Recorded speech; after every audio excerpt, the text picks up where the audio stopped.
of the Lone Journey. Oh, where in the world did you get those tapes? It interests me to know that. Well, you know something? I have been collecting radio programs for the past, since the mid-1960s. Uh-huh. And I trade with other collectors. Oh, yes. People like me who are a little bit touched in the head. We fell in love with radio because we were raised on radio. Oh, yes. And I collect old radio magazines like Radio Mirror and Radio Guide. Yes. And when she contacted me, I was able to send her Xerox copies of some articles on the programs as well, which I hope she will share them with you. Yes, I'm sure she will. Well, this is very interesting. Excuse me, please. Of all things, I was just eating a date. A date from the Indio Valley where we used to live. Right. A D-A-T-E. You must think I'm crazy to say that, but it impedes my speech a little because the date is so rich and thick. Well, you enjoy the richness of the date. And may I have permission to make this to put this conversation on a tape recorder? I would not want to do that without your permission. Yes, I don't see any reason why. Okay, what I have done over the years basically as a fan, I'm a retired school superintendent. Oh. And where, if I may ask? I'm sorry? Where were you? In New York State. I was in Westchester County and upstate in a place called Ticonderoga, New York, and Croton-on-Hudson, New York. Oh, we used to live in Greenwich. Oh, that's not very far. That's right over the border. Yeah, I know. Well, I was wondering if you would tell me how you obtained tapes, and the word tapes interests me because all our programs were, as you know, on those big discs. Yes, 16-inch transcriptions. Yeah, and how did you acquire? How was it possible to acquire those? Well, it's not important since you had them, but I'm curious to know. What happens, I think, is that over the years, people like myself who have shown interest in radio have, in some cases, the transcriptions were thrown away. Yes. In other cases, people who worked at the radio station, sometimes, for example, Jack Benny used to have transcriptions made of his program, and he kept them in it for his own private use. Oh. Rudy Valley did the same thing. Oh, really? And after they've gone, or even sometimes during their lifetime, they've contributed them to museums or libraries or other collectors. Well, that was a great thing to do. We used to have a few of them at home stacked in the basement in Greenwich. Once in a while, we would take one of those or have one of those big things sent. And when we came out here, we did bring some, but not very many. As a matter of fact, today I was going through letters. We have about 12, 14 big volumes of family letters that we've kept in touch with one another through the years. And in one of those letters that I was looking through today, I found a lot of copy on a program that my brother wrote, Harvest. Now that's one I don't have. Let me do this. Let me start off, if I can, by just doing a kind of a schmaltzy introduction, because I may share this with your niece and with people who are interested in radio history. So let me pretend to be an interviewer. Right. Okay. It is Tuesday, February 8th. The year is 2000, and I have the great pleasure of speaking with one of radio's great pioneers, the author and creator of such distinguished daytime dramatic series as Against the Storm and Lone Journey, Ms. Sandra Michaels. And thank you very much, Ms. Michaels, for being willing to speak with me. Oh, it's a pleasure for me and a privilege. I would like to add that in both of those programs I had assistance from I shouldn't say assistance, collaboration from my brother Gunnar Michelson, Hans Christian Gunnar Michelson, and my sister Gerda Michelson. And the program where they have contributed a lot, the program should show their names. It wasn't always done. But I could not have done all of those shows without their help. And they happen to be far, far better, finer, more imaginative writers than I am. And well, one of the questions that I was going to ask, I have so many questions to ask, and I just hope that you'll be patient. I understand that you were born in Denmark. Yep. How old were you when you came to the United States? I hadn't been to school.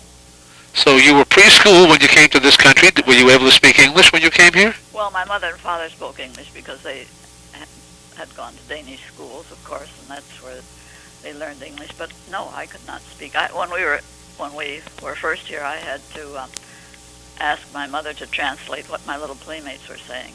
I see. And was your brother Gunnar? Is he younger or older than you? Firstborn. So he was a bit older. Mm-hmm. And you both came over. I'm sorry.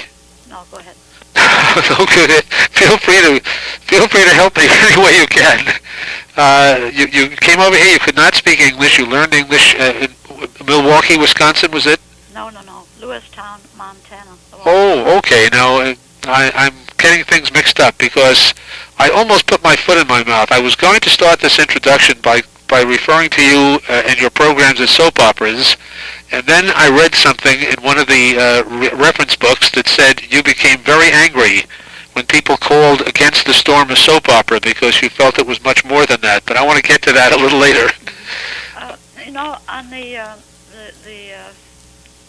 chronological steps that we've gone through, and I would really prefer if we could stay more to the programs themselves. I'll tell you why, because I am trying to write a little sketch about the family life to precede all the letters, and That's fine. I want to be very, very light on that. I'm just curious about how you learned English and how you started to learn how to write. Write professionally. Mm-hmm. Well, I've always been interested in recording feelings, I guess. I remember we moved to Chicago, and my father, by the way, was an architect, and the reasons for our coming to the United States, that's a story all by itself, but has nothing to do at the moment with what we're talking about. But when we lived in Chicago, sometimes we went to Lincoln Park, to the zoo. Right. And I remember watching the lions walking back and forth in their cages, back and forth with a great, beautiful paws, and that swinging of their heads. I felt so sorry for them that I took my composition book at home, the lion composition book that children used to have in school. Right. And I wrote the story of a lion from the lion's point of view because I thought it was so outrageous that we stood there and stared at these beautiful lions. That's about the first thing I ever wrote, I think, when I was about 12 years old. Right. But as you grew into adolescence yes. Clearly your writing became much more professional. And I wrote in school, of course, always, and in college, and I had the unbelievable privilege of being in Thornton Wilder's creative writing class. Oh my gosh! In Chicago, and he gave me enormous support and encouragement. Before or after our town? Before.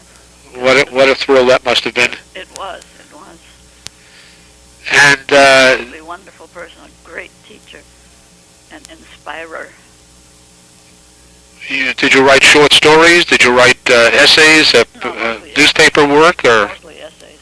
So, cool, yeah. But then this becomes a profession for you. When I had my first job in radio. Mm-hmm. Was radio your first writing work professionally? Yes. Was that in the Midwest or was that on the coast? That was in Milwaukee. Now we got back to where you started. It was in Okay. All right. I don't know whether I'm cheating here or not, but is that where you met a gentleman named Gibbs? Yes, indeed. He was my boss at the radio station. So you got the job now. Again, forgive me if I step on anything that I shouldn't. You head me in the right direction, but did you? As a writer, you could have gone to a newspaper, you could have gone anywhere, but you went to a radio station to look for work, and he hired you. Well, the reason for that was that my brother Gunnar was a journalist in Milwaukee. Right. And the paper and the radio station were connected, and he heard that there was a job open on the radio station. So I was at the University of Chicago at the time, and he wrote and told me about it, and I took a Tunaville trolley to Milwaukee. No, there used to be a line between Milwaukee and Chicago. Right. And got the job. Well, obviously it was Writing copy, writing advertising copy mostly. Uh-huh. And then, at the radio station, little opportunities show up. I did a children's program, a little of this and a little of that. But mostly what came out of that was my lifetime life with what became my husband. Right. The man who became my husband. Uh-huh. Now, was he did he own the station or manage it? No. He was program director. Program director. And then he went to an advertising agency and got me a job there at the advertising agency. Uh-huh. Now, go ahead, I'm sorry. This was before we were married. We were just co-workers at the radio station. He apparently thought that... Thought you had a bit of talent. Yeah, I think he thought so. Okay. Now, in those days, we had something called network radio, which doesn't seem to exist today.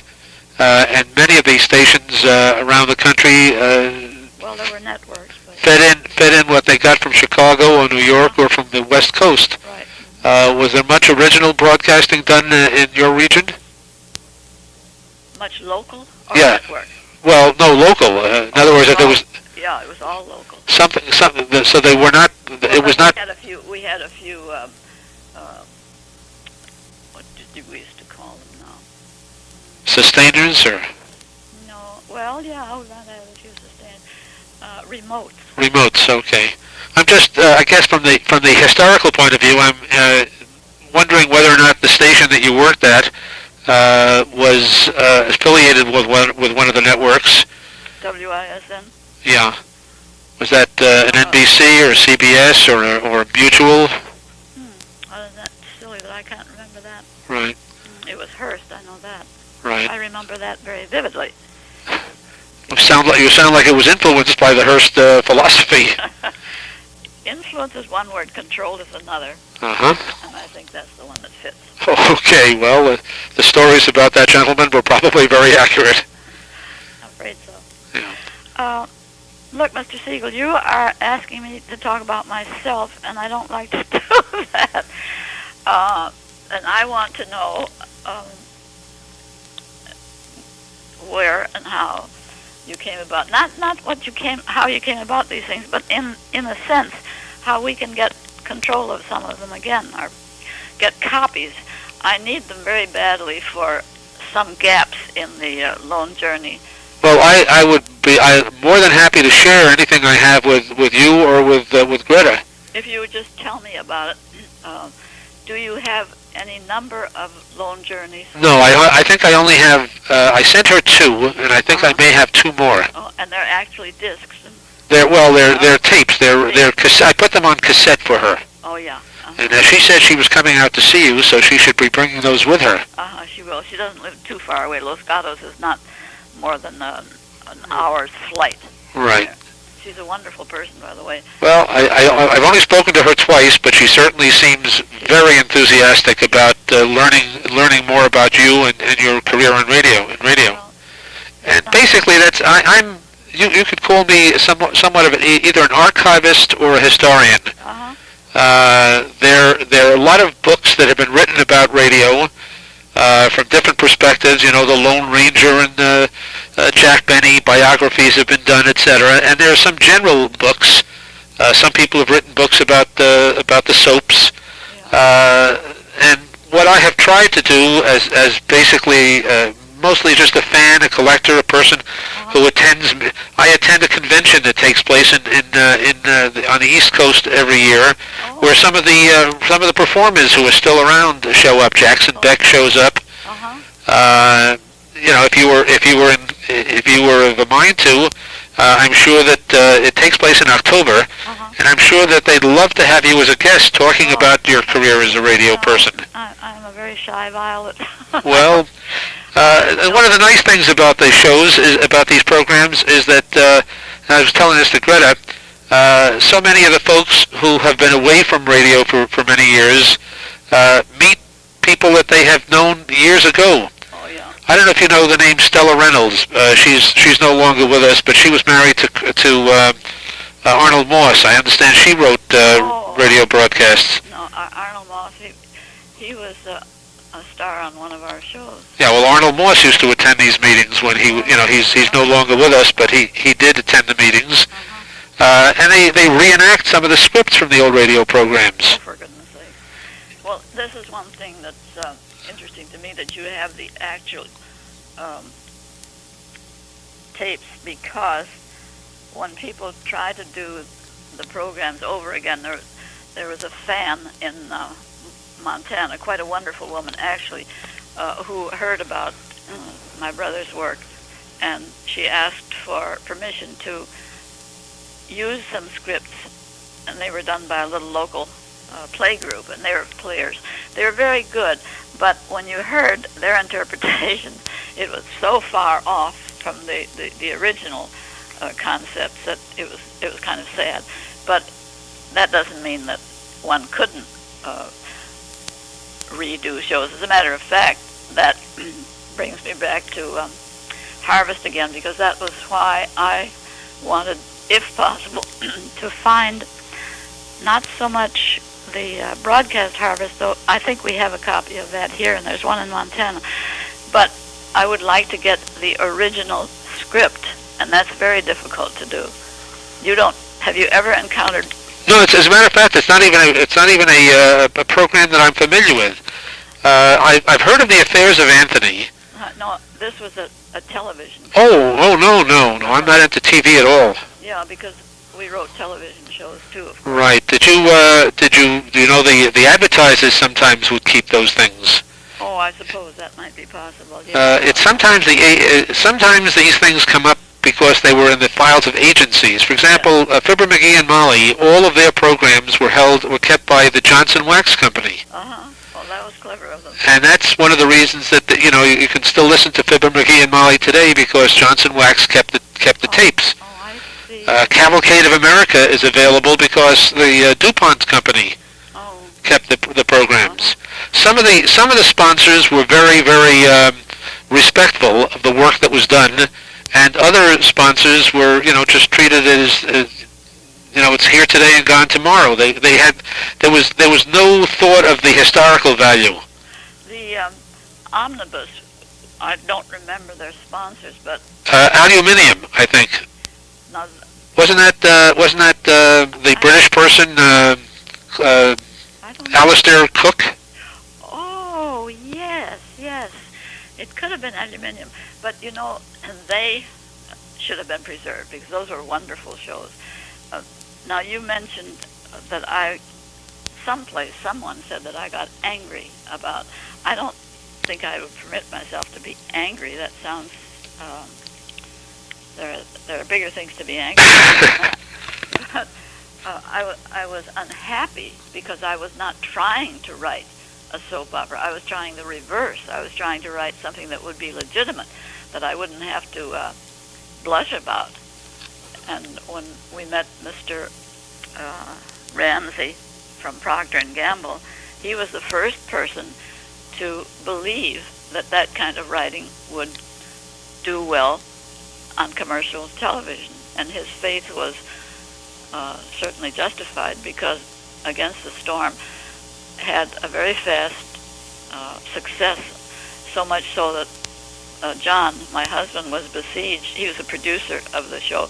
He was besieged by other advertising agencies. They wanted him to come up with some more programs for radio, dramatic programs. Right. You can't go out and buy dramatic programs like that.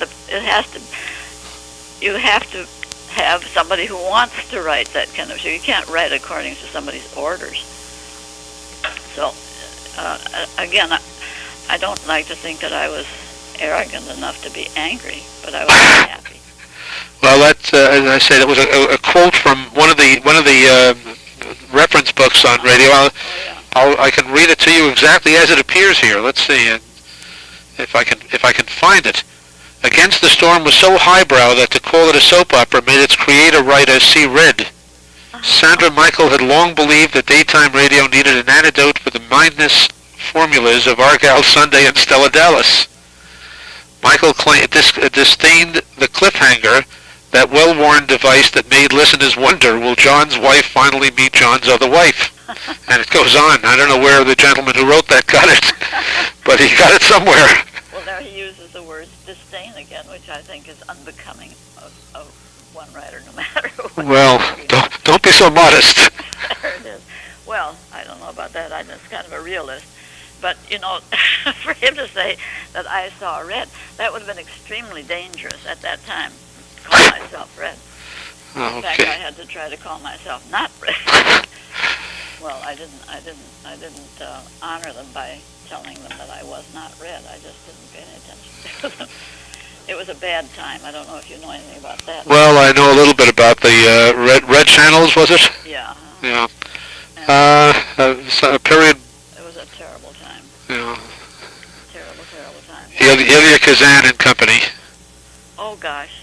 We won't get into that. I'm not sure that has anything to do with radio, but that's too bad. He shouldn't have done that. Yeah.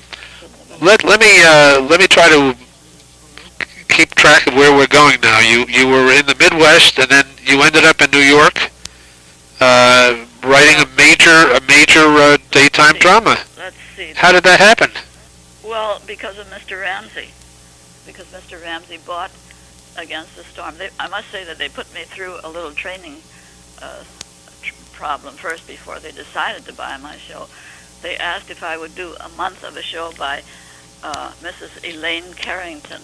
Right, I have. Wait a minute, have I got that straight? Yeah, there's Elaine Carrington, Erna Phillips. Gosh, no, not that one. No. I'm so sorry.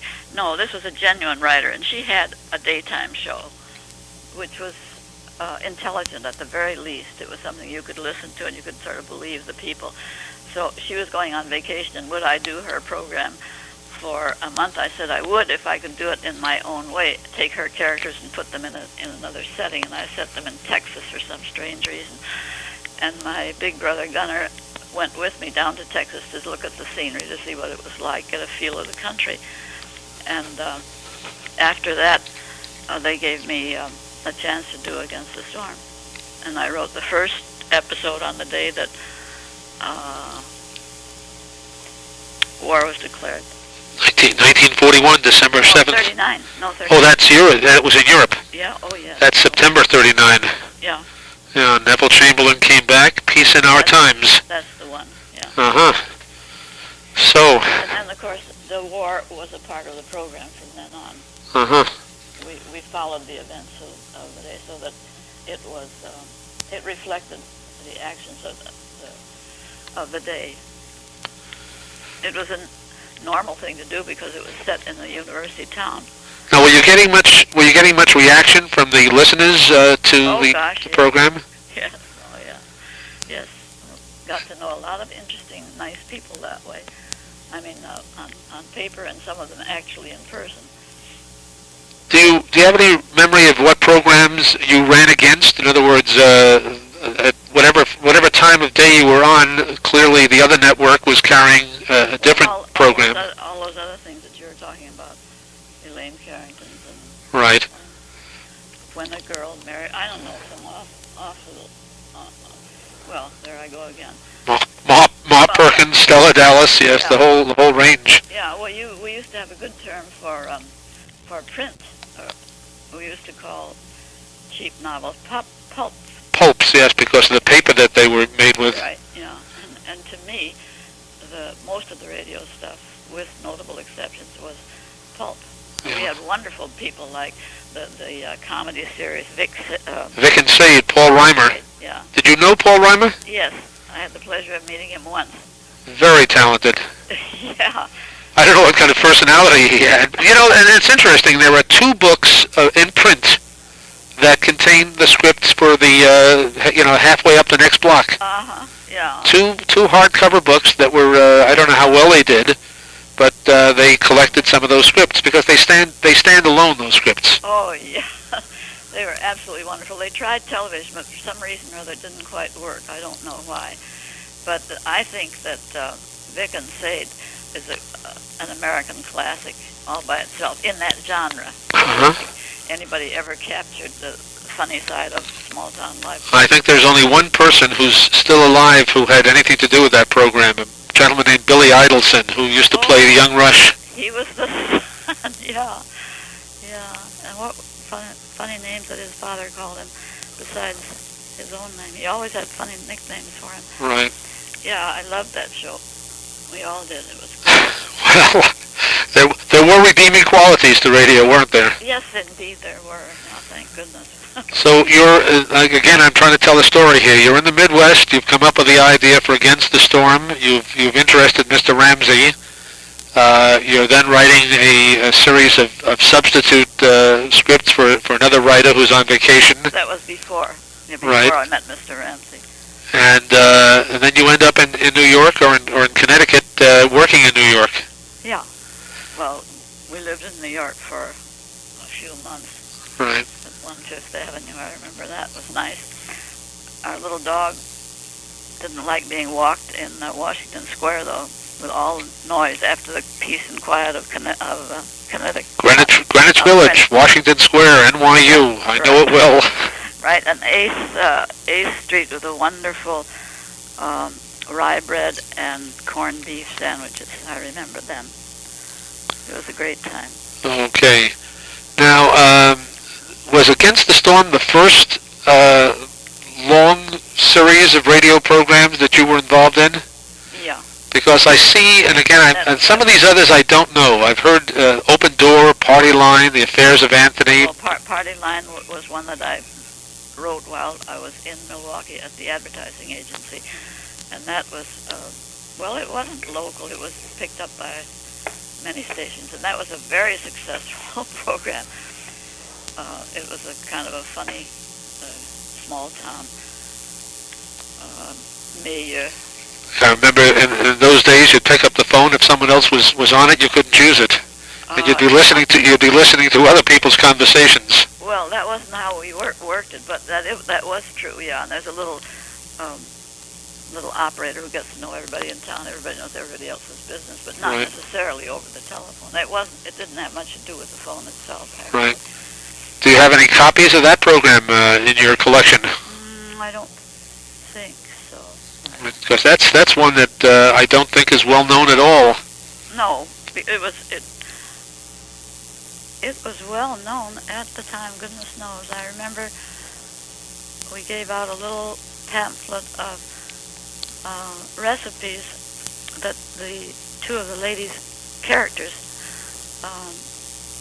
got up, as an offer from the show. Right. And we got, I think, 5 million responses from these. Wow, that's quite a listenership.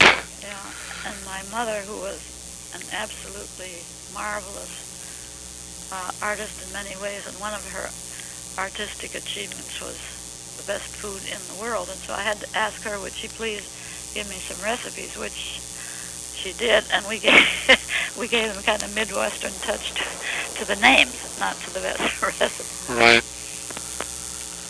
Well, look, now here this is running up an enormous telephone bill, and you are an indefatigable and inescapable interviewer, and I've told you a heck of a lot more than I really have ever told anybody. You haven't told me half of what I want to know about. Well, I'll have to send you my own resume when I write it. I was going to ask you how in the world do you work with collaborators on these programs? They just wrote. Did you come up with a theme and they just filled it out, or no? They doing the actual writing? No, we wrote our own shows. If there would be a scene that I would especially like my brother to write or my sister, that it was my own show for a long, long time. And then when Procter & Gamble wanted another program, then I thought, well, this would be a great one for my brother, who would know an awful lot about the West, and also, as I told you, is a far greater writer than I could ever hope to be. But your name, I know your brother wrote it, or wrote most of it, but your name still is associated with it. With Lone Journey? Yes. Yeah, of course. But because, well, again, it's the way stuff works. They had one show that was a surprise to everybody's surprise, so they wanted another one. Well, I can't write the kind of thing I would like to write if I have 2 shows going at the same time. Right. And I asked them if it would be okay if my brother wrote it. And they said yes, it was, and he did, and it worked out fine. And on Against the Storm, when I felt that I really needed fresh help, my brother and my sister were there to give it. And we thought so much alike that sometimes we almost used the same symbol for something, which was rather curious. How far in advance are the scripts written to the actual broadcast date? No, that scares me, because I was always just up to deadline. And they should be ahead certainly 2 weeks, a week and a half. But What is that? What their work schedule was. Were you actually present at any of the programs, the broadcasts? Yes, and if there was something critical about a casting, I always wanted to hear it. Did you select the cast in any case, or did you play a role in the selection of cast? Yes, both. Sometimes, after all, I lived out in Greenwich in the country, and sometimes if there was a new character, they would make some tests. And again, John, my husband, knew so well what was wanted that he could choose at least as well as I could. Just looking at the cast for where is this now? I'm just keep my notes in order here before I mess things up. Against the Storm. Roger DeCoven. Yep. He was Professor Allen. And Catherine Anderson. Don't remember her. Florence Gertrude Warner. Oh yes. Very well. Claudia Morgan. Claudia Morgan, yeah. Wasn't she Frank Morgan's niece? Yes, she was quite a gal. Joan Tompkins. Oh yeah, Joan Tompkins. Joan, as a matter of fact, lives not terribly far from here, and I would like to see her, but there hasn't been much chance to. She has written to me, and we were especially in communication when Anne Seymour died, because we both loved Anne Seymour. Right. Great actress. A wonderful friend. Arnold Moss here. Alexander Scourby. Yep. Oh, he was good. Very good. So you had quite a very distinguished cast on that program. Yep, they were awfully good. Without getting too nosy, how expensive was it to put on a 15-minute drama each day? Is that the producer's problem? Yes, it was the producer's problem. I wish I remembered, but I think the figures would sound pretty silly today, because they weren't much. I can't even remember what. Well, you had a script writer. You had the script. You had the engineers. You had the actors. You had the director. Tremendous amount of stuff connected with it. I don't know. It was just 3 years ago, 2 days ago, that my husband died. If he were here, he would know everything exactly. He had a fantastic memory, and he was always interested in what was going on. Now, I mean, at the last few years of his life, he had a lively interest in everything that was going on in television, particularly. But he would remember all the radio stuff too.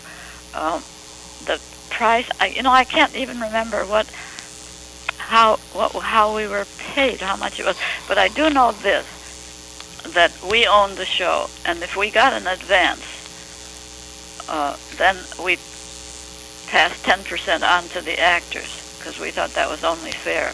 Right.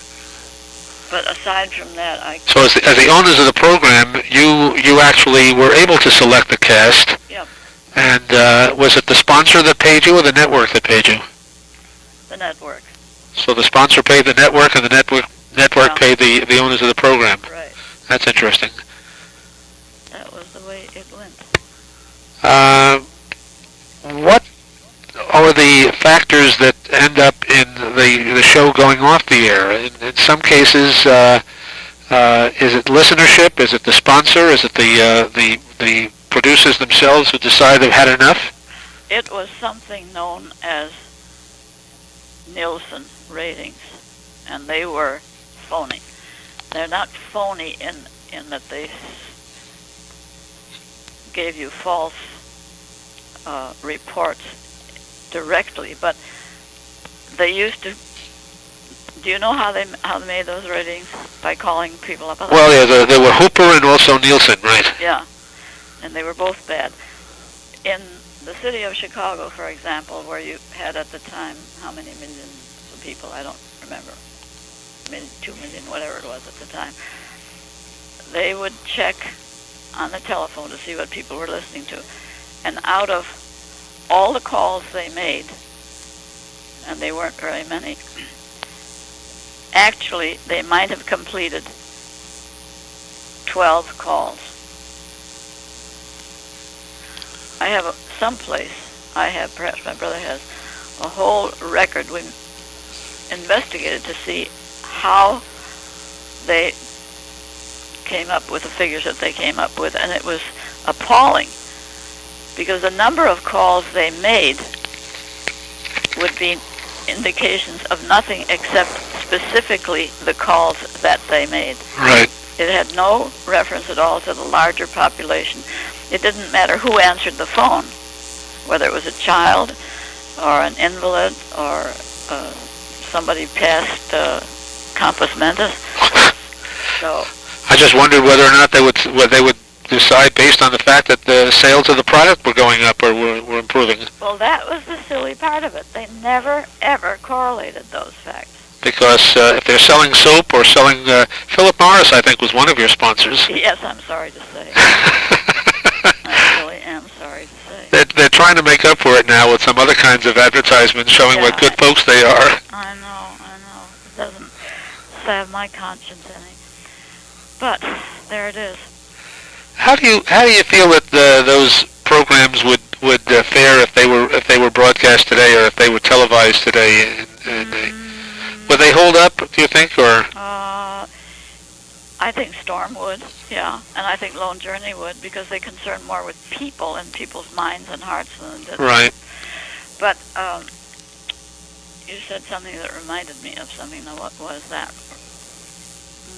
Oh, yes, I know. Robert Montgomery's son, Skip Montgomery, who now lives in Florida and is an attorney, I think, he has wanted very much to get me interested in the old Montgomery shows. And I don't want to be involved in something that I don't know very much about, and it seemed to me such a tenuous thing. I don't see how they could do anything with the Montgomery shows. Perhaps they could, and perhaps they will. But do they want to redo them or reissue them? Yes, they want to not redo them. They want to reissue them, but that would mean, of course, getting them transcribed or whatever you call it into another medium. Right. He had a television program. Are you talking about a radio program that Robert Montgomery did? Television. Yeah. Then why would they transcribe it? Robert Montgomery Presents. Right. That was an anthology, I think.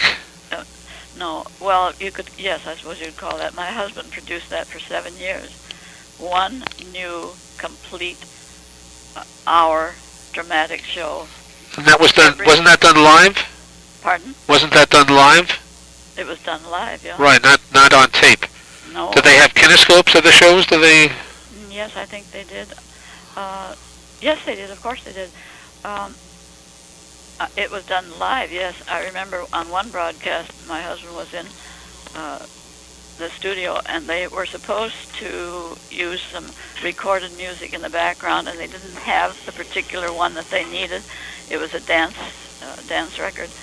And he ran out on 7th Avenue looking for that record, and it was around 7:30, 8 o'clock at night when most stores were closed. And he just managed to hit the store that had that particular record. And Tower Records. And he raced back, and it got on the machine just in time. That's how live that was. Well, that's interesting because again, one of the subjects that is always raised when panelists who are involved in radio meet and speak at the convention are last minute people dropping their script at the last moment, or people playing practical jokes with other other performers. One person tells a story of Orson Welles coming into a broadcast, and just before the beginning of the show, he drops his script. Everybody rushes to help him pick it up, and then he just pulls the real script out of his pocket. So, do you have any stories to tell that might amuse people who are interested in radio history? No. Do I? Did you say? Yes. No. I mean, no, I don't think so. Anything interesting? People mispronouncing a word on the radio. Something that I don't want to get sexy, but something that someone has said that has the wrong meaning. No, but along that line, no, not. No, it was just funny, or just silly. One actor, and a wonderful actor too, and I can't think of his name, had quite a career in movies later as a comedian. Not exactly a comedian, comic actor. How do you say that? I don't know. Maybe, I mean, he was awfully good in comedy. But he started in radio. Yeah, he was on our show, and he played part of a young professor at this university in Against the Storm. And one day, in speaking to somebody, in the script, he uses a couple of French words, and the actor took it upon himself to say to the other character, "That's French, you know." Well, this was so crazy, so wrong, that one of the wonderful listeners that we had begun corresponding with, sent me a letter and said that the only thing I would criticize is that Professor Wintergreen shouldn't have said that's French, you know. So I couldn't tell her that. I didn't write that. I didn't write that. Yeah, you know, that was an ad lib. That kind of thing makes you a little nervous at the time. No ad libbing on my show. Well, look, Mr. Siegel, this is really is very, very kind and sweet of you to call, and I hope I've given you something that you wanted here, but I know it's I haven't told it completely correctly the way it should be told. So don't publish anything, will you? I will not publish any. I'm not publishing. If anybody does any publishing, it's going to be Greta. Oh. I have no intention to write anything. My pleasure will be to be able to listen to this tape. I'll make a copy for Greta, and if you don't mind, if I know of any radio people who have fond memories of Against the Storm, I might share this tape with those people. Well, you can do anything you please. Because, but there won't be any money involved or anything published. Oh, money. I've had the pleasure of having conversations like this in the past with people like trying to think of some of the folks who were kind enough to speak with me. One who lived right here before he passed away, and that was the actor who was on Fred Allen's show. My mind is going now. Titus Moody. Parker Finley. Parker Finley. Parker Finley lived in Peekskill, New York. When I first moved down to this region, I had been upstate and always collected radio programs, and somebody told me that Parker Finley lived nearby, and I called his house and spoke to his wife, and I just told him that I was a radio fan. Would it be possible for me to come over and speak with him? And brought my tape recorder, and for 90 minutes I have Parker Finley talking about his career on radio, with not just with Fred Allen, but he also had a very distinguished stage career. And there have been a few other people who've been involved with radio that have been kind enough to share their thoughts and memories with me. Well, of course they would be glad to have a call from you. It's very, well, I don't quite know what word I want to. I don't want to tire you out, and I don't want to get you angry. The last thing I want to do is that. You know about my vicious temper? No, yes, I've been told you're a terrible person. Please don't hit me. Well, I'm hoping that when Greta comes down, up or down to see you, I'm not sure which direction, but that down. Rancho Santa Fe is south. If you have a collection of scripts, if you have tapes, if you have, by the way, if you do have transcriptions, and you can't play those on a regular transcription, regular turntable. You need a very large table to play those. We had one. And I have one. You do. So if you ever want to get those transferred, so that you can put those on tape, you can tell Greta that if they're metal, usually those are metal. I hope they're not glass. But if they're metal, they will travel well, and I would be more than happy to make copies of those transcriptions for you. Oh, that's wonderful. That's great to know. Well, I repeat that I'm grateful to you for your call, and I wish that I were more articulate, not so garrulous. Well, it's the garrulous part that I like, because the garrulous part is I assume who you really are. Oh. The real Sandra Michaels, not someone who's pretending to be Sandra Michaels. And you've been extremely kind. If you'd let me, I'd be happy to talk to you for another 2 hours. But I won't impose on you, because I get the sense that you'd like to say goodbye. No. Except for your telephone bill. Don't worry about my telephone bill. My wife is. I keep telling everybody I married my wife because she's wealthy. Oh, well, that's nice. It's not true, but that's. It helps. You have to say something. Apropos of that, may I ask where you live? Yes, I live in Westchester County in a place called Yorktown Heights, New York. How close is that to Greenwich? Probably about a 30-minute drive. Oh, really? That long? I think so. My wife is much better on geography than I am. But my sister and brother-in-law live in Greenwich on the Sound. Oh, are they? Let me ask you this: were they involved with radio? Your sister was. Did she write with you? Yes. I wonder whether or not I could contact her sometime. Then she got married and had 3 daughters, and that was the end of her writing career, which was a crime because she's a great writer. I see. Well, prove that. I certainly don't want to impose on her, but if you thought that she'd like to be interviewed or spoken to, or I'll ask her. She's not quite as tough and sturdy as I am. She's rather frail right now, so. Well, I could bring, if she were interested, I could bring some of those tapes over to her place and she could listen to them. I'll tell her, Mr. Klein. Thank you very, very much. And in the meantime, I have a pen here, which is odd because you never have one when you need it. Could I have your address, your name? Of course. It's David. Yeah. Siegel. That's one of my favorite names. Well. David Siegel. Siegel. And the address is 419. 419. Granite, Granite, Spring Road. That's a nice address, Spring Road. And it's Yorktown Heights. Sounds like George Washington. No. Yorktown Heights, New York. York, yeah. 105. Yeah. 98, and let me give you a phone number also. 10598. Correct, yes. And the phone? 914. 962.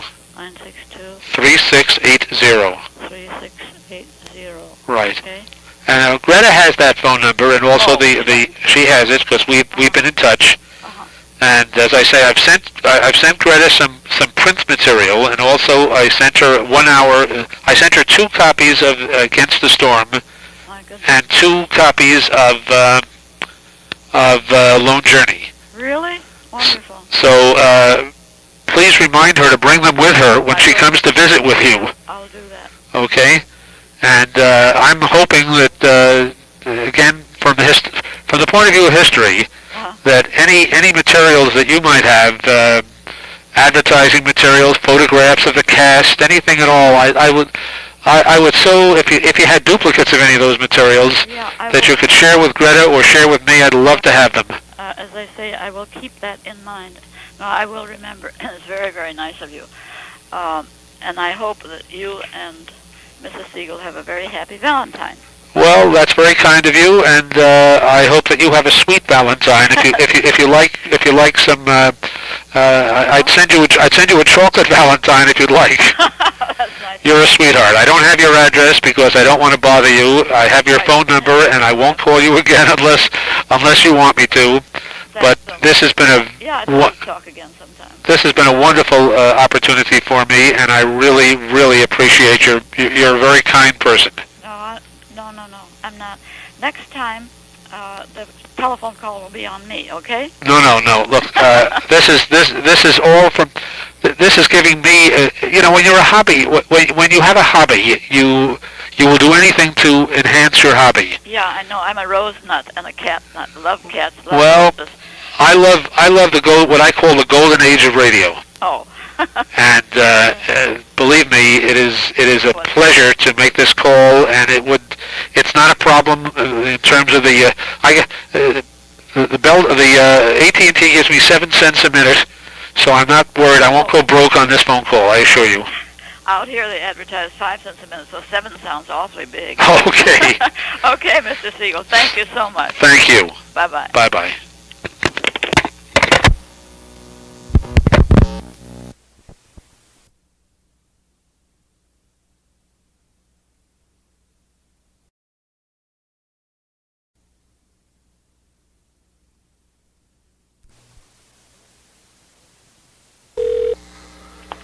Hello? Hello, is this Yes. Peggy again? Yes. Okay, you're on tape. You're going to be immortal. Okay. Let me start this as an interview, if I may. Okay. Okay.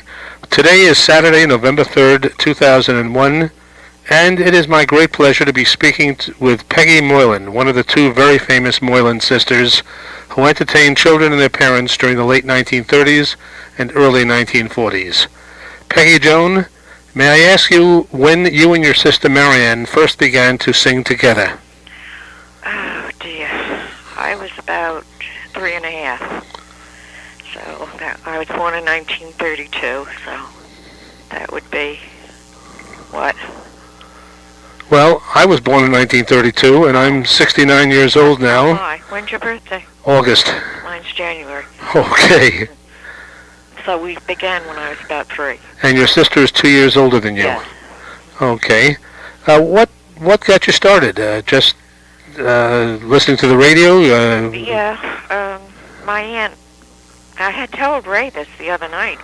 Well, I know, but this is Ray will remember this. I've got it on tape, and Okay. that will be more permanence. Okay. My aunt called the Horn and Hardart Children's Hour. Right. Because my sister used to sing a lot when she was little, and we used to sing. Excuse me, I'm getting a cold. And You sound just fine, by the way. I'm getting a terrible cold. We used to sing when we hear the songs on the radio. So you listen to the Horn and Hardart Children's Hour? No, you no, and your no, it was any other program. Any program. Any music program. Right. And so to make a long story short, my aunt wrote to the Horn and Hardart Children's Hour and said she had a niece who could sing. Mm-hmm. And they said to come in, and we went in, and my sister got up to sing, and she says, "Oh, my sister can sing too," and she grabs me, and out I went, and I didn't even know I was going to do it. So that was the beginning. We were on the Horn and Hardart Children's Hour every Sunday until we got to our own program, which was, I think, in 1940 or 39, I can't remember. Mm-hmm. And as I remember, we were in New York on December 7th, 1941, when Pearl Harbor, and they took us off the air that day. Mm-hmm. So I guess that's about all I could tell you about that. Did you live on Long Island at the time? Oh, yes, I was born and raised in Sag Harbor. And how did you get into the city each week? Drove. You and your parents? No, my aunt used to drive my mother and my sister and I in.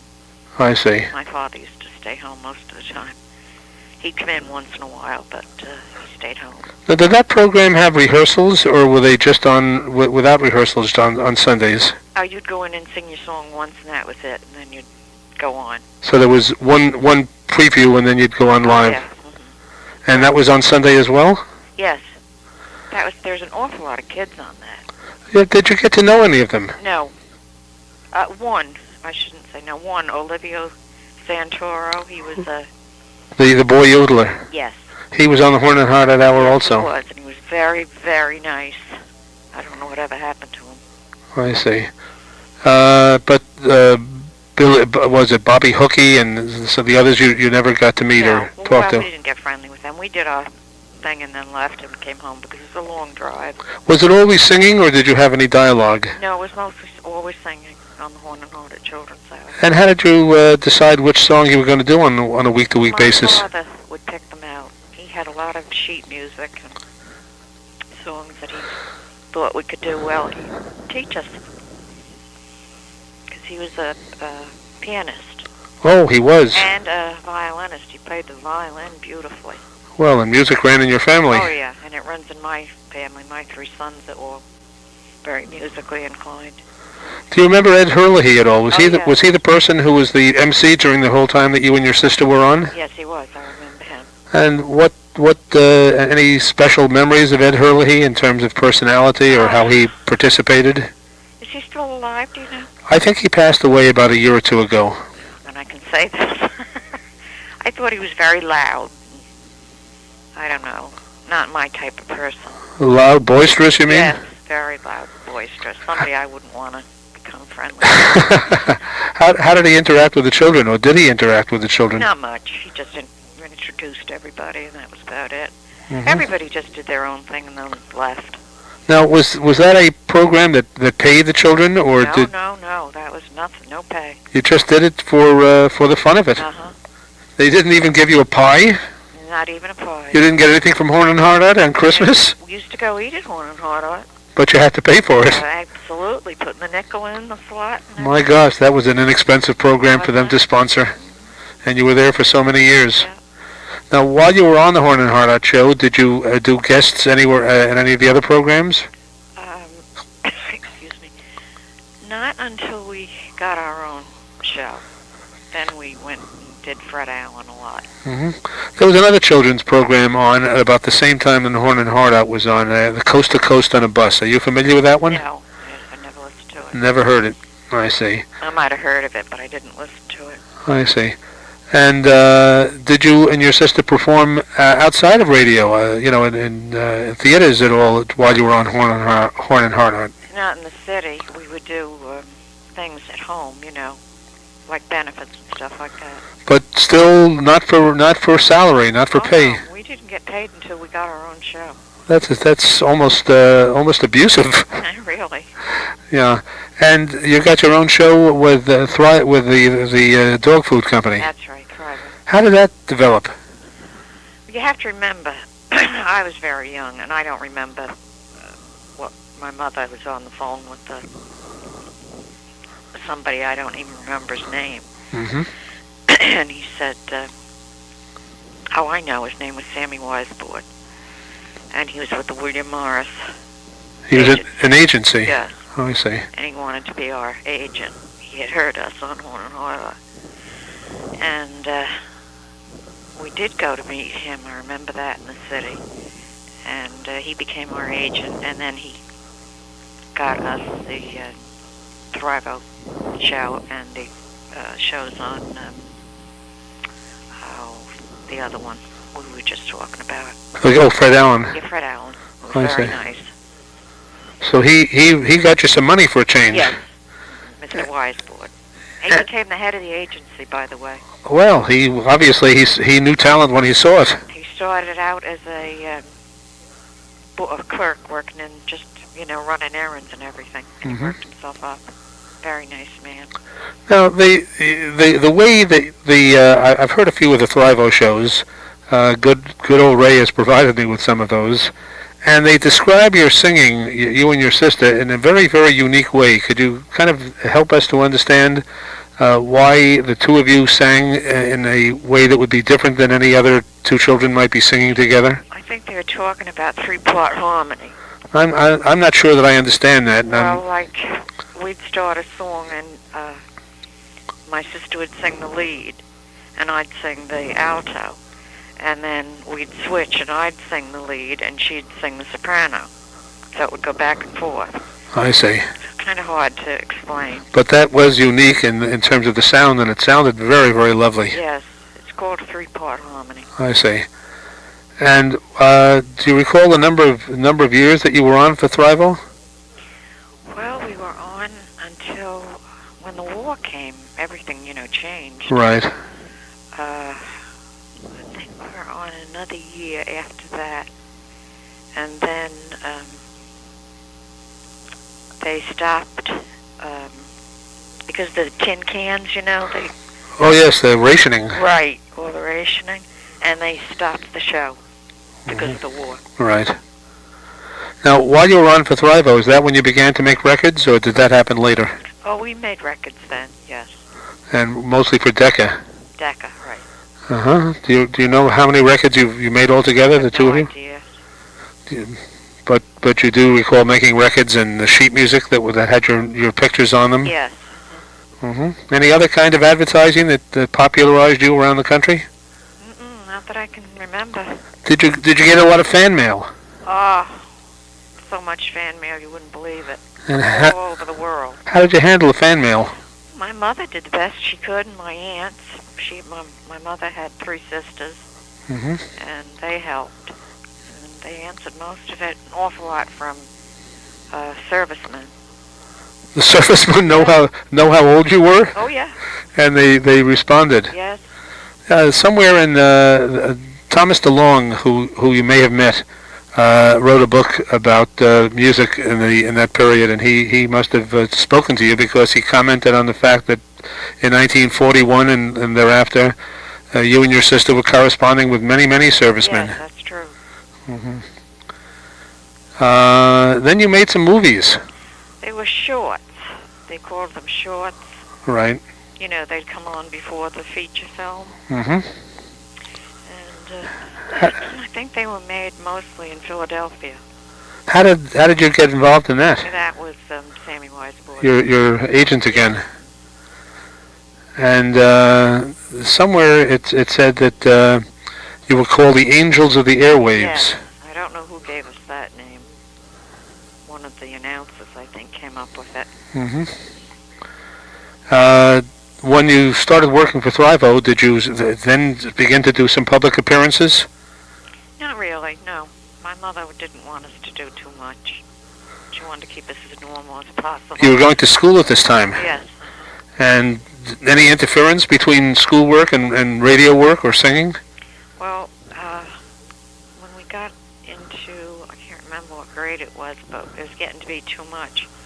So my mother had us tutored by one of the nuns. We went to a Catholic school. Right. Well, that was a good upbringing. Right. Oh, yeah. I graduated from Catholic school. And she taught us in the afternoon, so we only had to go in the afternoon for a while until we got to high school, and then we went to the regular high school, Catholic high school. Did the children in your community know that you and your sister were performing on the radio each week? Yeah. Did they treat you any differently, do you think? No, not in our little town. We had a great little town. You weren't special celebrities? No. There's only 4,000 people in the town. Everybody knew everybody else. Yeah, but everybody else wasn't on the radio. But no, it wasn't any different for them. It was for us. Do you recall any of the lyrics to the old Thrivo theme song? Let's see. I feed my doggy Thrivo. He's very much alive-o, full of pep and vim. If you want a peppy pup, you better hurry up. Give Thrivo to him. That's beautiful. That's beautiful. I don't know if Ray mentioned this, but each year in October there is a radio convention that we hold in at the Holiday Inn, which is a hotel right outside of the airport in Newark. Yes, he told me that. And each year they have guests who performed live on radio, mostly 30s, 40s, some in the 50s. Of course, after the 50s, radio stopped being what we remember it as. But if you're able to attend next year, even if only on Saturday, and you can bring anyone that you'd like along with you as a guest, I have a feeling that you would thrill an awful lot of people. Okay, very nice. I'll keep that in mind. I'll leave the scheduling of that between you and Ray, just in case I'm not able to make it.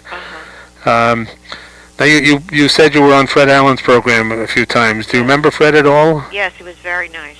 Any particular memories of those shows in terms of his personality or? Yes, he was a very normal person. He didn't own anything. He didn't own a car. He didn't own a house. He rented an apartment in New York City, and he told my mother, he said, I don't believe in owning anything. He said, I rent my apartment. And he rented a house out in Montauk during the summer. Right. But he was very nice. I liked him very much. Well, he must have liked you and your sisters, or he wouldn't have had you back several times. Oh, yeah, we got along great with him. Mm-hmm. Now, on those shows, I'm sure you had some dialogue. It wasn't only singing. With him, we did.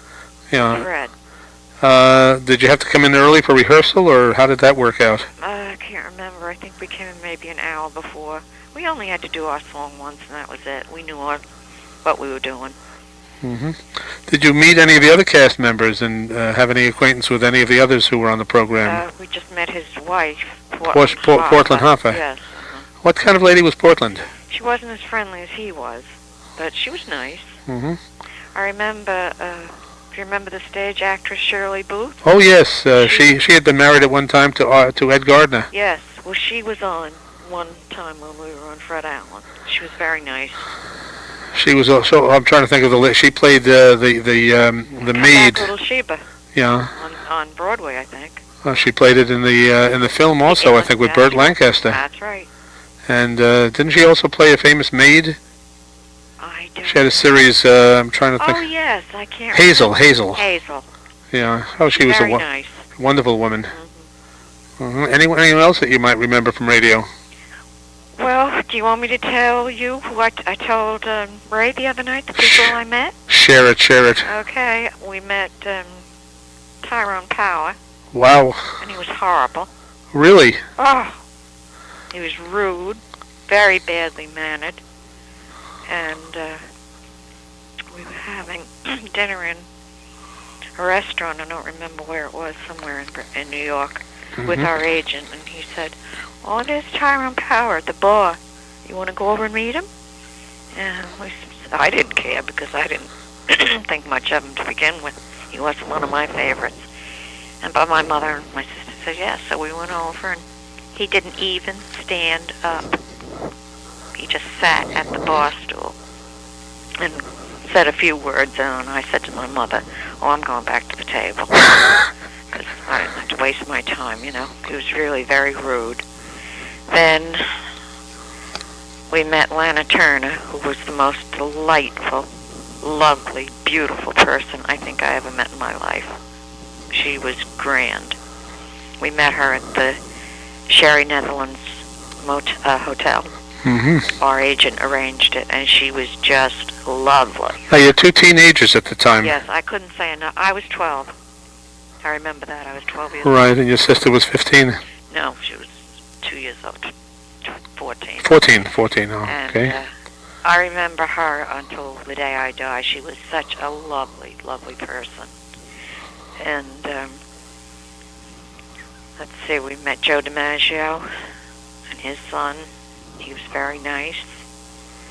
And we met, Gary Cooper. And I can't remember who else. I told Ray the other night the people I met. I'm going to lose my voice. That's the beauty of being on tape, that you don't have to keep repeating it. That we have it now on the record. Right. But I can't remember anybody else. Did you work with Alec Templeton at one time? The blind pianist? Yes. Oh, no. Oh, we might have one time, I think. Yes, I think we did, now that you mention that. On his radio program, or? I think so. I really don't remember much about that. Mm-hmm. And what about Ilka Chase? Does that name ring a bell? No, it doesn't. Okay. Because, again, Tom DeLonge had mentioned those two as people who, in addition to Fred Allen, you might have performed with. I don't remember her. Mm-hmm. Any other programs that you guested on? We just did those shorts, and then we did the Treasury Store Parade during the war. Now, how did that work out? That was wasn't that a Bond program? Yes, it was all for the war effort. Right, and those were 15-minute shows, and right. you and your sister sang. Mm-hmm. Was that also the same agent that got you on that one? Yes, he did everything. He became the head of the agency in California. Well, he had, as I said before, good taste in selecting you and your sister. Yes, not only that, he was a very, very nice man. Very smart. At what point did you and your sister decide that, or was it your mom decided that enough was enough and you were not going to be performing anymore? When we got into high school. And was it because of the school, or? Yeah, it was just too much. So you were not tempted by show business? Oh, no, not at all. I wasn't. I had enough of it. I'd been doing it so many years. So. And you never missed it? Never wanted to go back? Never. Sister also? Same thing. We That's, had plenty of it. That's interesting. Well, we were so young when we started. You think of people like Diana Durbin and Bobby Breen, and Yeah. you know who continued and. No, we didn't have any interest in it. My sister became a lab technician after high school. Well, I tell you, I am absolutely thrilled to have been able to speak with you today. Well, thank you for calling. It's been my pleasure, and I will talk to Ray and tell him about the interview. And I'm not sure about us being. I don't know if Ray can make it next week, but my wife and I are. We've been thinking about it. It's a long trip out there. Yes, it is. We're way out on the end of the island. If you talk to Ray, could you tell him I'll call him sometime this week? I will be happy to tell him that. Okay. And I want to thank you so very much for being kind and allowing me to tape this interview. It was very nice of you to call. You're a very sweet woman. Thanks a lot. I look forward to meeting you next year. Thank you very much. Bye-bye. Bye-bye.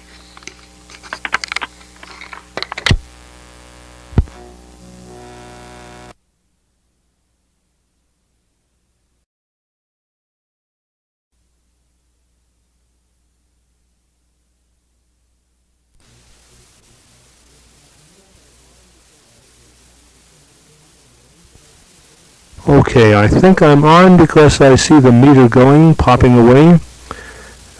So let me begin. I am very lucky. I have two charming guests in my house today. Israel Tex Seeger and his wife, Joan Merrill. Joan is a very lovely, charming lady who used to be a vocalist with the Edgar Bergen, Charlie McCarthy show. And I would like to ask Joan some questions about her experiences as a radio performer. Joan, let me ask you to hold the mic. All right, just one correction. Yes, ma'am. I was the singing star of the Edgar Bergen show. Spoken like a star. Let me ask you this. I asked some of the questions earlier. How did you first get into show business, Joan? Well, I've been singing since I've been a little girl. I don't ever remember not singing. And just continued on until suddenly one day something very important happened in my life, and that was when I did a recording called How Did He Look for RCA Victor or a subsidiary Bluebird recordings. And that's how it happened. Somebody heard that recording. Oh, yes. 2 million yes. people heard that recording. At least 2 million many people more than bought 2 million. Over 2 million people bought the record, yes. Unfortunately, at that time, we didn't have, and we weren't presented with gold records. So that was the only drawback I can think of right now. But somebody in the accounting office was adding up the pennies and nickels and quarters, and yes. Also, somebody from the Bergen show had to have contacted you or your agent, and could you tell us about how that got started and how you first met Edgar Bergen? Well, precisely, you just said, David. They had heard my record. They had seen me perform on Broadway and in the various clubs, and they asked to interview me. And of course, I was very interested in going on their show. And we had about one home broadcast in New York and then flew out to California, where we traveled from one Army base to a naval base, and this continued for the full year I was with the show. Could you tell us something about some of the famous performers who almost as famous as you, who performed as guests on the Bergen McCarthy program. Any interesting anecdotes that you might share? They were all so wonderful. One in particular I'll always remember, Linda Darnell, excuse me, was a very, very beautiful girl. And we shared this large dressing room just before the show.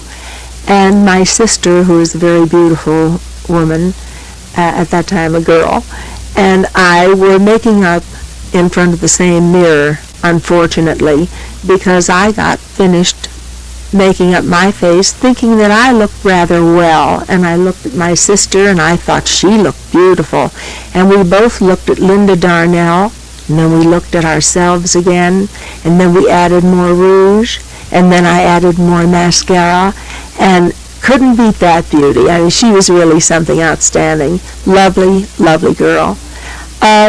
Most of the guest stars were very charming, very warm. I find it interesting hearing you talk about the makeup before the programs. Some of the popular movies in the 1940s, which featured excerpts from radio programs, seem to always show the radio performers going on with the tuxedos and formal gowns, and yet one thinks that the audience, in many cases being limited to a studio audience, the performers might not have been that interested in their appearance. It was their voice rather than their physical appearance. Oh no. Particularly when you're broadcasting for the boys in the Army, forgive me, I'm sorry, or the Navy, one must look their best for them, always, always. We were always very, very particular how we looked. Could you talk a little bit about the rehearsals for the programs? Did it require a great deal of time in terms of rehearsal? Well, we started to rehearse on Thursday for my vocal numbers. And Ray Noble and I would sit down and work out our arrangement, or rather my arrangement, together. And on Sunday, we would meet early in the day, and we would go over the dialogue, sitting in an office doing that, of course. And it entailed not too much because you had a bunch of pros there. It was my first experience with speaking lines on radio, but they were really pros. So it wasn't too difficult and it wasn't too time-consuming. What was Edgar Bergen like to work with? He is, of course, a legend in show business. Right. Could you tell us anything about the Bergen personality? Very wonderful, wonderful man. A very sweet man, very gentle man. He was very quiet until he put the dummy on his lap, Charlie McCarthy, and then he became alive. I think that what happened was that his personality came out of the mouth of Charlie. And it was fascinating to watch and to listen to. Did he write any of his own material? Or I'm certain he did. Oh, yes, they did. They had a staff of writers, yes. But I'm certain he had a great deal to do. And then, as we went along, we would correct anything we felt could be, done better in a better way. I was going to ask you about Ray Block even before I asked you about, Ray Noble. Before I asked you about Ray Noble earlier. But I don't want to cause you to say anything on tape that might be embarrassing. No. In terms of the kind of individual he was to work with. Well, he was a fine musician. He was a fine arranger, and he was a good actor. He was great, and everyone was rather nice to work with. Very nice to work with, particularly the guest stars. Can you tell me at all about any of the other radio programs that you might have performed that you indicated earlier that you had performed? I had been on Fred Allen's show as a guest singing star, and I had been on one that Steve Allen had been on Songs for Sale. And I had been on a show as a guest star on Rudy Valley's radio show. All of this in the mid-1940s, 44. Right, And I had toured on the road with Rudy Valley for about 6 months. Now, when you say toured, was this... doing theaters throughout the country. As his vocalist? Did Rudy have as my own act. I had my own act, and he had a package. He had a whole show. He had a dance team and a dancer and a comedian. Did he MC the program? Yes, he sang as well. I guess sometimes one doesn't know the right questions to ask in order to elicit as much information that would be of interest to radio hobbyists. But I think anybody who listens to the Edgar Bergen programs or the Rudy Valley programs or Fred Allen basically want to know as much as they can about what it was like to work with these people and what it was like basically in terms of the routine of being a radio performer. Very interesting, very difficult, and of course to one who had been in show business it was an everyday occurrence. So it's rather difficult for me to pick out any one thing that might interest the people listening. It's a marvelous business. It's a fantastic business. People are so interesting. Don Amici, for one, is just about one of the nicest men I've ever met in my life. He too is a gentle man and a marvelous sense of humor. Just great to work with. And basically what it boils down to is sitting down and rehearsing and stopping and correcting certain lines, feeling that you have a better idea. And very difficult actually to go through it and to try to define precisely what might interest people listening, because as I say, it was an everyday occurrence to us. Just being together, getting ideas from one another. Do you find, maybe projecting something that doesn't exist, the role of the vocal star or the vocalist on a particular program differs from Ian who is on almost throughout the program? You have a spot, right, and then there's some comic relief, and there's a commercial, and exactly spot. Right. I had 2 spots in the show, one at the beginning of the show and one towards the end of the show, at which time I would have dialogue with Charlie and then go into my song. When you had that dialogue with Charlie, did you think you were talking to Charlie or Edgar? No, I thought I was talking to Charlie. One never looked at Edgar when Charlie was talking to you. He was a character. He was the character. What kind of feeling did you get speaking to? I don't know how old was Charlie at the time? A teenage boy? Oh my! Well, Charlie. Little moniker. I guess he was a teenage boy. I guess. What kind of a feeling did I get? Charlie used to flirt with Marilyn Monroe. Charlie flirted with everybody, and he was one of the cutest characters. You didn't feel that was Bergen flirting with you. That was No, it was Charlie, and it might very well have been Bergen because, as I told you earlier, he was a very quiet man. But as soon as Charlie opened his mouth, he was anything but quiet. Charlie, of course, has a much different personality than Mortimer. Yes. Effie Klink. Yes. Did Bergen change when he had Mortimer or Effie, or was he the same Bergen? He was the same Bergen. Naturally, the voices were different. The characters were entirely different. They were fantastic to look at as well as to listen to. Did he have more than one dummy that he would bring just in case something happened to Charlie? Did he have a... I imagine he did, David, but I'm not certain about that. I'm certain he must have had a couple. Mm-hmm. You never saw any Charlie getting any makeup or Charlie getting any no paint jobs? No. Charlie was always spick and span and ready to go. Always wearing his full dress outfit. I recall they used to sell McCarthy dolls at the time. Children could buy those. They were very popular. Yes. Did you ever own a Charlie McCarthy doll yourself? No, I had him every Sunday, and that was enough for me. He was cute. Have you had any regrets in terms of leaving the Bergen program or not being on radio beyond that? No, because I had made moving pictures, and later I appeared on television shows.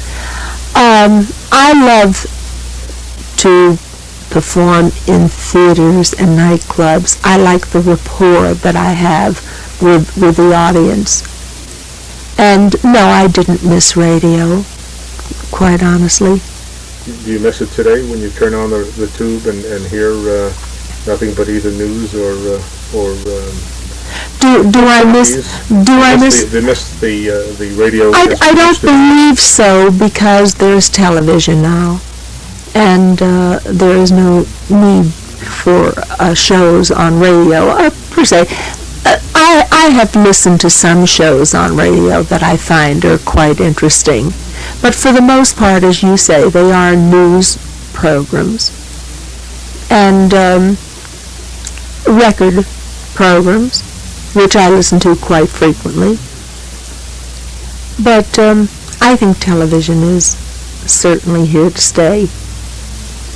So shall we embarrass Tex and ask him if he would like to comment on listening to his wife in the South Pacific? It was really great. As I mentioned before, I had taken with me to the Pacific in 1945 quite a number of the air check records that Joan had taken off the air of her songs, and I had occasion to play them for the crew on the battleship Viola when we were at sea. We used to play them over the public address system to entertain the crew. Got great responses, and we would also have opportunity there to hear the shortwave rebroadcasts of the Edge of Bergen show. Were they popular on the ship? Oh yes, yeah. We got those. We got shortwave direct from the States at times, and then we had the Armed Forces records that they sent out to the ship, 16-inch records that we had to play on a special record player that we would listen to. I used to make it a practice whenever I had time off to play it on the radio.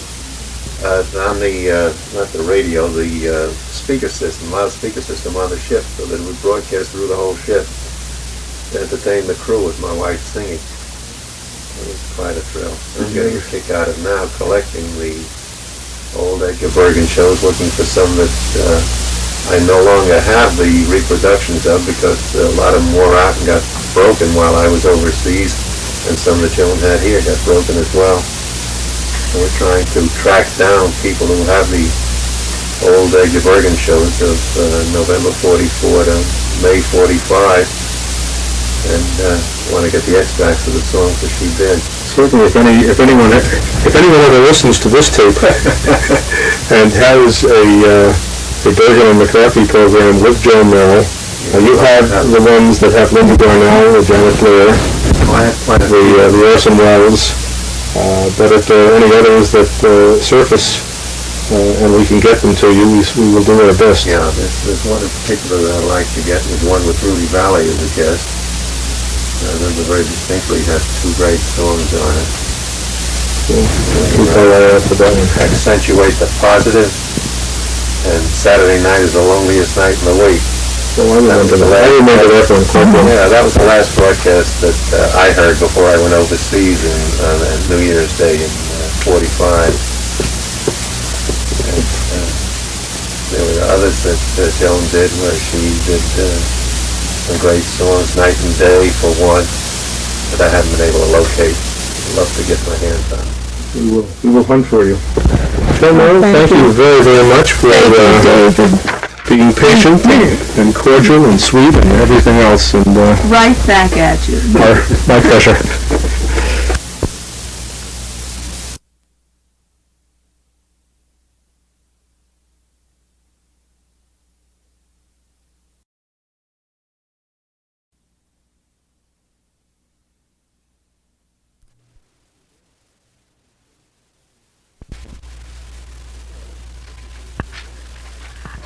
You want the chair?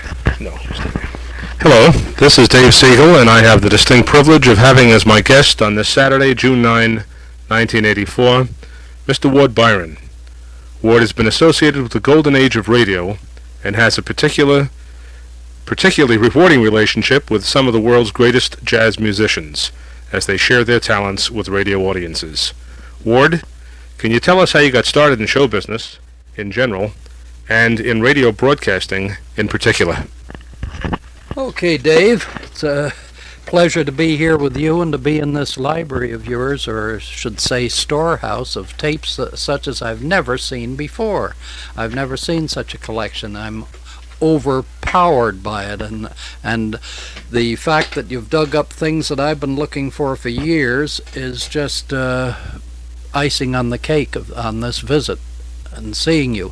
But now you ask about getting into radio and all that. I don't know how interesting that would be, except that as a kid I had a kid band, a college band allegedly, that went to Europe with them in 1929 and 1930. We played on the Cunard line, and so I always had a love of music. And headed right from, it was a case of should I go to college or should I go in for music, and the music won out. But not from the standpoint of a performer, but from the standpoint of being behind the microphone. I went with WEAF and 195 Broadway at that time, that was owned by AT&T, so I was with NBC 6 months before NBC was born. So from that, I learned the fact that I had loved music, and I even studied voice for quite some time, was going to be the next John Charles Byron, and found out that I'd much rather be behind the microphone. So, in fact, my voice wasn't up to it, let's face it. So that was the start, and then I went up with when NBC was formed, we went to 711 Fifth Avenue and became the Red and Blue Network, as you remember, Red being WEAF, combined with the Westinghouse station of WJZ, which was the Blue Network. So from there on, I got mixed up with Raymond Knight, who was probably the fount of all comedy in television, radio, or whatever, the electronic medium, let's say. He was the real source of it all, because Ray was did a show called the Cuckoo Hour. Now this predated any of the Jack Benny's, Eddie Cantors, or anyone of that type, and it was a nonsense, wild, crazy show that just I loved. I went in for that and got to know Ray well. Finally we became partners, and I left NBC and went with Ray and did the program with him, and we did a daytime serial too for kids. So that's back in the early 30s. Do you remember the name of the daytime serial that you did? Yes, the daytime serial was Wheatinaville, or Billy Batchelor and the Twins, and if any recording of that could be found, I think it should be destroyed immediately, if it hasn't already self-destructed. Oh, as a matter of fact, though, it was not a soaper the way other soapers were. It was a comedy soaper with kids. He was a bachelor with 2 children, and he played it for laughs and humor rather than any of the weepies that came with most of the soaps. So I'm getting way off the track. The thing I wanted to that brought me up to see Dave was the fact that he had chamber music at Lower Basin Street. Now there is quite a history to this that involves a lot more than my participation in it, and that is the fact that it's almost a person going full cycle and involving people full cycle in this thing that could become rather interesting to anyone studying radio, because some of the things I think were the first time they ever happened in radio. I had come on, left Raymond Knight in 1935 to go to NBC in San Francisco, KPO and KGO. That's the red KPO and the blue KGO. Now, on arrival out there, I ran into a chap, Jack Meakin, who was associate director and arranger for Meredith Willson. And Jack and I just became the very closest of buddies. He was doing a program called Bughouse Rhythm that had been created by Jack and a boy, Joe Thompson. Now, Joe Thompson now has a program of his own on the public radio station in San Francisco. I don't know the call letters. Do you know, Dave? Anyway, it's a San Francisco, and it's called Joe Thompson's Music Room. And he and Jack had dreamed up this idea of treating the gut bucket, low-down jazz of the day with the dignity of Toscanini, an appearance by Toscanini, but announcing things in a very straight way. Well, I had just come from New York, where Ray Knight and I had done 3 years, once a year, a program with the Metropolitan Opera, which was called Opportunities. And we had the full cast of the Metropolitan Opera, the entire cast and orchestra and everyone to work with. And it was one of the greatest fun times of my life. In fact, no one remembers it because it was not broadcast. It was just for the Metropolitan Opera Fund, and quite expensive, the tickets, and we packed it wall to wall each year with this burlesque party of the opera. Well, the surprising thing was that people never realized that opera stars are human beings, and they like to laugh, and they don't have to be bowed and say madam and madam so-and-so. Lily Pons was Lily, a great gal, wonderful gal. She loved 52nd Street, where we'd take her in the old days to hear jazz, because no one would think of her doing things like that. But they loved to participate in this show. Well, it turns out that that was practically the same idea as Joe Thompson and Jack Meakin were doing with Bughouse Rhythm. So now Joe left for some reason. I don't recall whether he left the company or went away, or anyway, I took the program over. So I had it from 1936 to the end of the series when I left KPO and went with Music Corporation of America. But we did the program with Jack Meakin as the orchestra leader, became Dr. John Brunker Meakin. Archie Presby, the announcer, became G. Archibald Presby.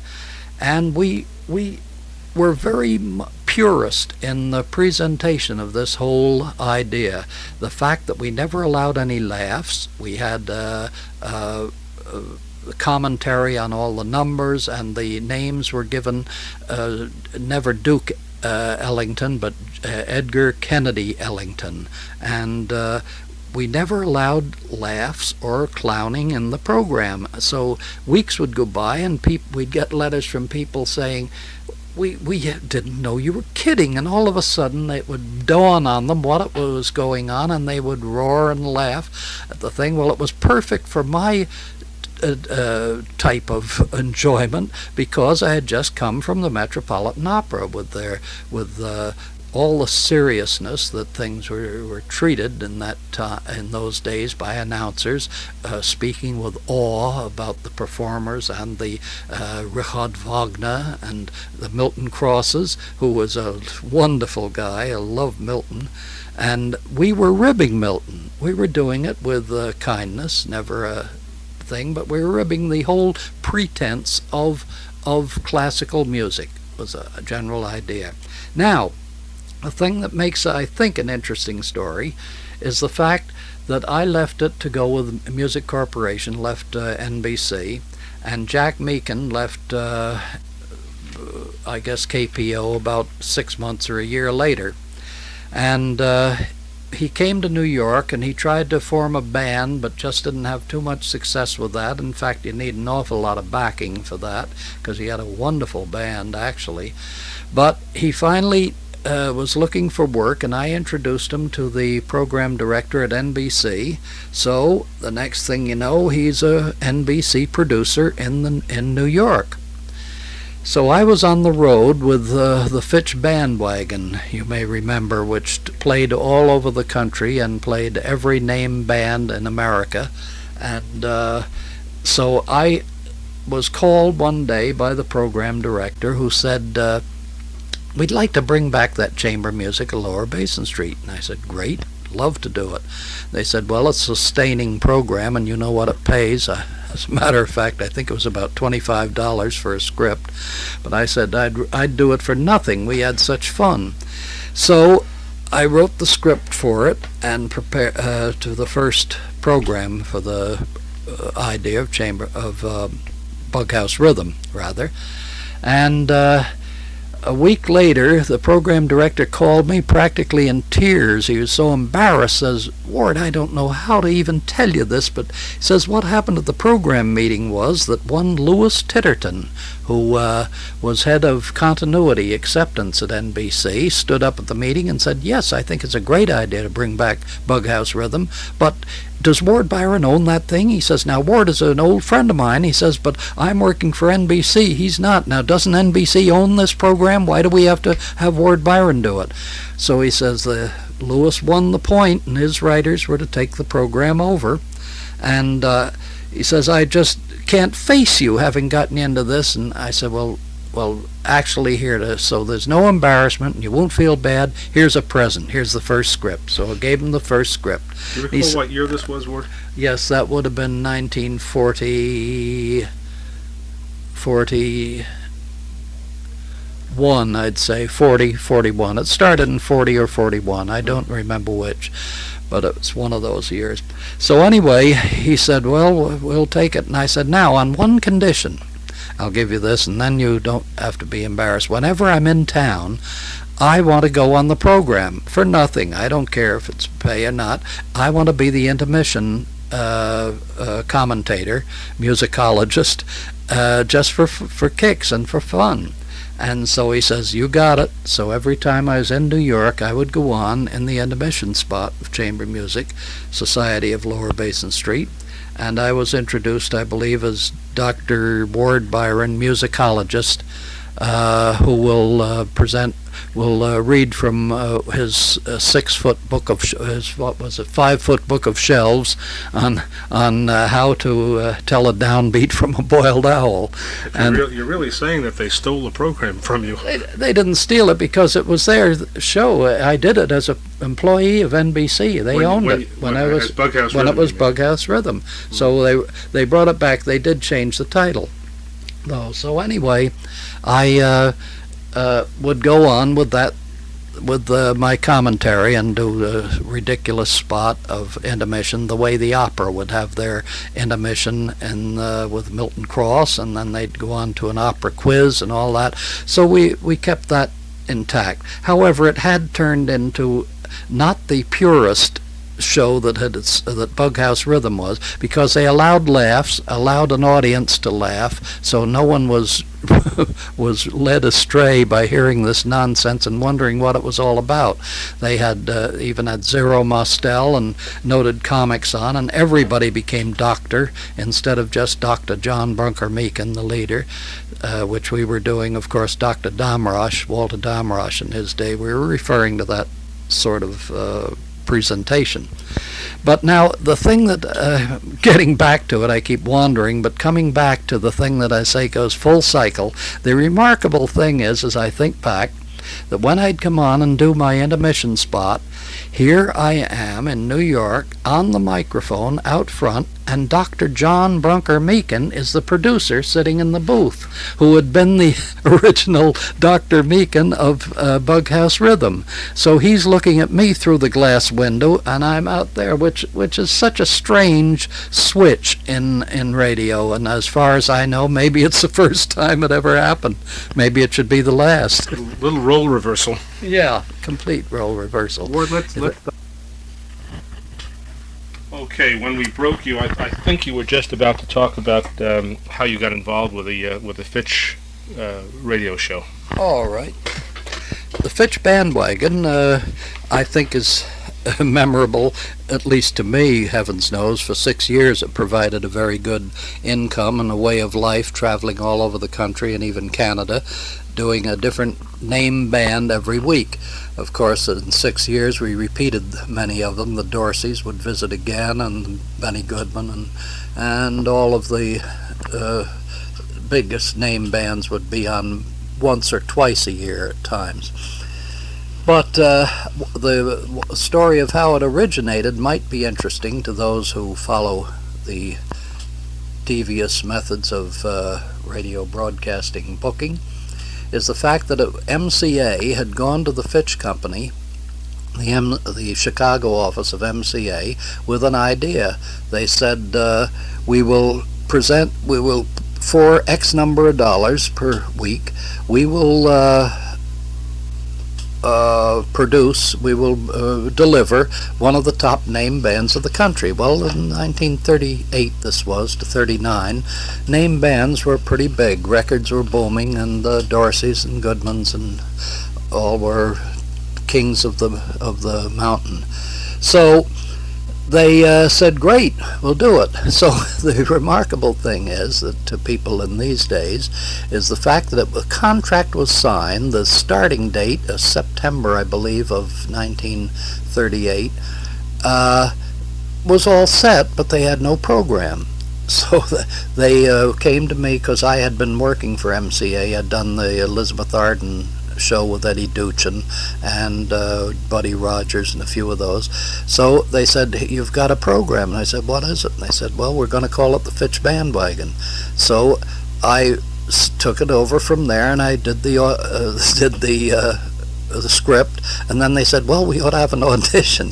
So we auditioned. The first original script of the Fitch Bandwagon was to be Guy Lombardo. Well, Guy was a little too big to audition. Why should he go through all this of script and doing lines and so forth and the history of his life and band? So the Fitch Company wanted to hear approximately what it would be like. So Frankie Masters in Chicago did the very first show, and he played Guy Lombardo, and the members of his band boys played Carmen and Liebert and so forth, and we did the script as though it was Lombardo. And the Fitch people were down in the client's room at the Merchandise Mart in Chicago, and they heard the thing and said, great. So we went on the air, and it went on for 6 years. But the thing that I think would shock all of those engaging in this pursuit these days is the fact that there are no lawyers, no long contracts, no 6 auditions with the client changing things here and there. It just is remarkable to think of how casually the show went on. Is that the story you wanted? Well, that's the story I got. And, in other words, you don't want it. It's a good one. I'm interested, and I think anyone who loves old radio as I do, in learning about as many of the broadcasts that you were associated with any little human interest stories that you can give us about them. For example, you've indicated you've been on Bughouse Rhythm, and you practically created the program, whether you say so or not. I got the feeling that NBC swiped chamber music from you. You were active with the very, very first Fitch shows. You did that, the daytime kid serial, Wheatinaville. What other programs have you been associated with, Ward, and in what manner? You've written some, directed some. Have you done any production? What are some of the other shows you've been involved with? And how? I think actually, Dave, I did write. I wrote and directed all my shows. The only time I didn't write programs was when I got into television. I did the Amici Langford show out of the little theater next door to Sardi's Was in that television. The Bickersons? No, this Bickersons was their radio career, and they'd used it in guest appearances once in a while, I think, in television. But we didn't do the Bickersons. There was some contractual problem with the thing. But we had Tony Romano and his fix a band. He had traveled with Bob Hope and Francis in Europe, and we were on 5 days a week. But now that I had writers for.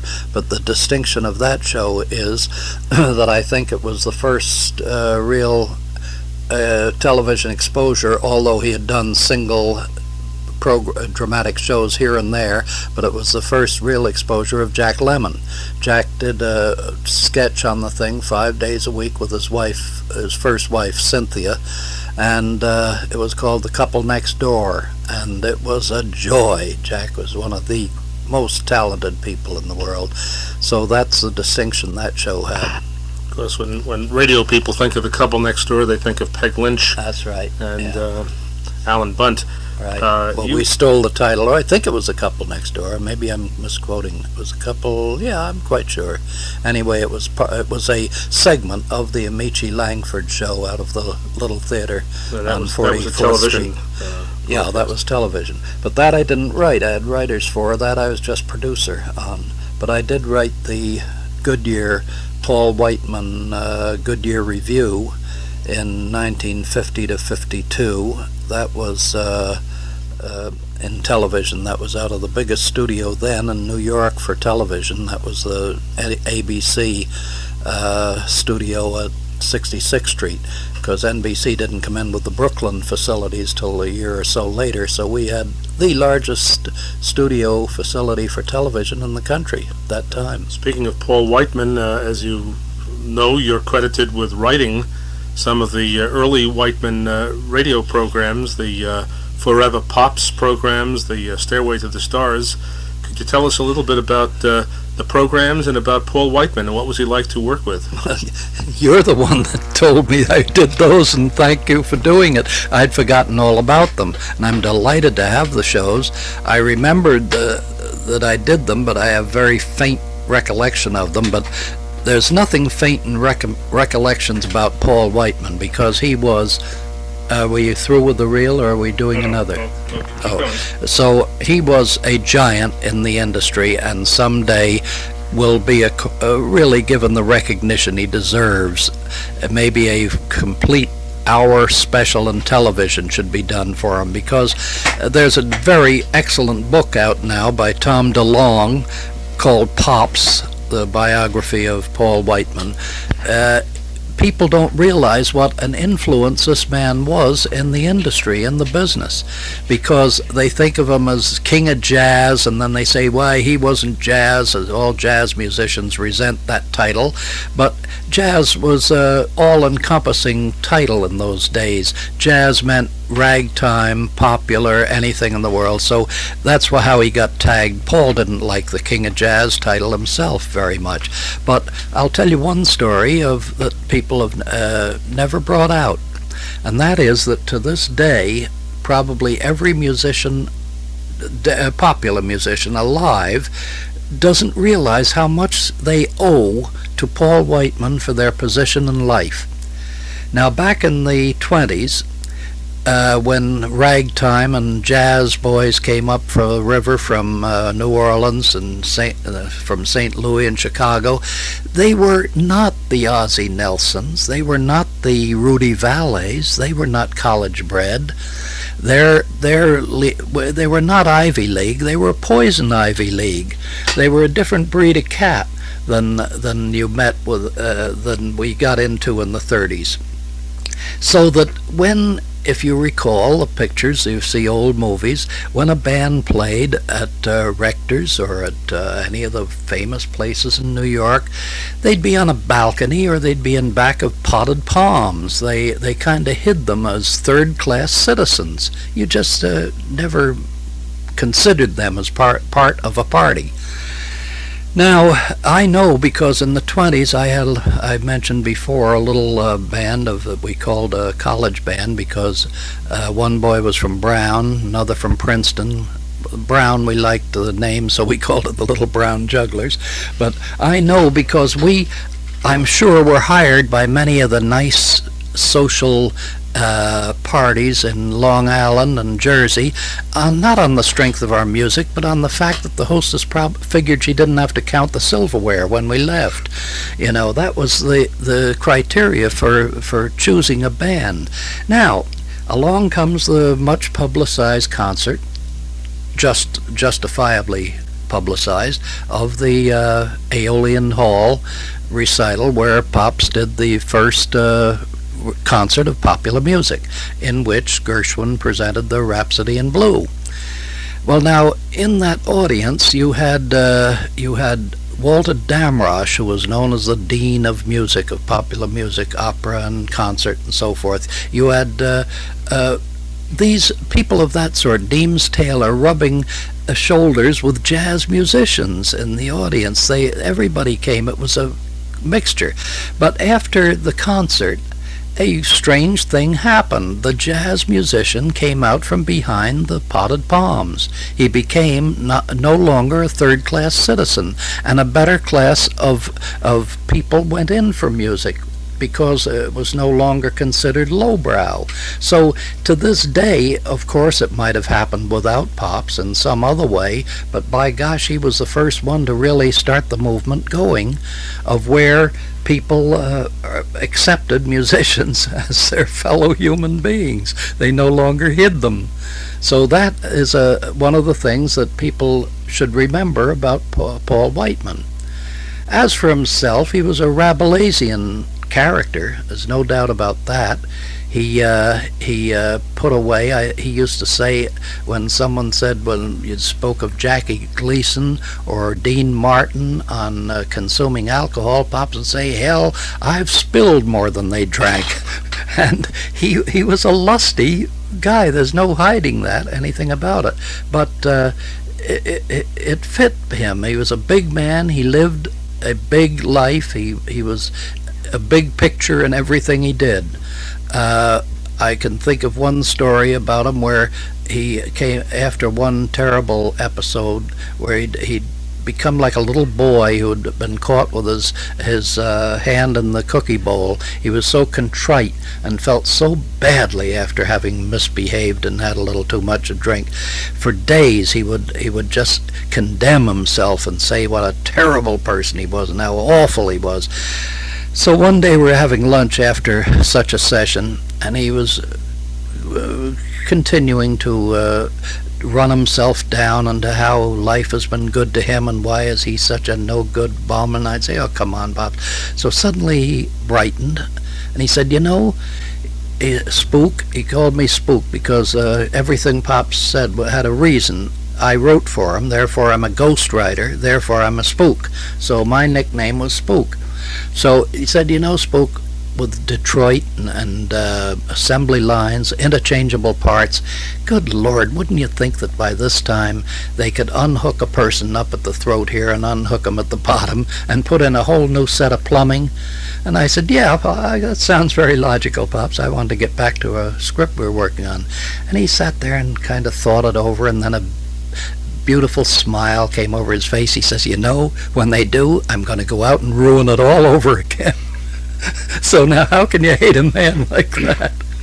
That's amusing, particularly since some of the stories that are told about Paul Whiteman are told in relationship to his early contacts with Bing Crosby and how he was more the master and Bing Crosby was the cut-up. And the stories that I've heard deal with Whiteman getting on Crosby's tail for some of the things that Crosby and his crew would do, and now you're telling me that Whiteman was just as capable of cutting up as the people who worked for him. Sure he was, but then after all he's the boss, and he did have to get after Bing on many things, many episodes, but also I think Bing owed a great deal to him that people don't realize. Now, I'm sure Bing might have developed it by himself, his wonderful use of words, his throwing around phrases, little catchphrases. That was developed by a lot of writers for him too, that saw his love of this, of language. But Pops was that way, and I think Bing might have caught a bit of it from him. Everything with Pop was a swinger-ring-a-rooer, and he had a a wonderful way of speech, of things you'd never think of describing scenes or something. He'd have colorful speech, and I think that Bing picked up a great deal of that from him. Granted, I think he developed it further and perfected it further than Pops did, but Pops was a wonderful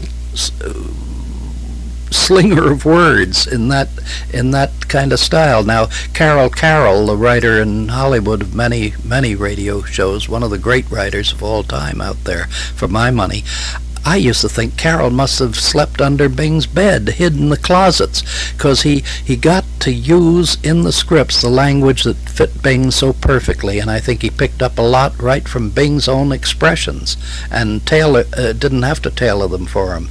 But all of that was very much a part of Pops Whiteman's speech too, the same sort of thing, but not quite as highly developed. You also worked, you've indicated, with Perry Como on the Chesterfield Hour. How did you get to develop that relationship with Como, and what was it like working with him? Well, Perry, I had worked with him, of course, before I did the Chesterfield, because when he was singing with Ted Weems' band, I'd done 1, 2, maybe 3 programs with during the 6 years of Fitch, so I knew Perry from that, knew him quite well. But I think what happened again was the saving money. Perry was to go out to do If I'm Lucky, a motion picture with what's her name that played in Guys and Dolls, Vivian Blaine. And he was to do the movie there and to go to the coast. That meant the Chesterfield Supper Club had to be put on from the coast. So to save sending a writer, a director, and a producer out, they said, this guy claims to do them all, which I had been doing. So I went out as probably a money-saving device, where I wrote, produced, and directed the shows, and went along with Perry on that trip. Then I continued on when we came back to New York and stayed with him right until I left to go into television in 1949. Now, you talked about money earlier when you commented on, I think, $25 a show that you got for some of the earlier programs. Could you, for those of us who are interested in the economics of radio, we know that there were stars that made quite a bit of money, the Eddie Cantors and the Al Jolsons. What was the economics of radio for those people who were in the background? Was there a great deal of money? Was it how did it develop? Did AFTRA have anything to do with changing any of that? And could you maybe talk about the role of AFTRA? No, not so much. AFTRA didn't have that, although later it came in the Writers Guild. They have jurisdiction over such things these days. But no, I'd say writers and producers and all did well on the big shows. The $25 I mentioned, Dave, was for a sustaining bit, you see, a little filler program, which was all that chamber music at Lower Basin Street was at that time, was I believe on the Blue Network. Maybe it was on Red. I think it played both networks at times, but that was now certainly the man that wrote it, that I told the story about taking over the script. His name was Wabun Kelly.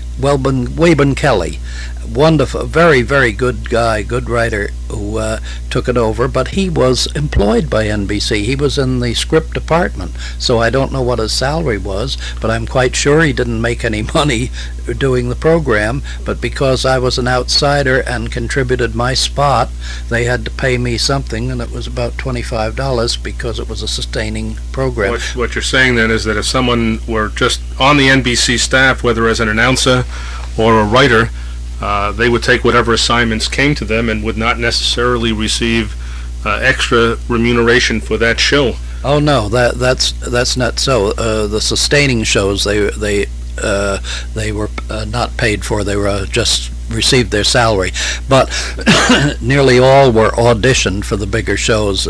City Service or any show that came along would have auditions announcers, and they got an extra fee from that client for doing the show. So all the bigger commercial programs had their own announcer. My announcer in New York for Fitch was Jack Costello, if you remember, and in the Coast I had Larry Keating, and I had Dresser Dahlstead. They all received, we paid them a fee, although they were on staff there, but because they had been presented by NBC, offered by NBC to the auditions, and they won the part, and they got paid for it. Were you involved in active production during the Petrillo period and during the strike of the musicians? Oh yes, very much so, because those were the days when everybody remembers we were all playing Jeannie with the light brown hair, and there's a tavern in the town, and all this arrangements had to be made of all the old standards, folk songs, everything else that were not controlled by ASCAP. So we were getting pretty tired of the material. So I went through that period, but then, in fact, that was the period that created BMI, who the networks sponsored or furthered their cause, gotten back of them, and they, for the first time, ASCAP had a competition. What is BMI? I'm not familiar with Broadcast Music Incorporated. I see. And they are now very, very big. They have a tremendous library, and many of the artists signed with them who were not getting any work with ASCAP out on strike, and so that became quite a problem for programming, because things were getting to sound pretty much alike. Well, after a 2 or 3 minute break here to take care of some technical problems, we're back on with the most generous person who I have ever met associated with the golden age of radio, Ward Byron. And Ward is being kind enough to share some of his memories with me and with anyone who is fortunate enough to be able to listen to this tape, of some of the great musicians of the 1930s and 40s and 50s. Ward, rather than asking about specific programs, can you tell me and who were some of the musicians that you really felt pride and a pleasure working with, and who were some that you perhaps preferred not to work with but had to nonetheless, and perhaps why? Well, I'm putting you on the spot because, as we said earlier, people like to hear some of the gossip of the days of yesterday. Well, I'd say that all in all, most of them were great. There were ones that, if your musical tastes were not the same, you'd try to duck them.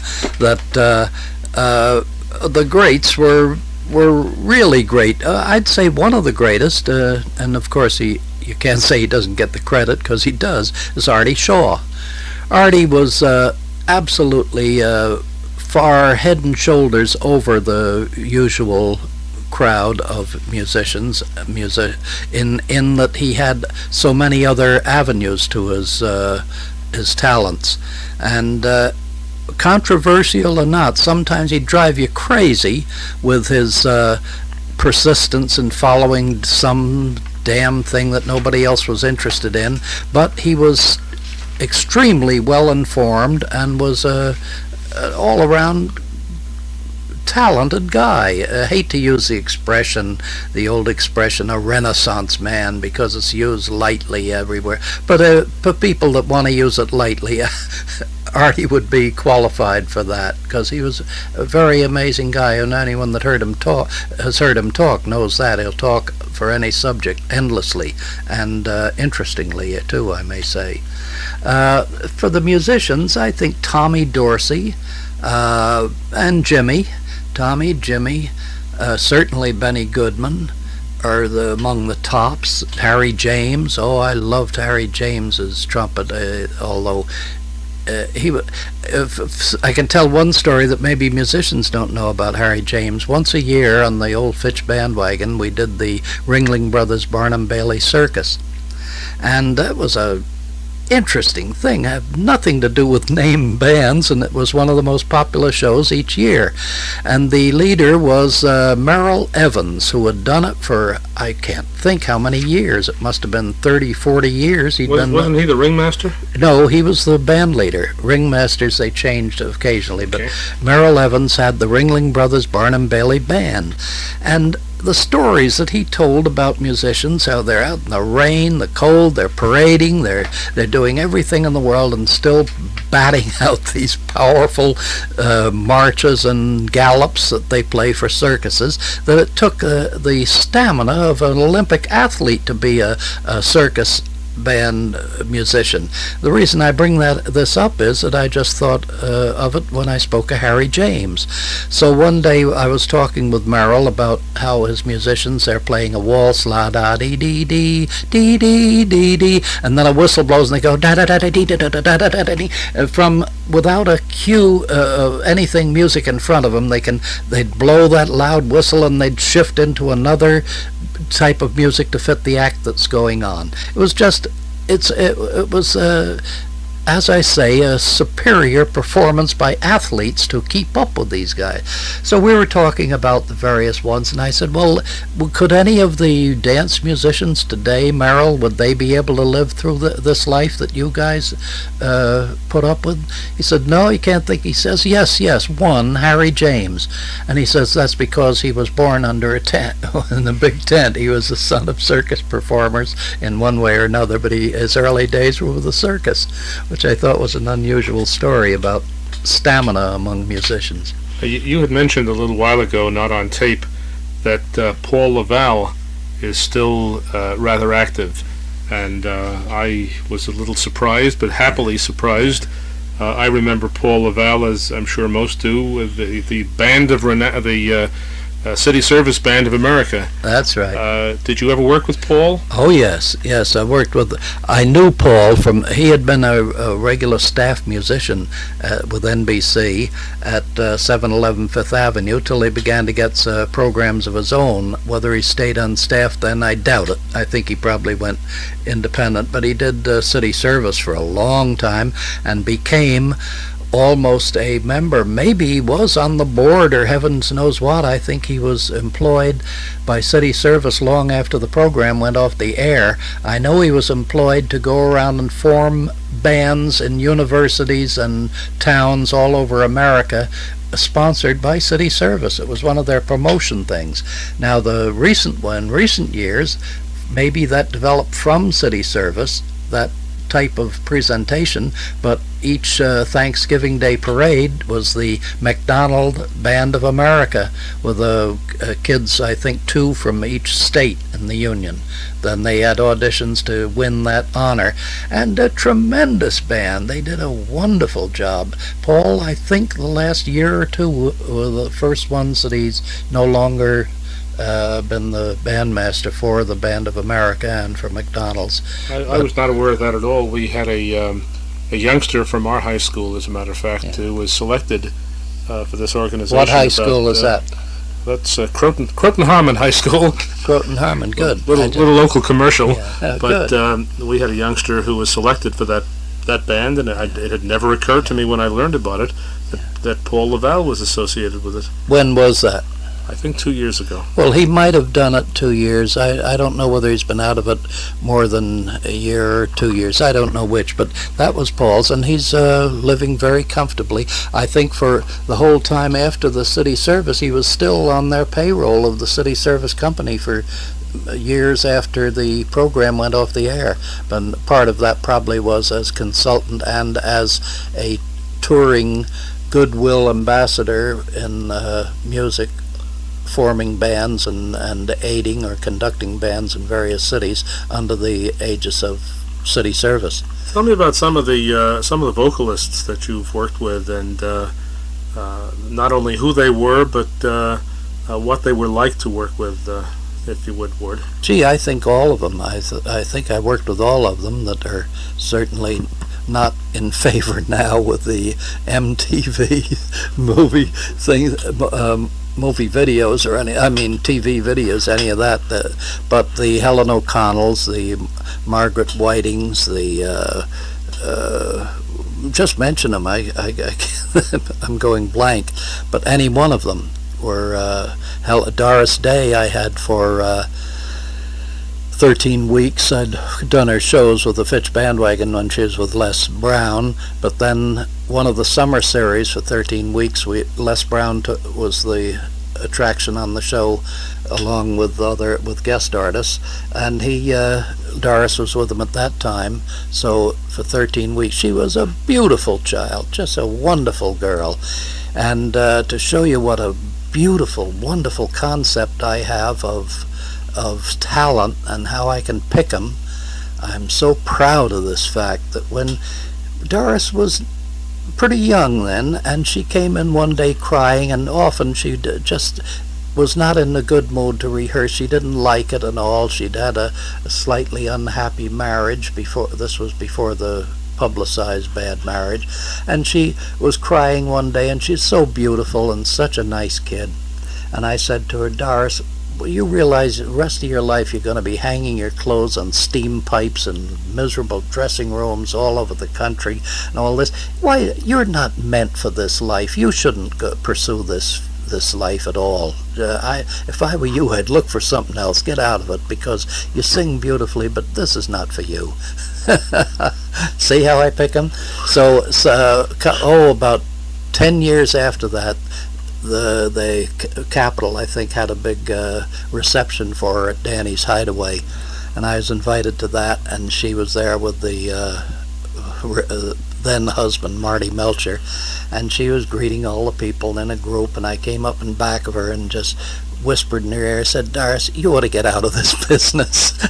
She turned around and said, you war. So you see, I really picked him. She remembered your advice. Yeah, I should have, she should have paid my advice. I don't know what. Oh dear. Well. So as I say, it's good I'm not a talent scout. When you had actors or comedians who were guests on some of the programs that you worked with, did you continue to write the scripts, or were there kinds of partnerships in terms of script writing? Did you work with any other writers? No, most of the shows I did were my own, where I did the writing and direction and production. But when I got with the B.O. Company and did Lever Brothers and what else? I can't think there. I did Philip Morris and that. Then we had writers. I had writers, and I just kind of ride herd on them. But speaking of comedians, you spoke of Zero Mostel a while ago. I'll never forget Zero on some program in the 30s, and I don't know what it was. I wasn't there, and I know nothing, but I know he'd gotten a bad blackball by being going on and stretching his part, and really loused up a show in timing and everything else by not sticking to the script. And he was funny. He was bringing down the house, but it got so bad that people couldn't depend on him. They weren't going to take him, and so his agent, whoever it was, I forget whether he was MCA or William Morris or what, had trouble booking him for quite a long time. And then we came up on a Lever Brothers show. I forget which one it was when I was at B.O., and they booked Zero on for me, and with the promise that he was going to stick to this. Well, wise guy Byron says, yeah, he'll stick to it, I know. So I prepared a big stretch part, we'd call it, a big blank, to maybe 2 minutes, where I knew that he was going to fill that. And you just couldn't depend on him. not doing it. So we went on. Zero played it right to the letter and played it. And I was stuck with a minute or 2 minutes at the end of the show with nothing going on. Ray Block was the orchestra leader. I know he played the theme over and over again. The announcer announced and ad-libbed who the people were on, and it seemed like an hour dragged by getting that show off the air. I never had that experience before of being out more than a few seconds, 5 or 10 seconds on a show, but this one was a nightmare, and all because Zero did exactly what he said he was going to do. A few years later, Zero Mostel was one of those people who had been blacklisted for association with left-wing organizations. Did you know him at that time? Or? No, not really. No, I didn't. I never had. As I say, that was about the only show I ever did that Zero was on. Was the I think it was Lever Brothers. What was Ray Block like to work with? Oh, Ray Block was an absolute little dynamo. He was one of the most capable production directors that I'd ever worked with. One of the fastest and best. It would be like Al Goodman used to be that way in the very early days of Rudy Valley shows and that sort. That he didn't do Rudy Valley, but that type of show, big show. Al, he was very good. But Ray was a craftsman.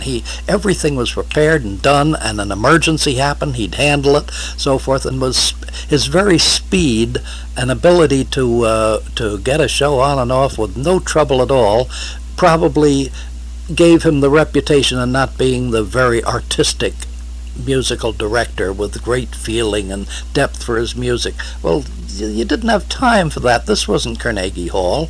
It was radio, and he was one of the best. Speaking of Ray Block, he worked for Edgar Bergen and Charlie McCarthy for a while. Did you ever work with Bergen and McCarthy? Or? No, I didn't know Ray did. I thought he did. Maybe I may be giving some misinformation now. I was their band leader? Robert Armbruster out in Hollywood for the. Why do I have the feeling it was Ray Block for a while? No. Bobby Armbruster was the conductor that I recall. Might have been someone before him. Was it Ray Noble? Ray Noble. Ray Noble. Ray Noble. Ray Noble was earlier when they used the name band. Yeah. There were constant jokes about his bald-headedness. That's right.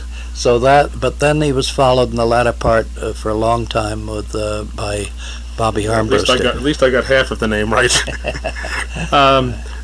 Can you tell me about any of the comedians other than Zero Mostel that you might have worked with? Did you ever work with Fanny Brice or? No, never with Fanny. No, but well, you see, in San Francisco, and I had such a run of them that I can't remember them all. Only one I can think of is Mari Amsterdam, that I had with Meredith Willson. What I went out the coast, I think what I was brought out there for actually, in '35, was their top show was called Carefree Carnival, and had been on for, I guess, a couple of years before I was there, on and off. It was never steady, but it was their big show. Their big variety show was the Carefree Carnival. Well, I think because I was with Raymond Knight, who was noted for comedy and in New York, that they thought I'd be the one. I wanted to go to the coast anyway, and so I had applied and been accepted, and I think they said, this is the guy we'll put on with the Carefree Carnival. So that's when I started with Meredith Willson and the Carefree Carnival. That was an hour show that I had to write, direct, and produce. An hour, which no one would ever think of doing today with the gang of writers you have. But I finally got help, and I'm glad you've reminded me of this one because I wanted to pay tribute to him. About 1936-7, they said I was going to get help, going to have a writer coming in. And he'd be up one day to see me, and I didn't know when it was, so I was up in some little piano studio with a piano recital guy, and I was falling asleep there, and the announcer was falling asleep in the corner as the piano recital went on, a typical filler sustaining show, and the doors opened, the studio, and a guy walked in with the brim of his hat turned up like an old farmer, and his belt pulled way below his stomach so it hung out, and he looked like a real farmer. I think he even had the straw in his mouth, and walked right into the studio, walked up to the mic and said, "Calm is the night, calm is the day, calm Rover," and walked out. And I fell off my chair, and the announcer didn't know what to do, says we've had a slight interruption or something or other, and that was Ransom Sherman. And Ransom, he became my co-writer, and of course performed on the show too. And I never have had a better and funnier program to work on, working with Ransom. Ransom was a benevolent Don Rickles. I've never heard that used before, and maybe no one knows what I mean. He wasn't as hard-hitting as Don Rickles, but he was a put-on artist. Everybody he talked to, he knew a great deal more of their subject than they knew, and he was very definite about it, and he'd come in with just enough knowledge to confuse everybody. And he'd stand in front of a window where some girl was demonstrating a product, and that was a sight to see. And he'd have a straw in his mouth, his belt pulled way down, he'd get his nose in the window, and he'd watch everything they do. Well, you could see that they're saying to someone else, "Hey, get a load of this guy out here," and pretty soon there are a lot of people there watching this character out there, and he's got the person by this time so confused as doing the demonstration. But Ransom was just wonderful, and he's retired, I think, now. But in fact, I just got his address a couple weeks ago. I'm going to write him a letter. He has been a guest on many programs as a comedian, and I think he had his own show for a while. Sure. Well, he had started out maybe before this, but the first I was aware of, there was a show out of Chicago called The Three Doctors, and that was Ransom Sherman and I can't think who else.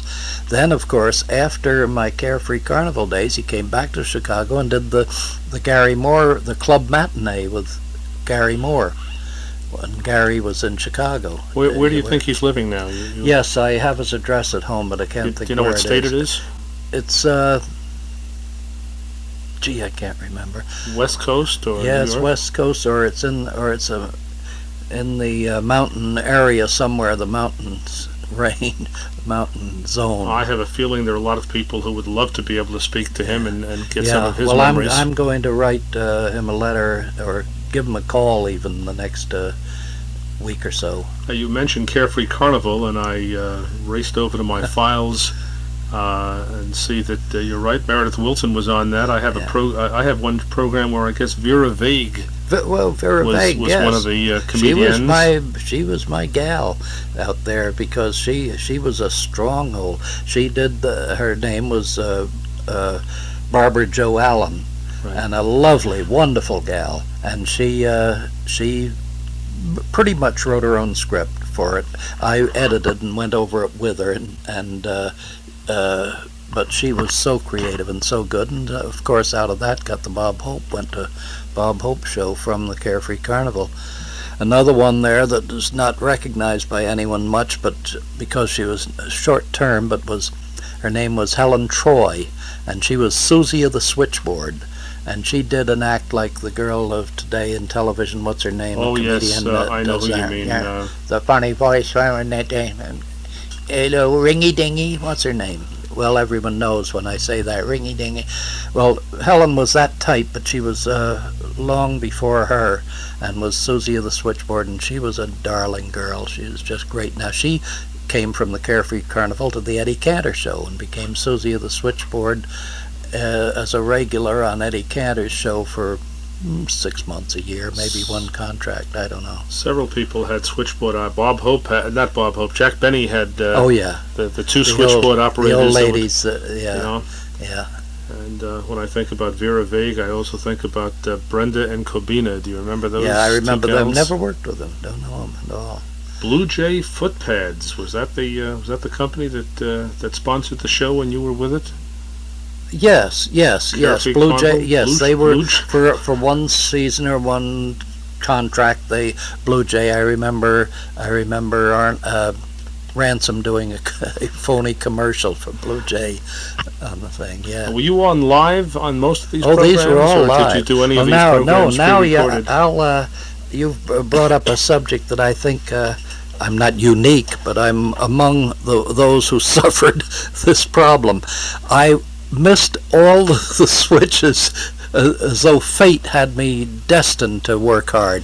When I left Perry Como was in 1949, and if you check your records, you'll find out some part of 49, early or late, was when Bing Crosby won his fight with ABC and had his Ampex because he was interested in that, and forced them to accept his shows on tape. So I went from doing 2 shows, as you know, Dave. They used to have the repeat show for the West Coast. So I'd do 7 to 7:15, 5 days a week, then 3 days a week later, Monday, Wednesday, and Friday with Como. And we'd finish at 7:15 and have to wait around till 11 or 11:15 at night. I forget whether it went on 11 or 11:15. And we'd have to go to Toots Shores and sit around and just wait and come back and do the show. Well, a couple months after I left, they went tape, everything went tape. Now, in the meantime, I'd gone into television, and I did the Paul Whiteman Goodyear Review, and a couple others, the Langford Amici show, 5 days a week, beating her brains out on live television, which was fun but exciting, but pretty darn difficult. And so when I left them to go with the Milton Bio agency, for the Lennon and Newell agency, at that time I left in 52 because ABC was waiting word from Washington on their merger with Paramount, you may remember, and they had to get approval of the deal. And so for a couple of months we went black, as they say in television, went dark in our various studios, outside theater studios, because nothing could be done. We're spending no money, just treading water until the approval came by. Well, I said, gee, I don't want to sit around waiting for this. They're suddenly going to look at me and say, what are we paying this guy for? So I had wanted to go into agency work and to try that, and so I went to Lennon Newell Agency. Now, while I'm at Lennon Newell, probably 6 months, maybe a year, but sounds like 6 months later, in came tape and film, at least film for the commercials started, where we did commercials live, and I'd say they first started with the commercials, but then pretty soon everything went to tape, so I said I missed it again. So I'm sorry you brought that up. It makes me think how hard I had to work. A pioneer, a true pioneer. I was fascinated to hear earlier about the organization that you belong to in New York, the Dutch Street Club, because you had mentioned that as a member of that organization, you have developed friendships with some people who are legends in radio and in other fields, particularly Alexander Walcott, Lowell Thomas, Robert Benchley, and others. Could you kind of talk a little bit about some of these individuals in terms of your own impressions of someone like Walcott or Benchley? Well, no, I never knew Walcott. I mean, I told you the story of how I was pulling a thing that I thought I was getting away with, telling a story personalized to my own tailoring. When he did it on the air, and it finally brought me up short, and I said, I can't use that anymore. And so I never knew him. I saw him because he was doing the Town Crier, it was called at that time, and I was then with NBC at 711 Fifth Avenue. Benchley, too. I only bumped into him a couple times at the Garden of Allah in Hollywood, but I never knew him well. I knew his son, Nat Benchley, and I became very good friends. And but the others were radio people at this club where Lowell Thomas was our president, where bitter blow when we lost him a couple years ago as president of the club. And there were John Charles Thomas, Bobby Armbruster, Gene Lockhart, any of the people of the day, of the top stars. Many of them were members of the club. I worked with some of them, but knew most of them. When you were on live, other than the time that you ran a couple of minutes short because you expected a Zero to clown around and he didn't, can you recall any flubs that might have caused anyone any embarrassment? Oh, yes, but they can't be told on the air. Most of the flubs. We're not on the air now. Yeah, no, but I think, there's one, and it's not radio, but it's so allied with it, I have to tell you, in television, that I would gladly pay, I don't know how much, but right now I'd say $100 to anyone that has a kinescope of it, but I don't think it exists. I don't think we made kinescopes. But in 1950 or 51, I took the job of doing the commercials because I was at ABC. I was executive producer of television at ABC, but Robert Kintner, who many will remember his name, was president of the company, and I was given permission to write the commercials for the famous old radio show, Can You Top This? Now, this was a strange thing. They said you can do it and accept a fee for the thing because they don't know how to convert their radio commercials to television. And who was the sponsor? Do you recall? The sponsor was Mogan David Wine. That's what I'm coming to. Oh boy! So they had an agency, Weiss and Geller, in Chicago. And they said, great, they'd pay me, I forget what it was pretty good loot to readapt their commercials. Well, with these nice old gentlemen of Senator Ford, Joe Laurie Jr., Harry Hirschfield, and Peter Donald as MC, all of them have had a touch of the grape every now and then to a point of where they were pretty good at it. And they would practically get sick at my commercials because they advertise, what I was given to advertise was Mogan David Longfellows, the highball out of this sweet wine, Mogan David on the rocks, Mogan David all sorts of ways, and they'd clown around the background. Terrible. Not their type of drinking. So I got pretty tired of writing these commercials and was looking for a new way to do it, a new way to put them on. Suddenly I thought, wait a minute, I'm going to do a Lucius Beebe type of thing, or Man of Distinction with his elbow on a mantelpiece, everything but the patch over the eye. And I said, I'll do an elegant commercial. So there's a thing they call a mirror box. You have mirrors made into a corner where they meet like corners of a wall, and you put something in that corner of the mirror and you shoot it at a certain angle with the camera and you see thousands of them stretch out. It's a camera illusion. So I said I put the glass of Mogan David there. Well, that worked for a while and everything was fine. And they said, could they do more inventive commercials? So suddenly I thought, now I'll do this Lucius Beebe act. So I wrote a commercial in sheer elegance, starting out to the effect that we think of eavesdropping, that's by the ear, that's an oral pursuit, but I wonder with this new medium of television, which it was then, could we eavesdrop by television? Well, let us see. And with that, the camera cut down to the apron, as we call it, from the apron down to the floor of the theater we were in. And you wouldn't see the audience when we shot down at that angle because they're 20 feet back from the apron. And I needed an actor. Well, and I thought, why should I pay an actor? I'll do it myself. So I got out, I had a club chair arranged with an end table with all the ingredients on it, and a reading lamp, and I'm in a dressing gown with my back to the camera, and I've got a book there, and I stretch my arms out and hold the book out and put it across my knees and reach over to the ingredients on the table. Live.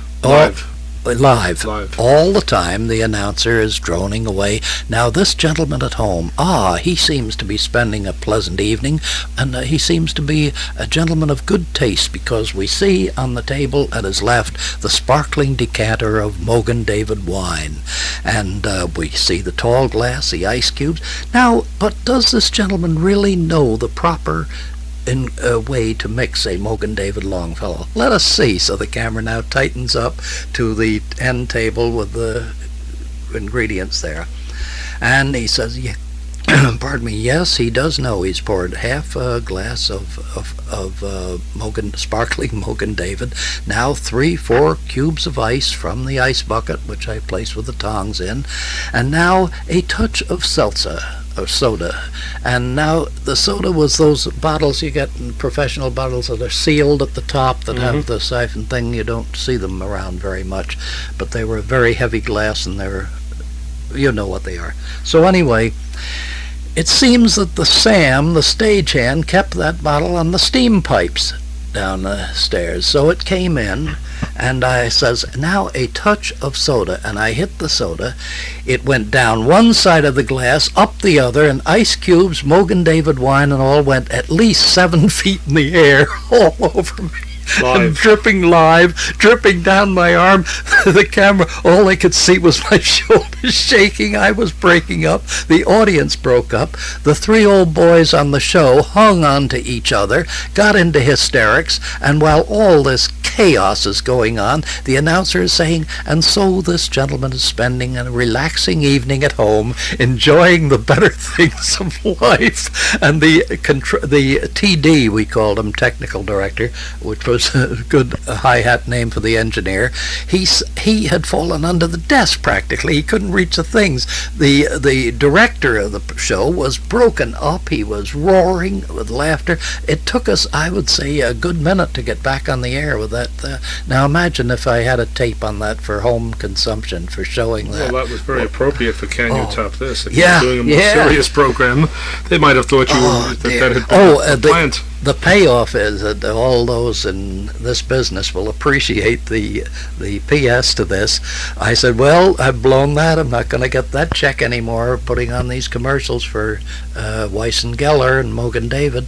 Never heard a word. I think that they thought something went on that they didn't understand, and they didn't want to admit that they didn't get it. So I got away with it. I've listened to a lot of the Can You Top This shows. I'm sure you have also. Oh, boy. I wondered sometimes whether or not those programs were actually rehearsed, whether the jokes that Senator Ford and Harry Hirschfield and Joe Lurie Jr. told, presumably to match up the joke that the contestants sent in, were off the cuff, or whether they were jokes that they had ready. Sometimes they were off the cuff, but most of the time they'd say taxi joke. They'd say one thing is going to deal with a small boy in school. One deals with a woman hanging out a laundry joke. You'd get a topic, but they wouldn't rehearse what they were going to say, actually. But they knew the topic in advance. They might have known. I'd say most of the time they knew the topic, but sometimes they'd spring one on them just to see what they had happened. A supply of jokes at home. Sometimes not I'm at sure home. They did. knew them right in their head. They were rememberers. Harry Hirschfield was one of the most delightful storytellers, great as an MC at dinners and parties. He was just perfect. They did a lot of dialect stuff on the air. Did they do their dialect stuff on TV as well? Yeah. Every now and then they'd go in for the dialect stuff. Speaking of dialect, and this may be a sensitive question, but I'm going to raise it because we talked about this earlier as well. Nowadays, if anyone dared to play Amos and Andy on the radio, they'd probably be banned from the air. There was a great deal of dialect type of humor on the radio in the 30s and 40s. Jack Benny with Rochester and Amos and Andy and several others. You told me kind of off tape before a little story about a situation involving a black musician.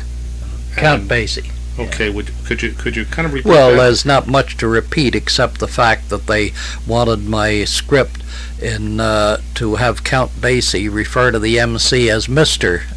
Reddy. His name was Tom Reddy, where everyone else called him Tom, and I wouldn't have it.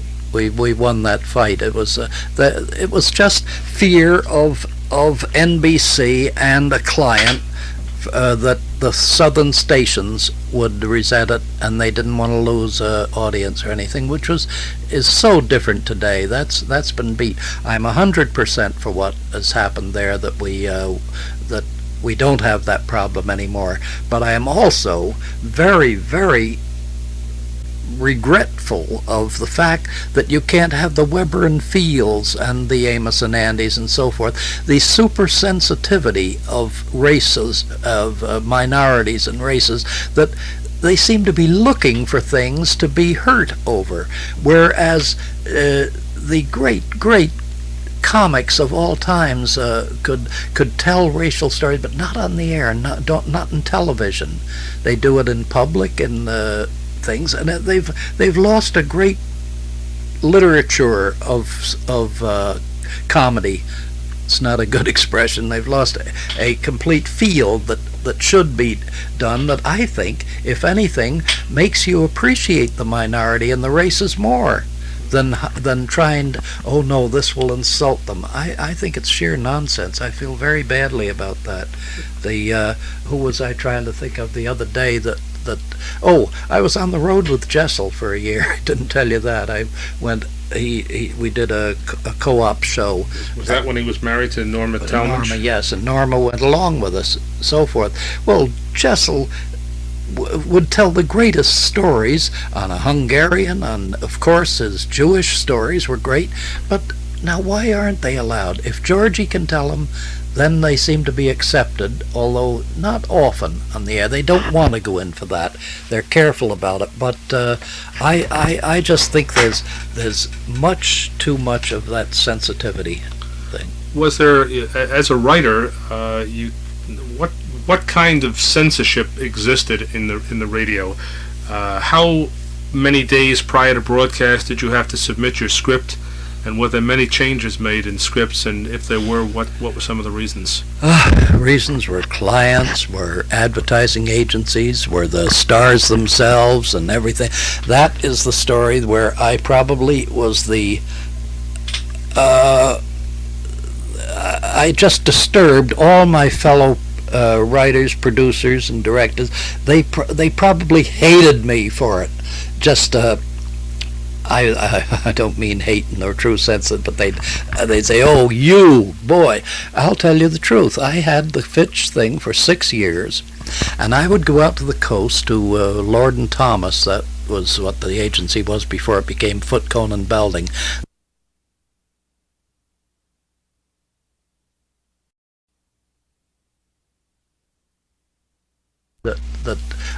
I was on the road with Jessel for a year. I didn't tell you that. I went. We did a co-op show. Was that when he was married to Norma Talmadge? Norma, yes, and Norma went along with us, so forth. Well, Jessel would tell the greatest stories on a Hungarian, and of course his Jewish stories were great, but now why aren't they allowed? If Georgie can tell them, then they seem to be accepted, although not often on the air. They don't want to go in for that. They're careful about it, but I just think there's too much of that sensitivity thing. Was there, as a writer, what kind of censorship existed in the radio?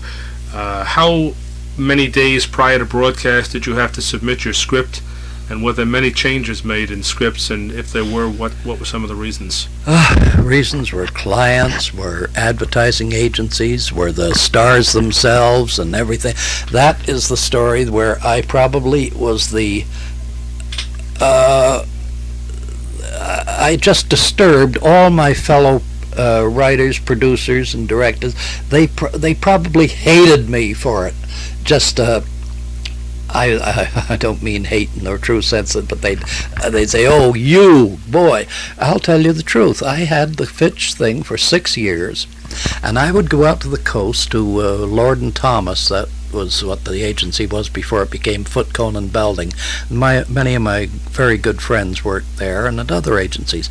And I'd walk in at a meeting where they've got teletypes practically from the ceiling to the floor that they've written, change this and get this paragraph out of here and so forth. And the client says this. Well, the greatest example would be George Washington Hill, who rode herd on his programs as no one has ever ridden herd before, and these guys were tearing their hairs out, having to rewrite it at midnight and get it ready for tomorrow and get it approved back to New York and all this. Now I would look at them and say, well, I have to go home and write the Fitch script for a day after tomorrow or something, and I'll be in Chicago.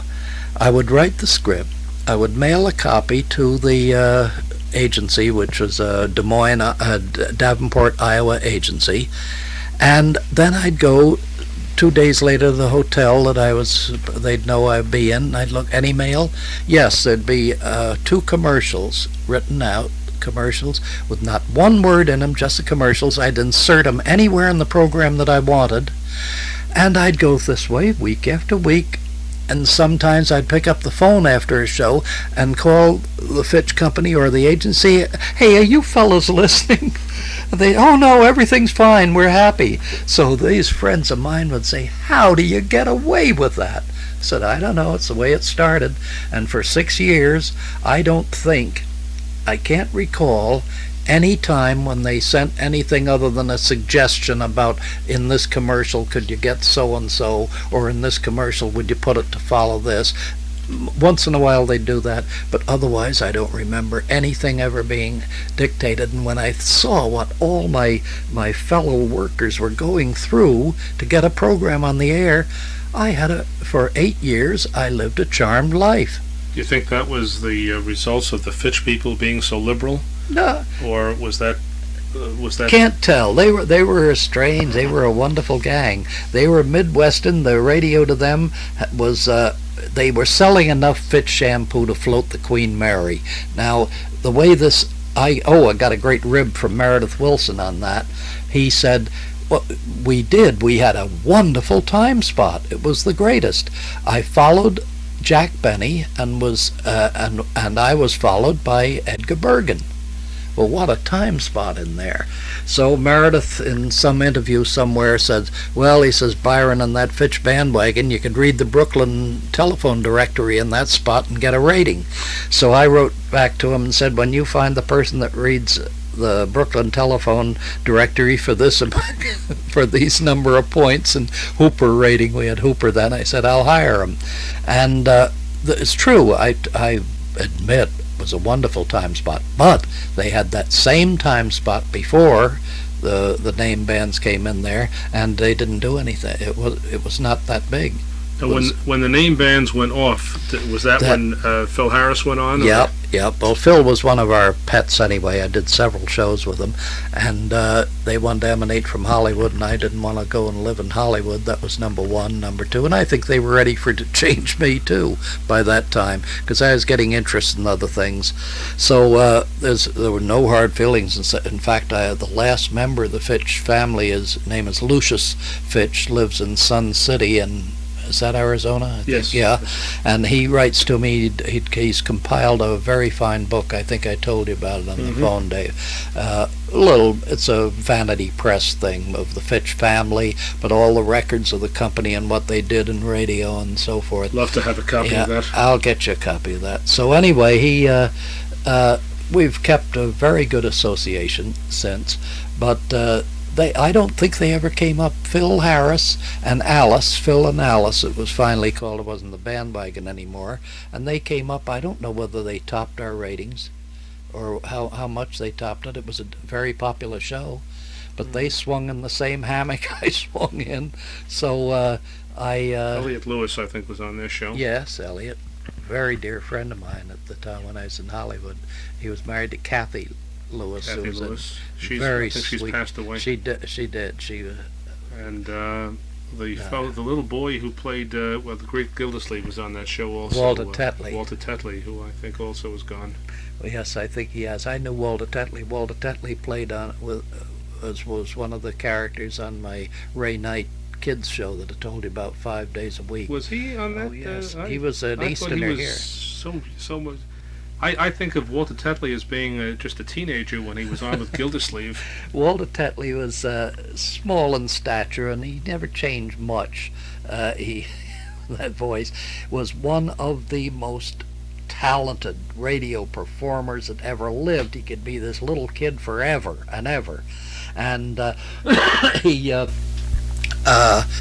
I never forget my best description of Walter Tetley was, well, he played with me, he probably 13, 14, 15 when he played with me with Wheatinaville. Then some years later he went out to Hollywood, and he was out there in everything, many things, heavens knows what, Gildersleeve, and as you say, the Phil Harris.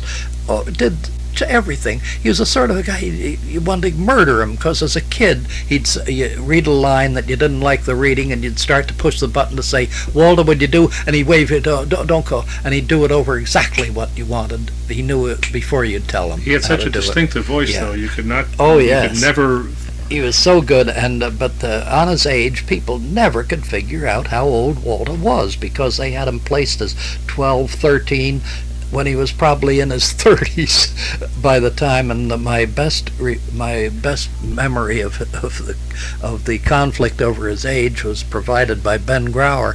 We were sitting around one night, and someone said, "What the hell, Walter Tetley? He's got to be about 20 now, doesn't he?" And Grauer said, 20? Walter was a busboy at the Last Supper. Oh dear. He was on Wheatinaville. Yeah, not as a steady character, but he played on it many times. We used many characters. Our regular performers on that were Ray Knight and a girl named Alice Davenport. Not the Alice Davenport, or maybe I've got her name wrong. It was Alice something, and I think Davenport, but there is another Alice Davenport, a famous old radio performer.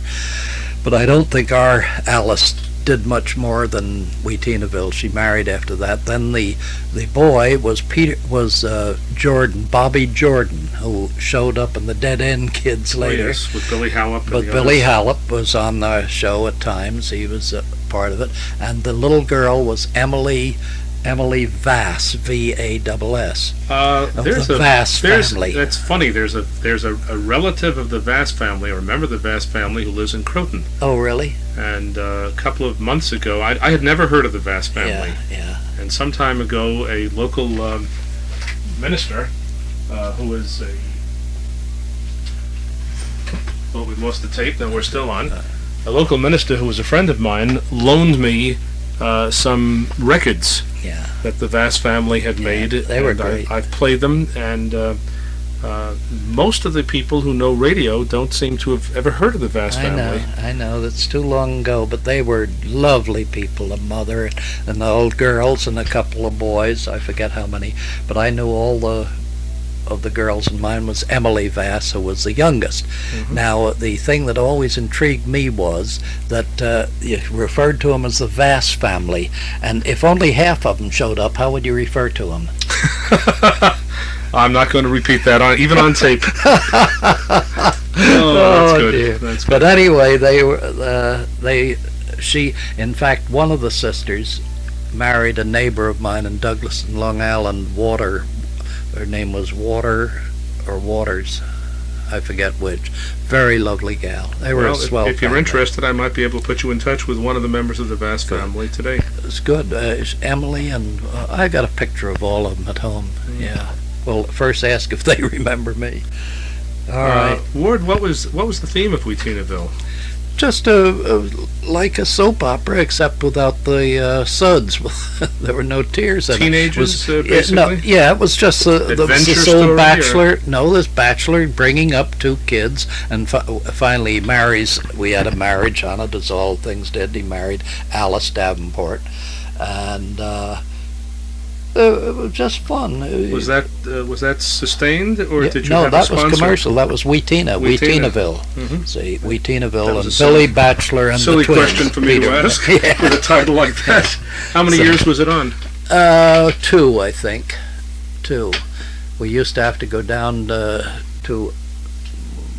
past Camden, somewhere around Camden, and read a week's scripts to the client, and just have them prove. And they'd fall asleep at the tables as we were droning on, taking all parts in the thing and reading the scripts and that.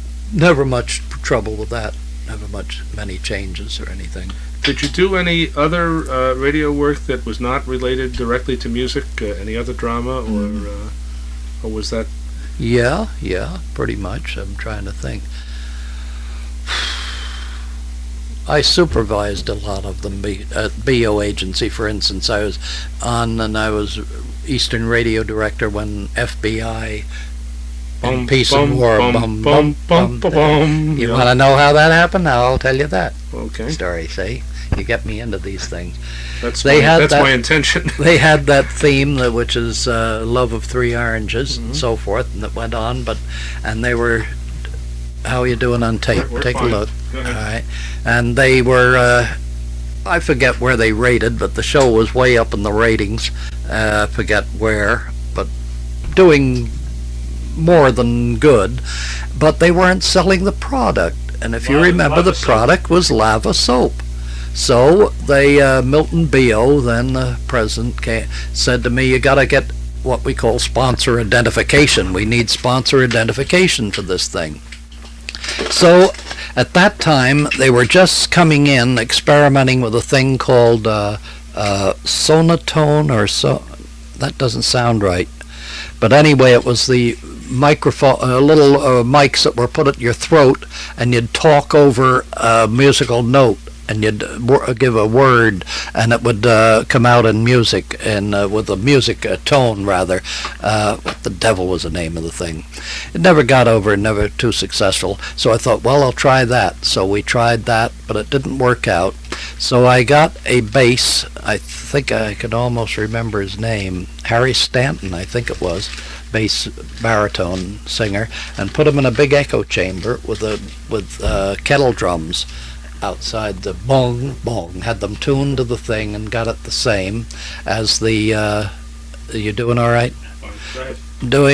Got it the same as the tone as the theme itself, and had the bass in the echo chamber say L-A-V-A, L-A-V-A, bum bum bum bum into the tune. I think within a month we came from one of the lowest sponsor identification to one of the highest, and just that little L-A-V-A. One gimmick. Yep. And the lava soap company must have loved you. So you bring up these things that I haven't thought of in years.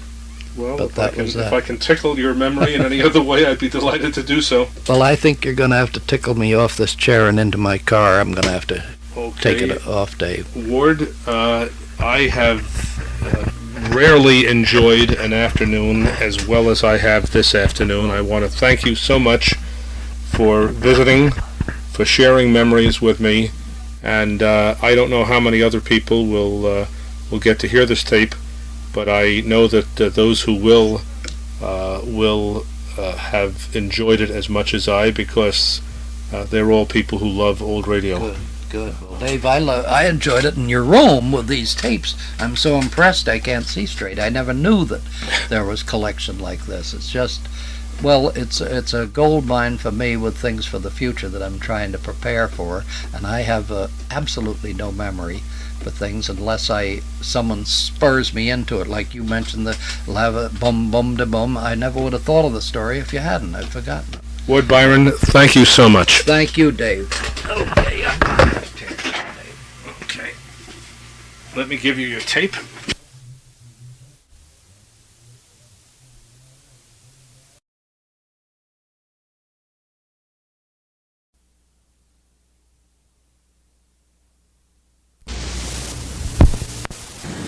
Channel 26 of Croton has made the trip to Newark, New Jersey on October 20th, 1984 to visit the Old Time Radio Convention, our 9th annual program.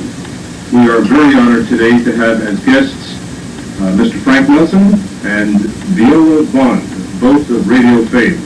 Frank and Viola, we're not going to be very formal, but I would like to ask both of you how you got involved in acting, and very, very specifically radio acting, and even more specifically radio comedy.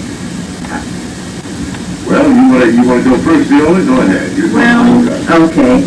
It's very difficult to be short with this because it's sort of a long thing, but I got involved in the business when I was 5 years old and went into vaudeville and radio. Specifically, my first radio job was at KHJ, and it was on the Children's Hour, and I did cartwheels over the air. Don't ask her why she did cartwheels over the air, because I don't want to know. I've never found out, as a matter of fact, and I don't think I would now. And from then I went into vaudeville as a little kid, had my own act, went up and down the country, went into band singing, and band singing led into the radio station, KMTR, KWB, and from that into real radio. I think my first job was the big town, Edward G. Robinson, and then the Joey Brown Show, and from there on it was just absolute gravy. Right? Well, actually, I started when I was very young. I was living in Denver, Colorado, and doing amateur theatricals and doing occasional things down at the Denim, which was a stock company at the time. And I was still in high school. And somebody told me that KOA was doing an audition for some kind of a series, and why didn't I go out? So I went out to KOA and walked in, and the program director looked at me and he said, "What are you here for?" And I said, "Well, they told me you were having an audition." He said, "Oh, no. He said, this is about a 35-year-old man married to about a 30-year-old girl, and it's a story about this couple, and it ran for 26 weeks for a bank in Denver." And I said, "Oh, well, thank you," and I started to leave. And he said, "Well, wait a minute, have you ever read on a microphone?" And I said, no, I hadn't. He said, "Well, you've made a long trip out here at the edge of town, maybe you'd like to stay and read." I said, "Well, sure. So I stayed, and there were about 30 of us, and we read, and the next day they called back 12, next day they called back 4, next day they called back and told me I had it. And I played the 35-year-old man with the most beautiful 32-year-old redhead you ever saw in your life. And if I had any brains, know what I know today, I might have enjoyed myself more. But I did the best I could with it. So that was really my start. And after that, I came out to Hollywood. And I went from that into announcing, from the dramatic into announcing, then back into the dramatic again.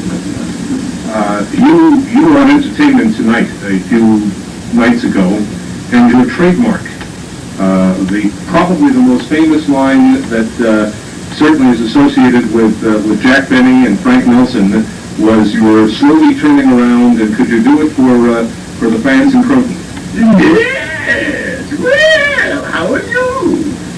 Yes, I'll tell you how I got into comedy, because you did ask that up front, and I kind of missed it in my answer. I was basically a leading man.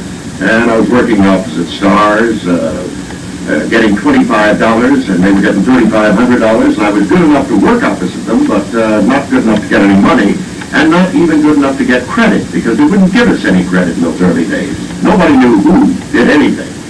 And then it dawned on me that I could make a lot more money if I could do comedy and do it well and deliver on it. You could make about 4 or 5 times as much as you could as a leading man. And that's really what led me into it, is greed, sheer greed. So I started doing comedy, and of course in radio, you could do anything that you could do vocally. That was a great joy for an actor. And every day was a brand new day, because there were no reruns for the 27th time, as you see today in television. And everything was fresh every day, and you could do whatever you were capable of doing vocally. Didn't make any difference whether you were short, tall, fat, thin, old, or young. And so that made a great joy out of it. And I continued to do dramatic parts even after I started comedy, until we got into television. Then, of course, I was trapped by the Jack Benny character, and really everything I've done in television has been some kind of an offshoot. It may be a gentler approach to it, but it's always, and once in a while, just for fun, I go in and I'll start reading quite straight, They said, "Well, what we had in mind was," I said, "Yeah, I know exactly what you had in mind." And we ended up doing the Benny character anyway. We've been on the radio for years. Before you were on the Benny program, could you tell me how you were selected for Benny's show and what it was like working with the cast of the Jack Benny program. Also, how did the shift from radio to TV affect the cast, Benny, and the entire production? Well, the way I got on the Benny show, I had worked for John Swallow at KFAC, KFBD in Los Angeles. And John became the head of NBC. Now, NBC didn't even have a building in Hollywood at that time because all of the major shows emanated from Chicago and New York. And they had not yet decided that there was enough in Hollywood to reverse the lines, which was very expensive, and run shows from west to east. Jack came out to California to do a picture. And, of course, he was doing his show in New York, and they wanted to keep him alive on that show. And so we did a 5-minute insert, and John called me to do it. And what it was, we were on a train and coming out to the West Coast, and Jack, of course, is bragging about the fact that he's going to Hollywood and he's going to be a big star in pictures and so on. And my character, I'm very non-committal, but very polite to him and so on. And it finally ends up, the sketch ends up, Jack says, well, you know, you seem like a very personable young man. He says, quite possibly I can do something for you out there. My name is Jack Benny. What is your name? And my answer was Clark Gable. And that was the joke. So the following week we did another 5-minute insert. Then Jack went back east, and after a period, I don't remember how many months, he brought his show to the West Coast. And I started doing just casual things with him, you know, just parts. Weren't you aren't you the voice of the famous train conductor? No. Was that Mel Blanc? Oh, I'm sorry. Okay. Yeah, Mel did Anaheim was in Sydney. Come on, yeah. What happened, the way this character developed, as I say, I was just doing casual characters for him. And then one day the writer said, hey, we're going to try that again. And I said, try what again? And they said, well, you remember last week you stretched the yes and it got a big laugh? And I clicked back and I said, oh, well, yeah. I don't know why I did it, I just happened to do it. And so then they started writing it in. And then we went from there to the ooh and so on. And the first time we did the ooh was funny. Jack had a line, you really hate me, don't you? And so in rehearsal I said, ooh, do I? And just left it like that, you know. Well, when we got the show, and Jack said, you really hate me, don't you? And I said, ooh, oh, do I? And I want to say, I don't know what. Just absolutely broke up.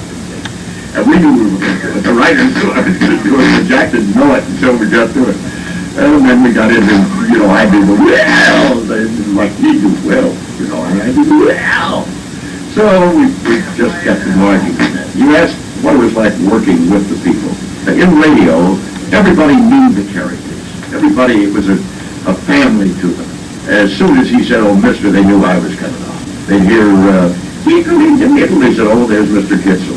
Hello, Sandra. There's Sam Hart. Yeah, there's Sam Hearn. And so everybody, and then Buck Benny, you remember, we just had an easy cast. They worked well together. Jack knew exactly what he was going to get from everybody, so there was really no direction on the show. Theoretically, you would figure there was, but there wasn't. We'd sit around the table like on Thursday, read the show, and then they'd do any rewrites they wanted to do, and you come in on Sunday, read it once, go on mic, do a dress, and do the show. Were members of the cast of a program like that socially friendly? Did you? I know some of them are not with us any longer. Rochester is gone, and of course Jack and Mary. But Phil Harris is here, and there are probably several others. Dennis Day. Do the folks who work together have they after the show stayed as friends or well, we're friends. We're friends, but I mean socially, you know, Los Angeles is real spread out. And I go to see my daughter. That's a 60-mile round trip, and she's, you know, in the Los Angeles area. It's I go to see my son. That's an 80-mile round trip.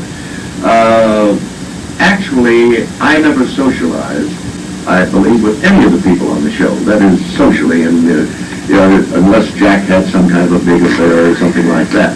Now, Jack and Mel socialized. They were very close friends. Mel Outside of that, I don't know.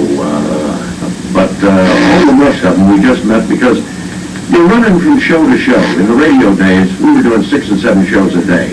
And you simply didn't have the time to do that, nor were you close enough together. Some of the people were 50 miles apart, and yet they worked the show together.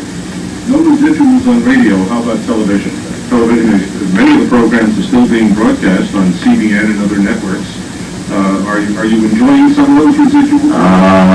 That's another story, because I intend to get into that and try to find out who's getting the money for that, because we are not getting it. I'm sure that somebody is being paid. I don't think those shows are on there for nothing, and they're supposed to be paid, but simply not. It's like, it's like old-time radio. You see, there was no rebroadcast rights for old-time radio. When you did a radio script, if they repeated that script for any reason, and the only reason that they would repeat a radio script ever was because somebody in the cast was ill, and they had a recording of it, and so they'd repeat one from several weeks before because they simply couldn't do a live one that week. Outside of that, you never heard a repeat in radio. They had no rights to do that. They had to negotiate or pay the full original fee in radio. Yet you hear countless radio shows today. Of course, on some of them the copyrights have run out, and therefore there's no claim by anybody. But the real thing is that you can never find out where they were released, who did it, how did they get there. Usually it's because somebody recorded it maybe for themselves, gave it to a friend to a disc jockey somewhere, gave it to him. He said, "Hey, that's great, I'll put it on the show." Next thing you know, it's all over. Jack Benny's programs, many of them come from Jack Benny's personal collection. He was, I'm told that he was one of the most generous people in terms of being willing to share his own programs. While he was still alive, he would permit people to visit him and to record some of his programs. And they're available back to the 1930s. I have some Jack Benny programs in my collection that were done his first or second year on the air, 1933 and 1934, and all the way through 38 and 39, and the sound quality on some of them are terrific. I'm going to be criticized by our director if I don't give Viola an opportunity to talk about Viola. Yes. Viola. You know, Eddie Cantor always used to call me Viola, and nobody called me Viola. I changed the spelling 3 times, and it was still Viola. So I've given up. You know. Were you a steady as Frank was on No. a particular program? Yes, I was well, I tell you, I had an enviable place in that golden time because I looked lovely, my body was lovely, you had an audience, and I'd slither and wiggle across the stage and get at the mic just in time to say the line, and everybody fell apart because we dressed for, women dressed for the audience. There were about 250, 300 people in the audience. And as soon as they saw me approaching, it was starting to go, ooh, and it began to build, and then I would go up and say, "Hello, do I?" And Jack said, "What did he say, dear?" I always dream about her. Yeah, I did, on the Benny Show, I did Spanish, I did French, I did Southern, and when Mary was not feeling well, I would stand by. They'd redo the script and I would do it. And on all of the other shows, as I started to say, I was a femme fatale foil. Bergen and McCarthy, I sang with Dick Howell on the Bergen Show. I sang with Crosby. I did a lot of singing and acting too. And it was just a very thrilling part of my life. What about Eddie Cantor? Eddie Cantor! Oh, yes, the Eddie Cantor Show, yes. Eddie was wonderful. I won an audition and got on the show, and here Deanna Durbin, Pinky Conlon, Jacques Renard, his orchestra, and of course the Mad Russian. And we did Bert Gordon, yes. And we did shows, we took the show to New York. We even performed in, I think, 2 convention halls at that time, Cleveland and the Philadelphia Hall. Each was 12,000 people, and they were stacked. Tears all over. It was very thrilling. Excuse me, the kid, I don't know, she doesn't know even enough to tell you that what she did was Mademoiselle Fifi. Now, good Lord. Oh, well, I just assumed. Yeah. Right, yes. Yeah. Yes. Yes, Tell us about Mademoiselle. I just told you about Mademoiselle Fifi. Enough said. That's it. That's what he hired her for, though, put her on the contract. Yes, it was a French. French was always my love. But I did the Spanish ones. I sang with Gildersleeve. I was Gildersleeve's Spanish girlfriend, and we sang Bésame mucho, together. Anyone with Will Waterman or with Harold Perry? I was on with both. Both, yes. You know the story about those two? I'm going to listen to it right now. Well, yes. Hal Perry and Willard Waterman were both Chicago radio actors, long before Great Gildersleeve. They were just actors, like we all were. You went in, you did X number of shows, and you did different characters. They both did that character as one of the things that they did on local Chicago shows. Whoever got there first, if they happened to think that character would play, would do the character. So when Hal Perry took the show, Willard Waterman walked right in and nobody knew that Hal had left. That's one of those things where Willard didn't come in and do an imitation of Hal Perry. He just did the character that they had both done in all their Chicago days, which is different than you'd think, well, if he just came in and did an imitation, that is very nice. But he didn't. He was really doing what he had done when he was just an actor in Chicago. Not only do I get to hear old radio programs in my collection, but organizations like Spurtback and others,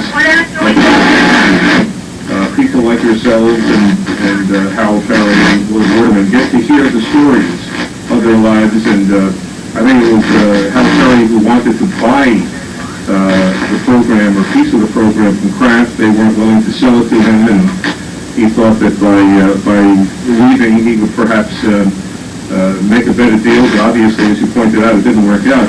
But he also did a good deal of drama. He worked for Arch Olba in some of the Lights Out programs. There's a very fine one where he plays a dentist who's getting even with a man who's made love to his wife. Imagine being in the dental chair under those circumstances. Tell you an Arch Olba story. I got a call from Arch one week to do the lead opposite Helen Mack. And so I went down, and Helen Mack had a speech about this long. And then I said, oh. And then she had one about this long, and I said, oh. Then she had one about this long, and I said, And this is the way it went through the script. So the following week, I'm doing Lux Radio, and there was an actor on the West Coast, Lou Merrill, did an awful lot of work, and Lou was on the show, and they each called us the Gold Dust Twins, because we were both of us running from show to show all the time. So Lou says, hey, I'm on Oprah this week. I said, oh, when you see him, tell him that the fellow that ad-libbed opposite Helen Mack last week said hello. He gave him a message, and I didn't work for Arch for 2 years. He got so mad about it. I reminded him of it when we were doing something to honor Lorene Tuttle out there at an affair, and I said, you remember Arch? And well, he got mad. He didn't think that was funny at all. This is really probably the only person in the field of old radio who does challenge people today who are replaying his broadcast. He is well known for that. Most other radio personalities, I think, are honored and enjoy the fact that that collectors and some of the non-profit stations are playing these shows. But Wolff, I understand, goes after them with a passion. He does, and there's one reason that he keeps copyright on everything, and he challenges anybody to use it. What he doesn't know, and he's not going to see this program, so I'm going to tell you. About 76, wasn't it?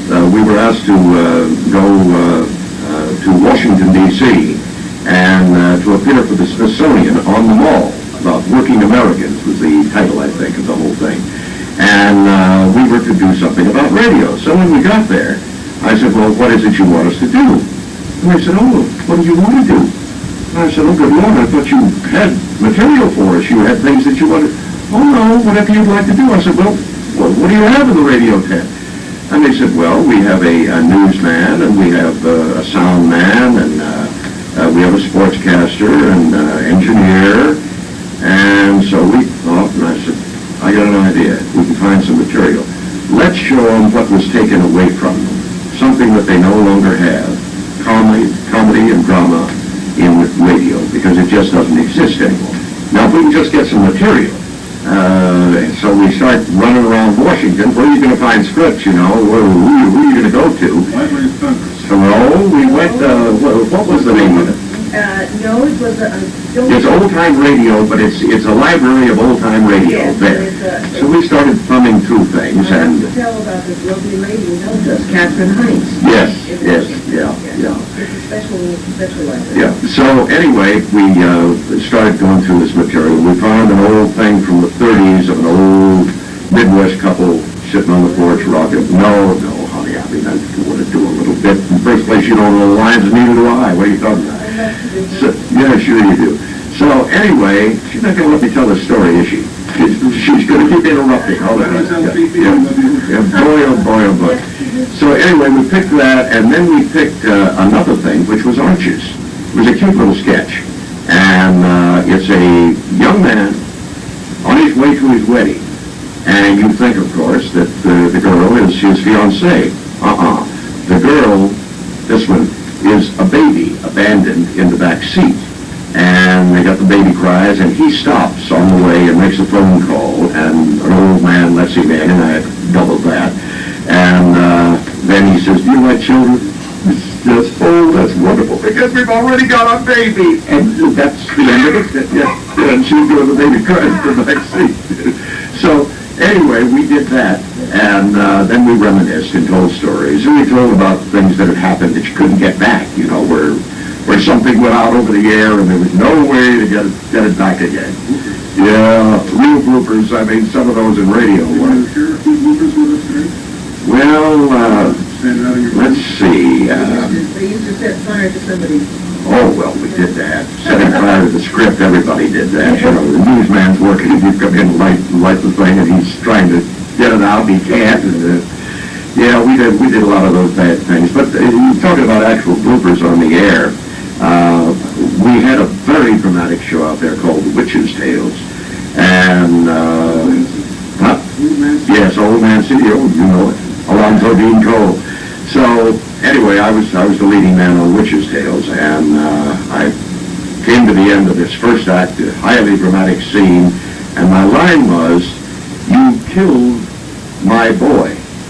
And I started to say son, and I tried to change back, and what came out was, you killed my soy! And I'm dying. And Lindsay McCary was the director, and he sent a note out to me, and just as we were going to start the second act, I flipped this thing open and looked at it, and he says, my little soy, how have you been? And I thought, oh, no, I'm not going on at all. I tell you, those things kill you. And you catch somebody's eye, you know, somebody breaks up and you catch their eye, you're dead. I've seen things where the whole show is dissolved. Everybody's going,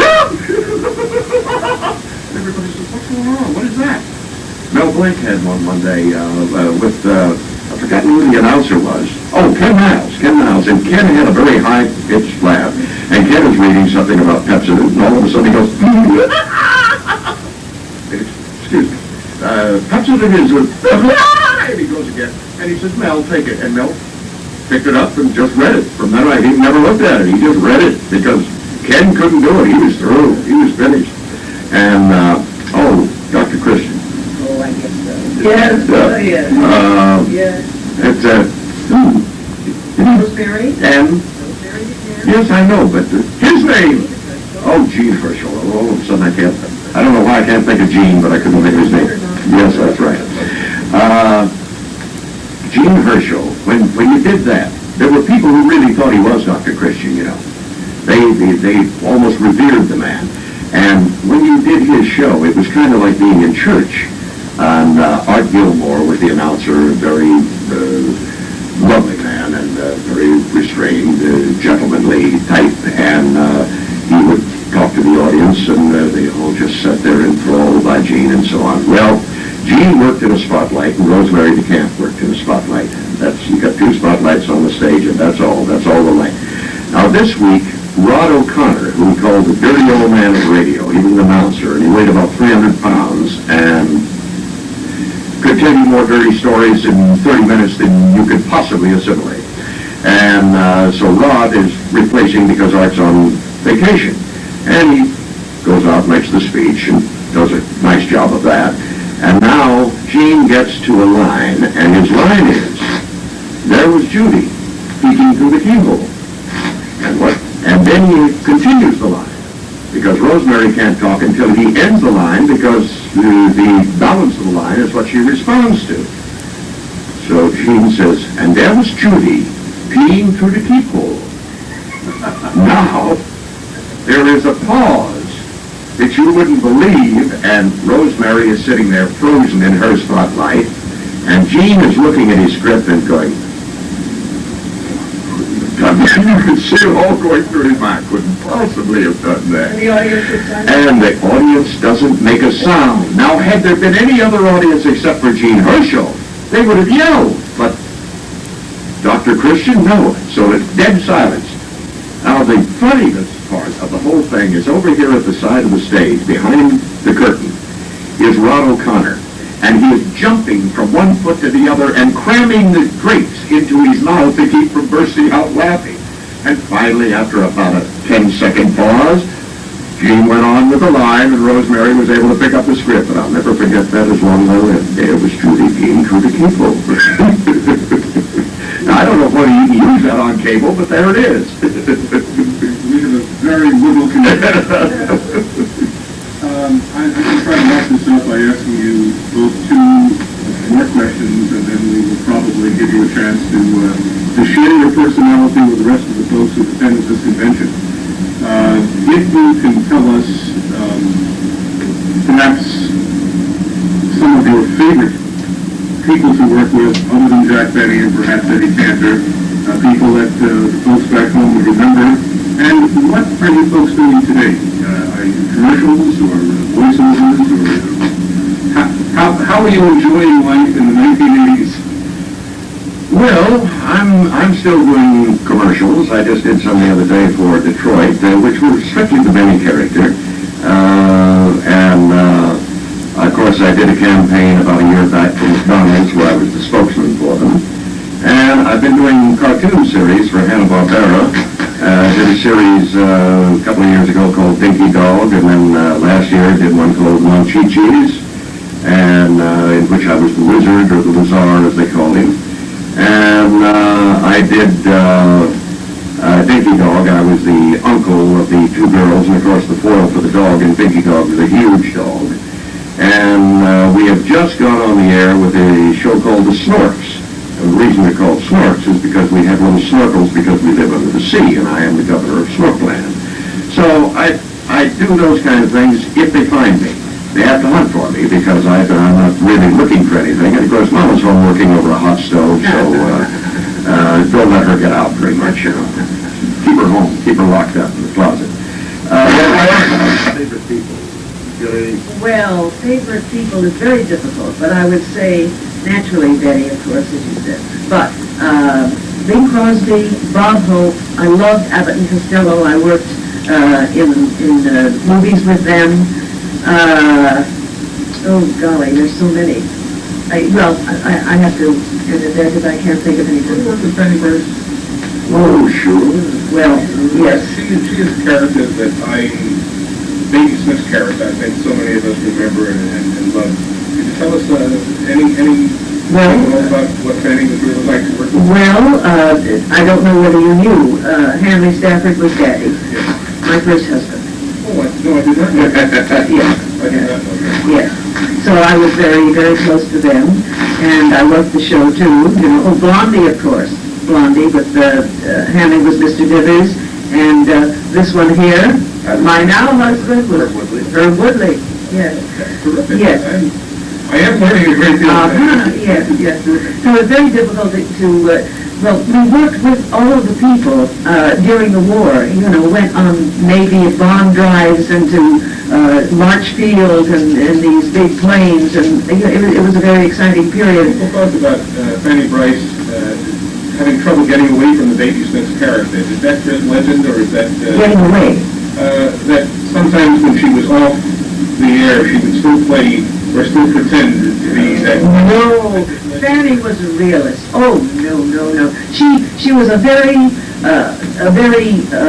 admixture of elegance and gutter. She really was. She came from the Lower East Side, and when she would go to the dressing room, she would lie down and belch a lot. I mean, she really did. Yeah, it was just, she was just herself. When we bought our home, Fanny decorated our home, and she got up into the area where we were, and we had a beautiful view of the city, and she says, "Oh my God, kid, look, I've got goosebumps. Look at the view," and she pulled her skirt up. She was just basic. She came to the house, she cooked potato pancakes when we had only a stove in the house. She was a wonderful woman. She was just pure herself. She knew from Aldous Huxley to Polly Moran, who used to take her teeth out and regale everybody with something like that. No, she had, and Bea Lilly, of course, was one of her best friends. And Hanley and Fanny did not really socialize, just occasionally. He felt it best to keep the two apart. He had been on some dramatic programs. Was he on Fu Manchu? Nayland Smith? I was Nadia, Princess Nadia on Fu Manchu. And Fu Manchu. Sean Du, I beg your pardon. Sean Du, the magician, that's right. That's right. Kid doesn't know where he is. Yes. The fellow in Cortland who was a Sean Du fan. He has hours and hours of Sean Du. Yes. Well, this was the area when the period when Tom Collins did the juvenile, and I was Princess Naji. Yeah. Frank and Viola. Thank you. This has been my moment of moments. I really have had a terrific time meeting you. You are the most gracious couple that we have had the experience of having at our convention. I hope that the folks in Croton who have an opportunity to watch this tape are as thrilled with the experience as I have been, but I don't know that there are as many radio nuts as I am, but there are, I'm happy to say, not hundreds but thousands of people who still not just remember but listen to and enjoy your talents. I'm going to kiss you. Thank you. Well, that about wraps it up. I hope you will have enjoyed the small portion of the convention which I could share with you. Thanks for tuning in.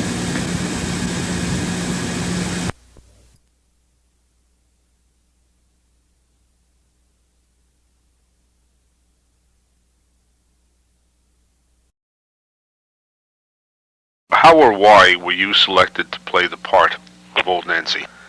Adelaide Fitzallen, who did the original Nancy, died. She was something like 85 years old. And I was 12 or 13, and I had been doing Witches on Let's Pretend. They had auditioned about 600 actresses and had different people doing it for about 4 weeks after she died. And I decided that I'd audition for it, because I had been listening to the show. I'd been listening to the show secretively, because my mother wouldn't let me listen to it. She thought it was too scary for me. And I went to WOR after the show was over at midnight, and auditioned for Mr. Cole, and he took me. At age 12? Yeah. So that's the story of my audition. I think he stood there with his mouth open. I mean, he did it as a gag, and it was unusual for a kid to be there at that hour anyway. And I always job hunted on my own. I didn't take my mother with me at that age. So that's how it happened. It's amazing. Those of us who, I live in a suburb of New York, and those of us who, I was born in the city and used to travel in the city without any qualms at all. Of course. Thinking about a 12-year-old young lady traveling in New York at that hour. I had long curls, Buster Brown type bangs, and a big sailor hat. I took my books with me because I went from school. I was going to Julia Richmond High School at that time. I was ahead of my years. I graduated high school when I was 14 and a half. So I went from school to NBC, where Molly Picon was doing a show with Rudy Valley, and sat and talked with her for a while because I knew her, and she was very nervous about the show. And then I went on to WOR and sat and listened to the show, to the Witch's Tale show, and then did the audition. That's marvelous. In doing a little research, my sense tells me that the program first went on the air in 1934, right, and came off in 38. Right. At what point did you join the program? 35. Very, very early in the program then. I was on it for 3 years. And it started out with my just playing a witch, but we had a repertory company. There was Alan Devitt, Mark Smith, Marie O'Flynn, Mr. Cole, Angeline Cole, and myself, and we played all the parts. I was going to ask you first what you remember about the personalities and the talents of Mr. Cole and Mrs. Flynn. They were extremely neurotic people, but they were very talented. Somebody, I don't know. Do you know the name Charles Michelson?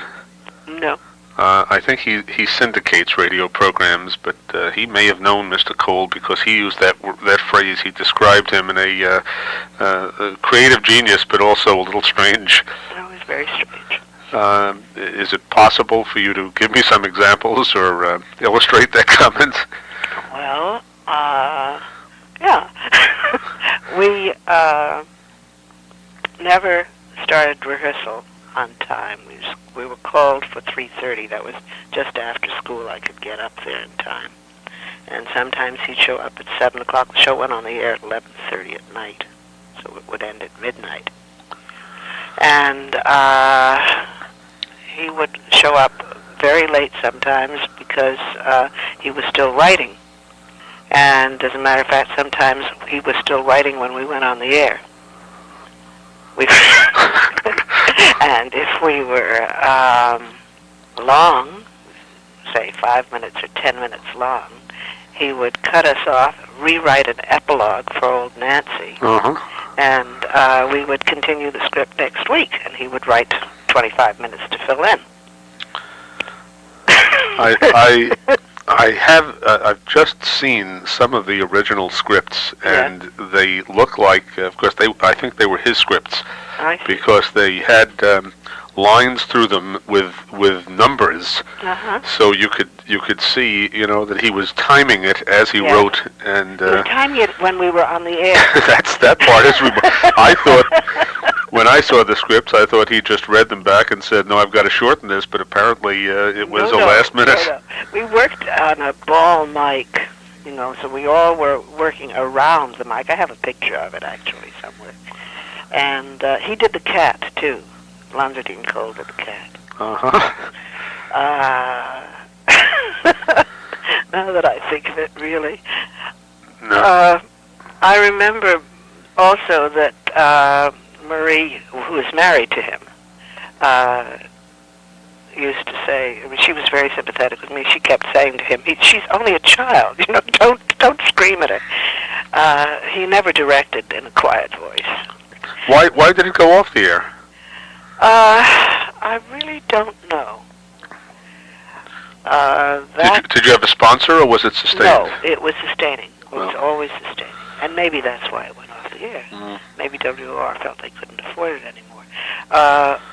And incidentally, I think the way it was done was Lonserdine Cole had a package for which he was paid, and then I think he paid the actors out of that, which is one of the reasons he was so stingy. Did the actors, Mr. Smith and Mr. Devitt, did they play in other companies as well? They played in other shows, you mean? Yes. Oh, yes. They were very popular radio actors. So they were not related just to this program? No. And the same with Marie O'Flynn? No, Marie O'Flynn actually worked only on The Witch's Tale. She had a very unusual voice. I don't know if you remember. It has sort of a quaver to it. And she could play anything, but she played the ingenues always, and I played all the character parts on the show. And her voice was very distinctive, and I think that he didn't want her to do other shows. Was he involved in any other broadcasts, or was this his He only did baby? Casey Crime Photographer. He wrote it. At the same time that Stott Scotsworth was there? Yes. So Stotts would know him.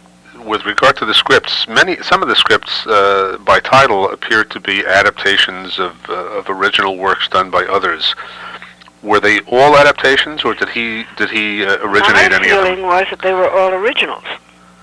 I mean, that was what he led us to believe. Okay, because I just saw a script entitled The Queen of Spades, and I always thought that was a Pushkin. No. But maybe not. No. They were all originals, as far as I know. In that case, my God, he had an imaginative mind. He had a very imaginative mind. He would have been an excellent writer for the pulps, because the pulp stories and his stories were very similar. Well, I remember once, this is just sort of an aside thing, when we were doing the show, there was a murder committed somewhere in New England.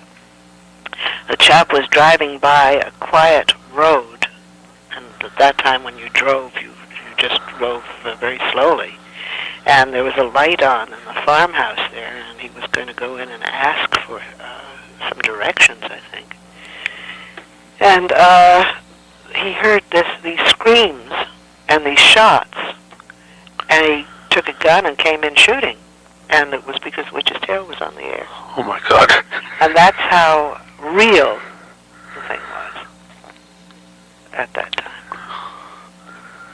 So, I mean, it was a program that was extremely unusual.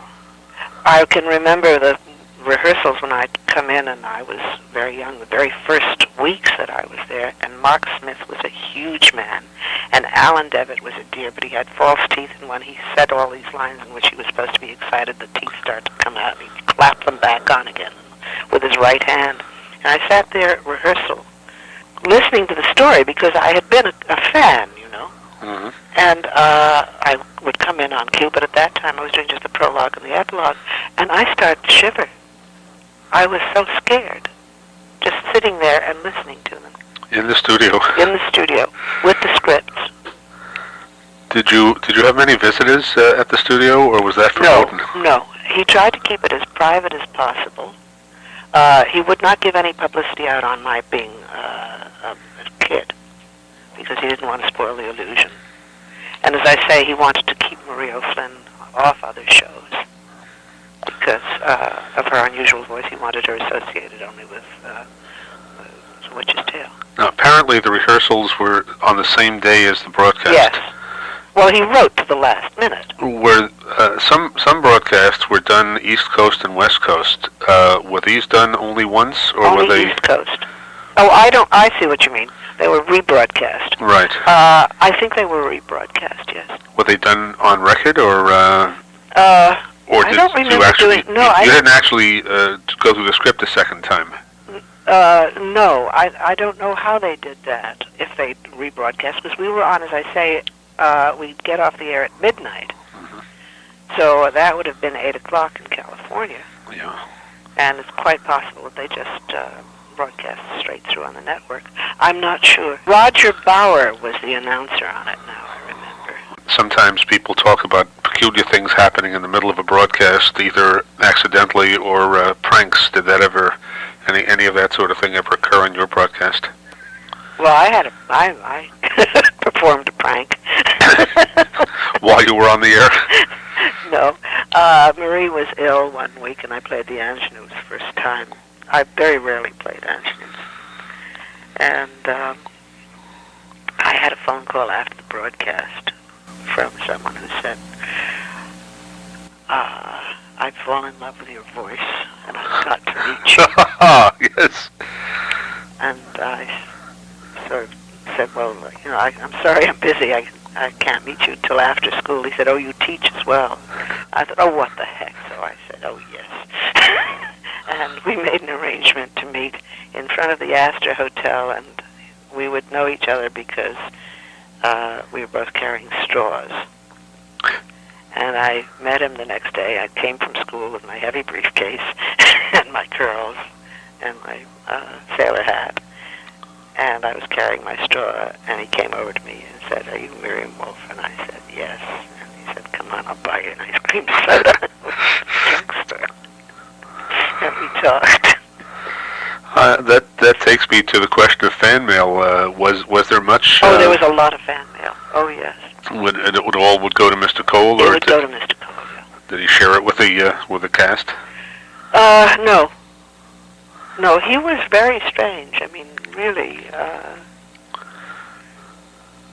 very possessive about everything. How old was he at the time of the, or approximately how old was he and the other cast? He was an old man to me. I don't know. 30s, 40s? He was in his 30s. I don't know how old he was. I really don't. Okay. Well, nor the other cast members. I would imagine he had been in vaudeville with Nala, too, I think. I think they had known each other from that. Nala Mac.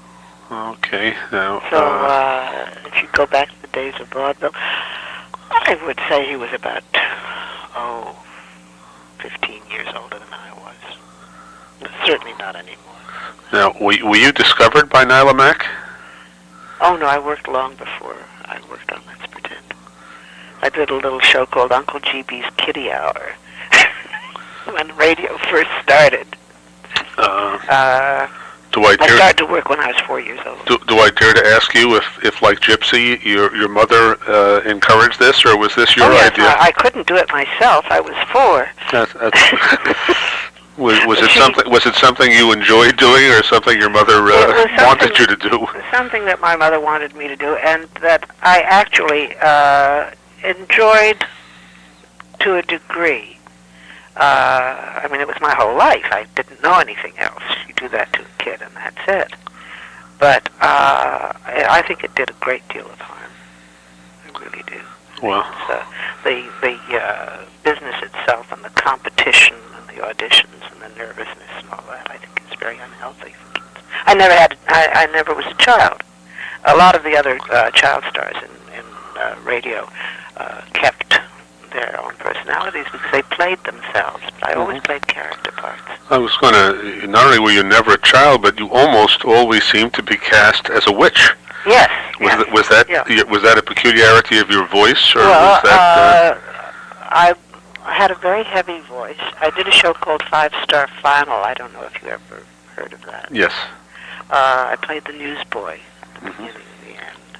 Alice Frost was on it. Martin Gable. It was on daily. It was a dramatized news show, and I used to play the ingenues and some older women's parts as well in the show. While you were still while I was 10 or 12 years old? At that time I was 8 or 9.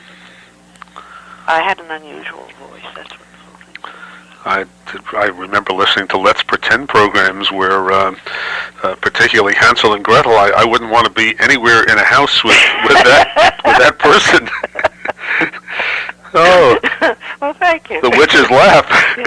Oh, well. That's very funny. Even though I am mainly concerned about, at this point, about The Witch's Tale, as long as you did spend so much time with Nyla Mac, could you, and Let's Pretend, are there any special messages or memories of Nyla Mac? Arthur Anderson is writing a book on Let's Pretend. It's almost finished. Right. He attends our conventions every year. I've been to the convention twice. Right. As a matter of fact, I couldn't come this year. What are your thoughts about the convention? May I inquire, as an avid fan? We always wonder whether or not we're imposing on the guests. It's so great to have them there. It's wonderful to go and see everybody. It really is a thrill. I personally, at this point, am not interested, and not interested, but I can't. I haven't got the energy to do all of the things that are required of doing the broadcasts and the scripts and the rest. And particularly, Ron wanted me to do a Witch's Tale. They wanted to have a Witch's Tale evening last October, and he asked me, and I was thrilled. I thought it was a wonderful idea, but I can't do it. I'm not well enough to do it. Right. So that is my feeling about it. I certainly am pleased to see everybody, and the people there are marvelous. I mean, the fans are just, you come away with an ego that is not to be believed. It lasts for the next 5 years, and your husband loves you twice as much. Well, I'm delighted to hear that, because without the folks who played in radio, it would really not be much of a convention. No, I think it's a great idea. I think that the people who were in radio are very pleased, really, to be a part of it, because it's part of our lives, and it's a medium that will never return in the same way, because when I started, for example, there were no sponsors, and it was revolutionary. Everything we did, any problems that came up, we had to solve on our own. It was all left to our imagination. And the early days of radio were very exciting. You must have had some sound effects department on both. The sound effects departments were marvelous. And the engineers, too. The technical people were wonderful. And think of the timing, for example. The problem of timing a half-hour show or an hour show. And you had to be on the second, not just on the minute, but on the second. And it made a nervous wreck out of you, but it was a discipline that nobody has now, and I wish some of the actors today had it. Were there any special sound effects that were done either on Witch's Tale or Let's Pretend that stand out in terms of their imaginative quality? There wasn't anything that they couldn't improvise on. I mean, you said to them, well, this is the sound of a monster, ooey gooey monster going through the mud. And they would do it. And you never turned around to look to see how they were doing, because you were too busy reading your script. Now, on the Let's Pretend programs, at least the tapes that I have, one has the impression that there is a live audience, that there are a bunch of kids in the audience. Yeah, we always had an audience. Did that throw you off on Let's Pretend? How did you keep the audience quiet while you guys were involved in the drama? There was no question of keeping the audience quiet. They were spellbound. They were in awe of everything that was happening. And of course, there you had Cream of Wheat. So you did have the sponsor. This was long before Cream of Wheat. We had a studio audience when we were working in the little studio on the 22nd floor of CBS at 485 Madison Avenue. We had an audience of about 75 to 100 people. And there were times when there were very young children who were frightened, and they had to go out of the studio in the middle of a broadcast. They'd cry, and the mother would put their hand over the face and lead them out. But usually they tried to keep the audience to at least 4 or 5-year-olds, so that they knew they could control them. And the kids were so excited about being at a show, and as I say, in awe of it, that they just were part of the show. And it was nice because we played to the audience. We were actors. We played to the audience, and we were taught the discipline. Never wore costumes. No, we never wore costumes. Where did you go professionally, after Let's Pretend and Witch's Tale? How long did you stay in show business? I went to Hollywood. I did Studio One every week with DeMarco. And then at that time it was sustaining, and then it turned commercial, and we went to Hollywood with it. Did a lot of radio shows, did theater, directed, wrote. Came to Canada in 56. I married my husband in 59. Moved to Paris with our young son in 61, and came back from Paris to Canada in 80. And during the period from 65 to 80, I organized a new method of teaching English by means of improvisation. And I had the Sorbonne and the rest of the people there in education at it. Came back here and worked with the Gifted Children's Program, teaching them communication skills, and just recently I've been working at the University of Toronto with the multicultural students, medical students, teaching them communication skills. So by means of improvisation. It's my own method. You see, we do have something in common. We're both educators. Yes. That's fascinating. Yes. You don't miss the.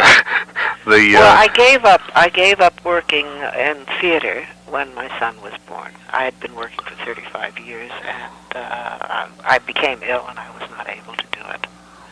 So this that I'm doing on my own is sort of sneaking in work. But it sounds like work that you really... I love it. Sounds like a labor of love. Yeah, I've written a book on phonics, and I use that in the improvisation. Nancy had a birthday every week. Well, did anybody ever question the fact that Nancy had a birthday every single week? No. Nancy was someone who was so sinister that you never questioned anything that she did. 110-year-old I be today. That made her very wise, and she never was the same age, because I asked Mr. Cole about that.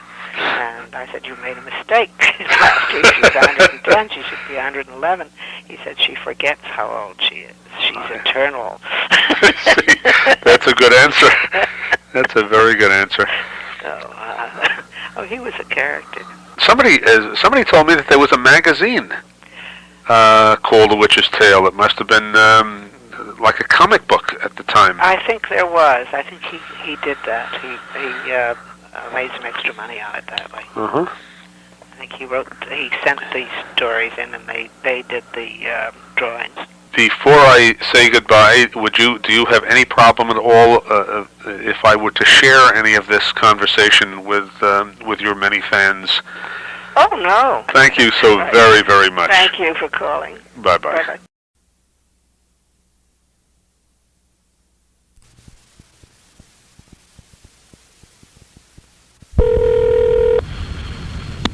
Hello? Hello, is this Dorothea Cole? Yes. Hi, my name is David Siegel, and I'm calling you to thank you very, very much for making the scripts of Alonzo Dean Cole available to me. Oh. And also to wish you a very, very happy birthday. Oh, well, thank you very much. The scripts arrived today. I called Mr. Michelson to let him know that they got here safely. I understand you're getting quite a bit of rain where you are. Oh, yes. Today was nice, but it's not going to stay that way.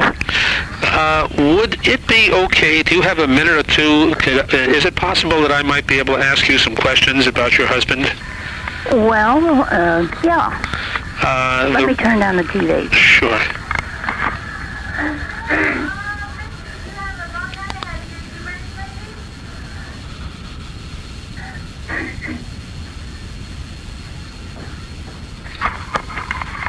Yes. I just hope this isn't a bad time for you.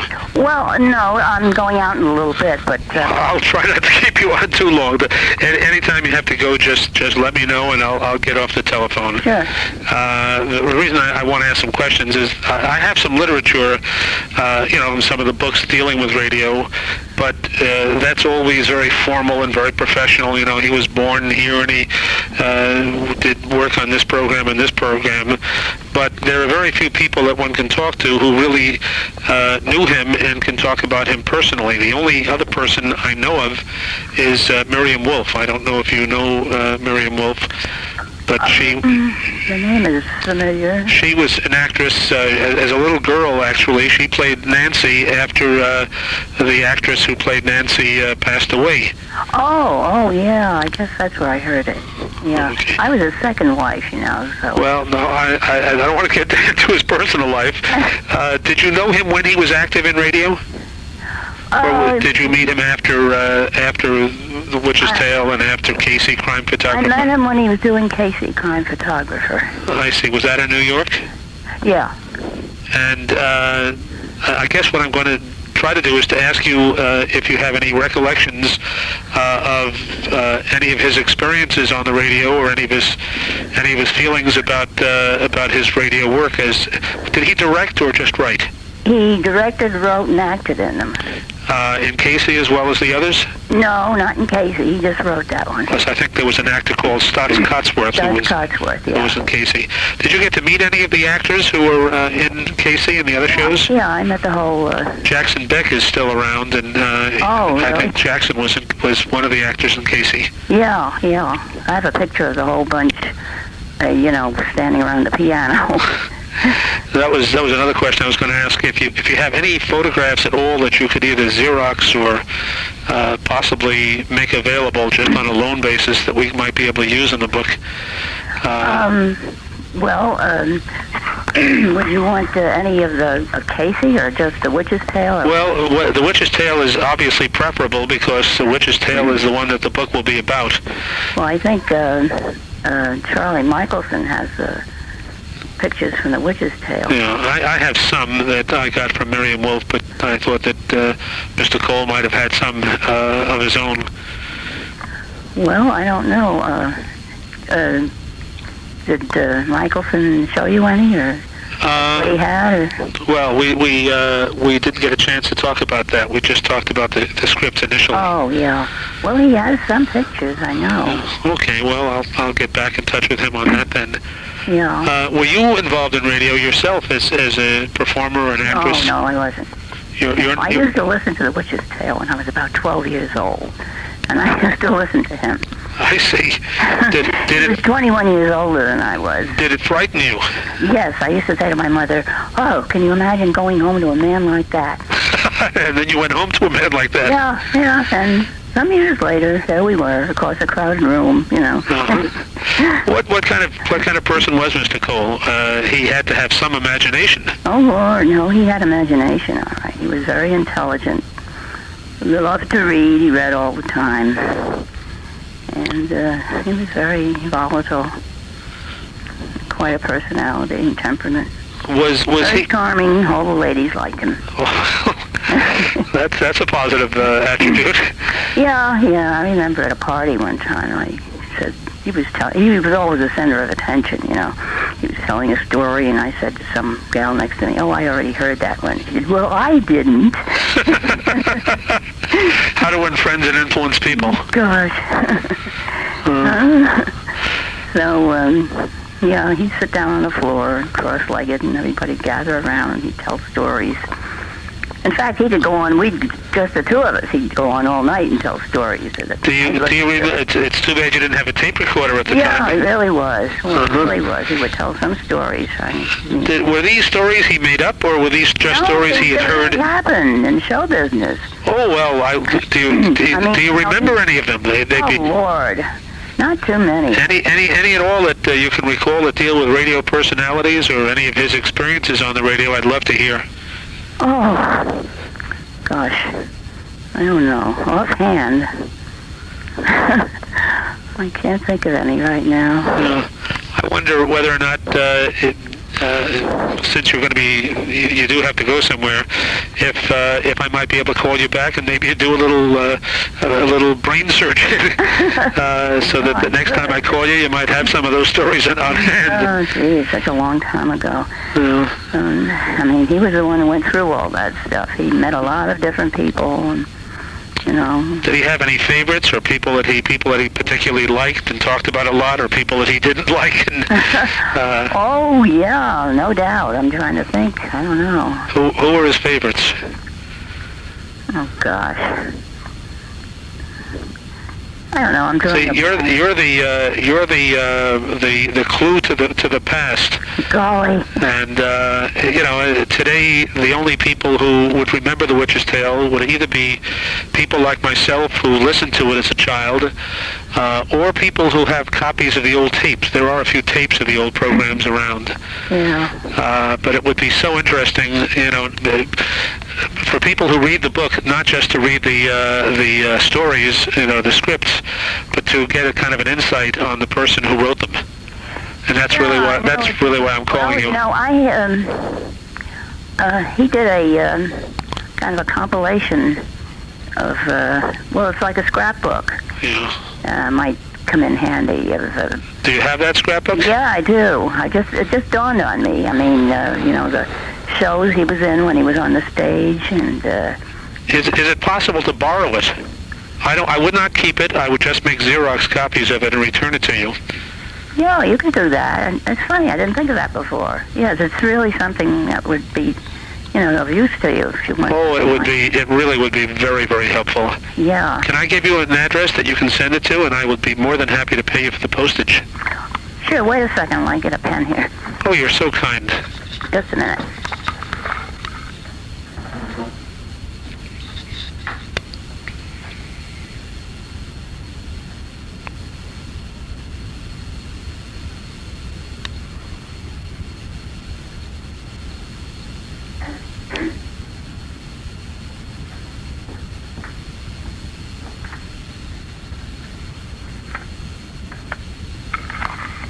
Well, that suddenly dawned on me. Now that you mention it, I know that Mr. Cole picked a winner when he picked you because he picked a woman who's a quick thinker.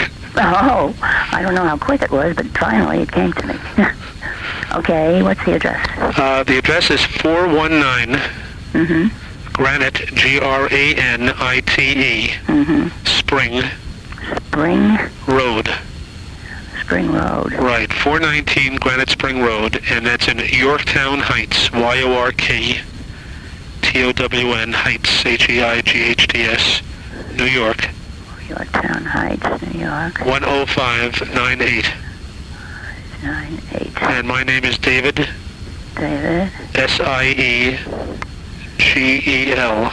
T-E-L? Siegel. T-E-L, Siegel. Right. T-E-L. And I won't keep it more than a couple of days. I will Xerox some pages from it, and whatever postage you put on it, I'll put that money in the envelope when I return the scrapbook to you, so that you wouldn't have to lay out a penny for it. Oh, that's okay. I wonder if I should insure it.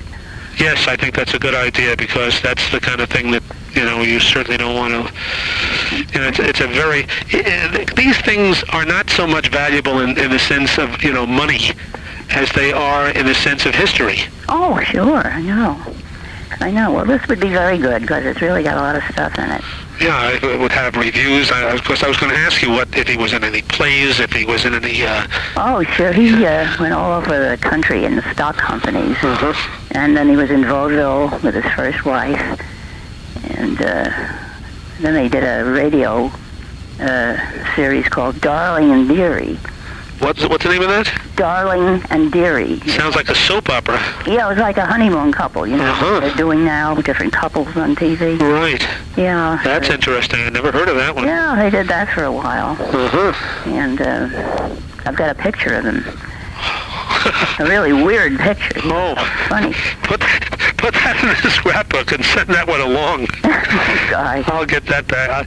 I will make I promise to take very good care of these. The scripts are going back to Mr. Michelson, by the way. I'm not keeping them. I'm just, I'm Xeroxing them, and I'm hoping to pick, about a dozen or so that we'll include in our book. And by the way, I hope he told you this, but we are dedicating the book to Alonzo Dean Cole in his memory, and you're going to get a special thanks to Dorothea Cole for making the scripts available. Oh, that's nice. And obviously, we'll send you a copy of the book. Oh, great. So, now he gave me an address of 333 Cameron Place. I forgot the apartment number. 3. Just apartment 3. Yeah. Okay, so It's we'll 91207. Right. Dale. So I want to be sure everything gets back to you. I don't know whether I've exhausted you or whether or not you can think of anything else in terms of what did he do after Casey? He was writing different movie scripts. I think he sold a couple of them, but I don't think they ever put them on. Then we came out here because he made a deal with somebody. They did a pilot of The Witch's Tale in New York. Right. And we came out here. They thought they were going to put it on, and I think the guy dropped dead of a heart attack or something. Oh, my gosh. Yeah, so we're stuck out here. I've been here ever since. So that was that. So then he was writing and, with different things. Did he write any books? Did he publish any books? No, he never wrote a book. Magazine articles? No. Just basically stories? Yeah, just plays and scripts. He had a really fantastic imagination. Yeah, he said one time he was writing in the middle of the night. He used to write in the night when it was quiet. It was dark, and he was writing in the night. And I don't know what he was writing, but he said he scared himself. He could have been as well known as Stephen King. Oh, yeah. As a matter of fact, I think he was much more talented than Stephen King. Yeah, well, he was the first one to start that stuff, on radio. Yeah. Did he ever tell you where he got the stories from? What how his imagination developed in that manner? Well, he derived a lot of things from. He got ideas from different stories and books. And, he adopted them from other stories. Yeah, not all of them, but some of them. Right. But he got an idea here and there. So I don't know how he ever started it. Did he keep in touch with other radio personalities after he moved to California? Not too much that I know of. No. Did he have any brothers or sisters who were in the business? Yeah, his sister. She was a kid actress in St. Paul, Minnesota. In fact, Muriel cigars were named after her. Oh, really? Yeah, her name was Muriel, and the old guy that made the cigars was so infatuated with her that he named the cigar after her. Uh-huh. There's a song about Muriel cigars. Yeah. Well, that was my sister-in-law. Uh-huh. Is she still... No, she's deceased. I see. Yeah. Was she on the radio or just on the stage? She was on the stage. She was a kid actress. I see. Anyone else in the family? No, I don't think so. Did he have any children? One daughter, mine, and his. I see. Is she active in theatrical work at all? No. Nope. Uh-huh. What does she think of her father's work?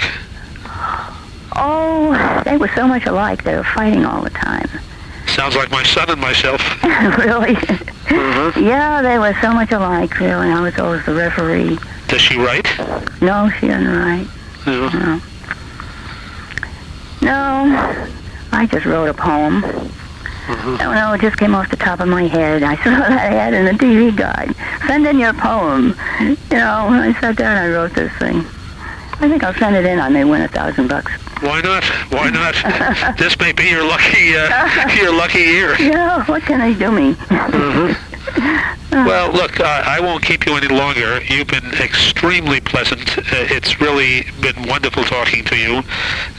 If you, I hope you don't forget in terms of that scrapbook, because that really sounds exciting. Oh, I won't forget. I'll try and dig it out and maybe send it out tomorrow. Oh, you're so sweet.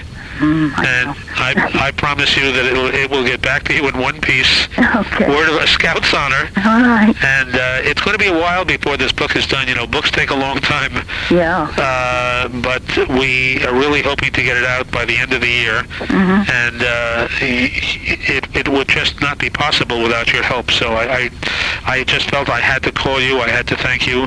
And I really hope that this is a wonderful year for you. Well, thanks very much. I sure appreciate it. Well, it was sweet talking to you. Okay, I'll get it out to you. Thank you so very much. You're welcome. Bye-bye. Bye.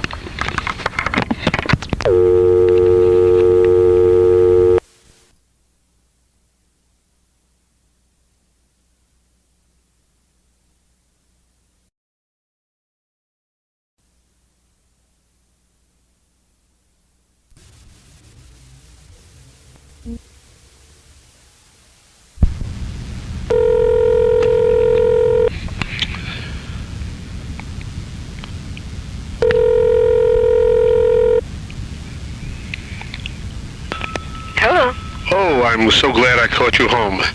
This must be Miriam Ross, Yes. formerly Wolff. Ah, yes. This must be David. This is the man who's been following you for years. I hope you have just a couple of minutes that we can chat. Hold on just a second. Of course.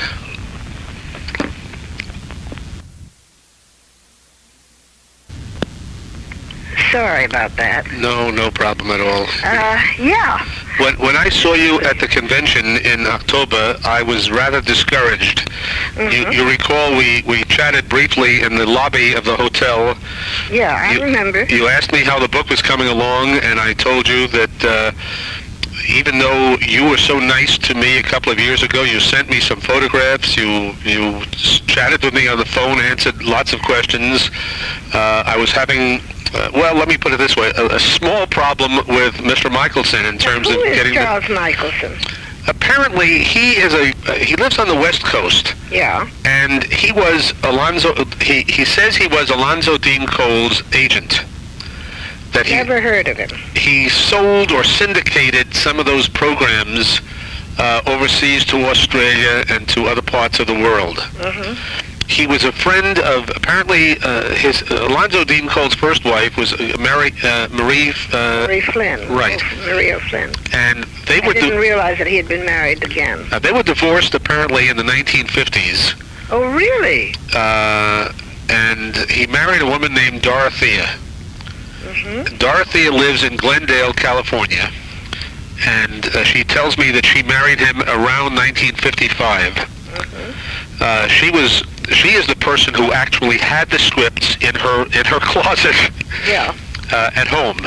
Yeah. And I had no idea, who she was or that she even existed. I had no idea who she was when you kept mentioning her in your letters. Well, whatever happened to Maria Flynn? Because she's the one who was... Well, I asked him that question, and take what I say with a grain of salt, because I'm just repeating, what has been told to me. But his comment was, she may have ended up in the nut house, and that's an expression. That's not my expression. That was his expression. Yeah. He had the sense that she was somewhat. She was a bit fey, but she was very down to earth, much more so than he was. Yeah. Yeah. He's described by his widow as being, quote, quite a ladies' man. Mm-hmm. A person who, anytime there was a party, etc., he was the center of attraction, would just sit down on the floor and tell stories. How old was he when he died? Well, he died in 1971. Ah. I have his birth date somewhere, but I don't have it right in front of me. For example, you were born in 1922, according to the right. And your first appearance, because now I actually have every single one of the scripts. How wonderful! I spent. It's insane. I spent day after day, because I had to return the script. I didn't buy the scripts. I bought the right to reproduce a half a dozen or so, not a half a dozen, but a dozen or so in an anthology. I have my feeling is, my wife tells me no one's going to buy the book, but it's a labor of love. I don't think Arthur Anderson made any money or made much money on Let's Pretend. Tell your wife to mind her own business. But it's such fun. Very surprised. It's such fun. I think they're enough. The only trouble with the program is that it was around. I hope you don't mind me saying this. The programs were broadcast from 31 to 38. Mm-hmm. And some of the other programs that are around, like Let's Pretend, whoever made the disc, the transcriptions for Let's Pretend, must have used good quality transcriptions. No, I'll tell you what happened.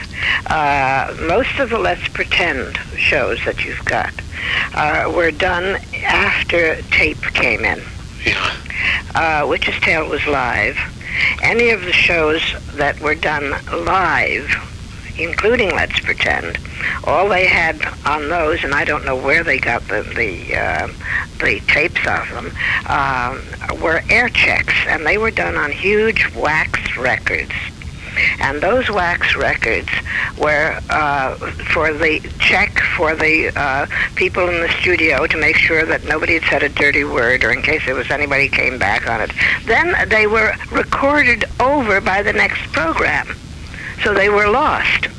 Well, apparently there were some kept of the Witch's Tales, but wax.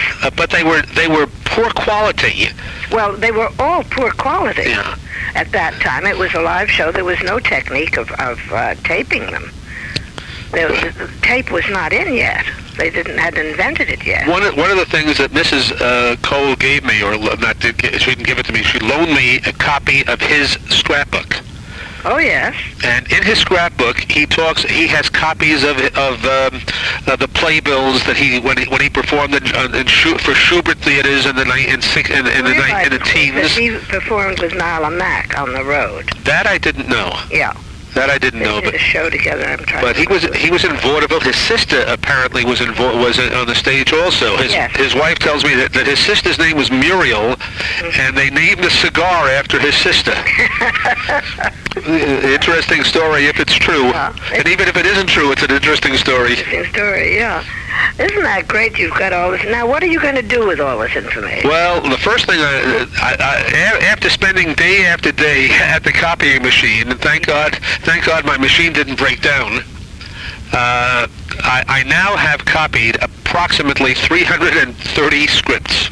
Holy. That's the entire run of the program. He kept everything. Yeah. That man was meticulous. Everything was kept in file folders chronologically. So the first thing I am doing is to put together a log of each program, date, title. He has, in most cases, he has cast. For example, I can tell you that your first performance as Nancy was on June 13, 1935. Really? Before you, let's see, Mrs. Fitzallen, who was the first Nancy. Adelaide Fitzallen. Right. She passed away in February. Uh-huh.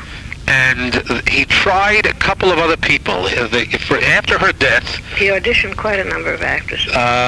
My notes say that the three actresses actually played...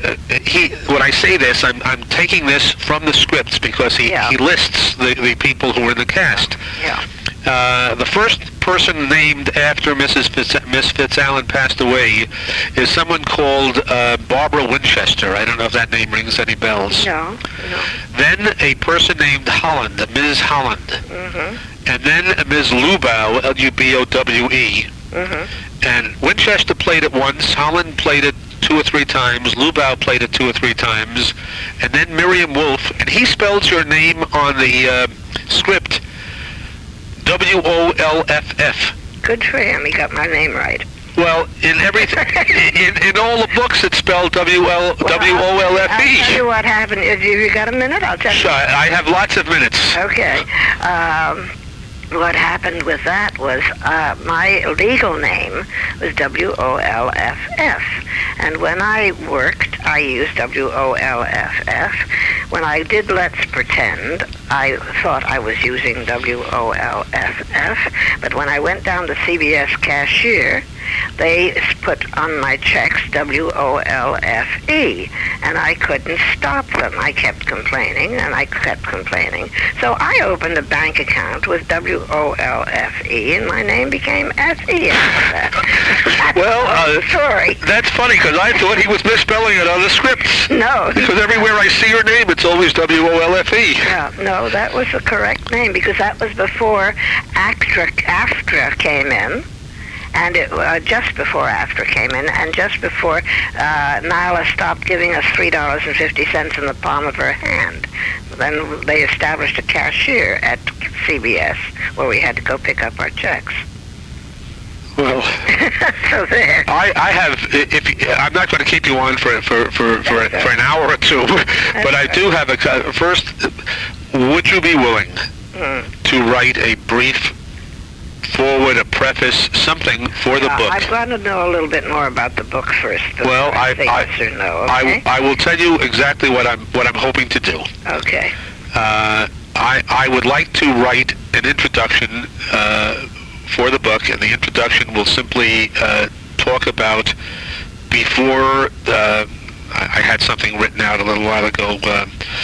Before the crypt, the Tales of the Crypt, before the slasher movies, before even Lights Out and Suspense in the Shadow, there was The Witch's Tale. Yeah.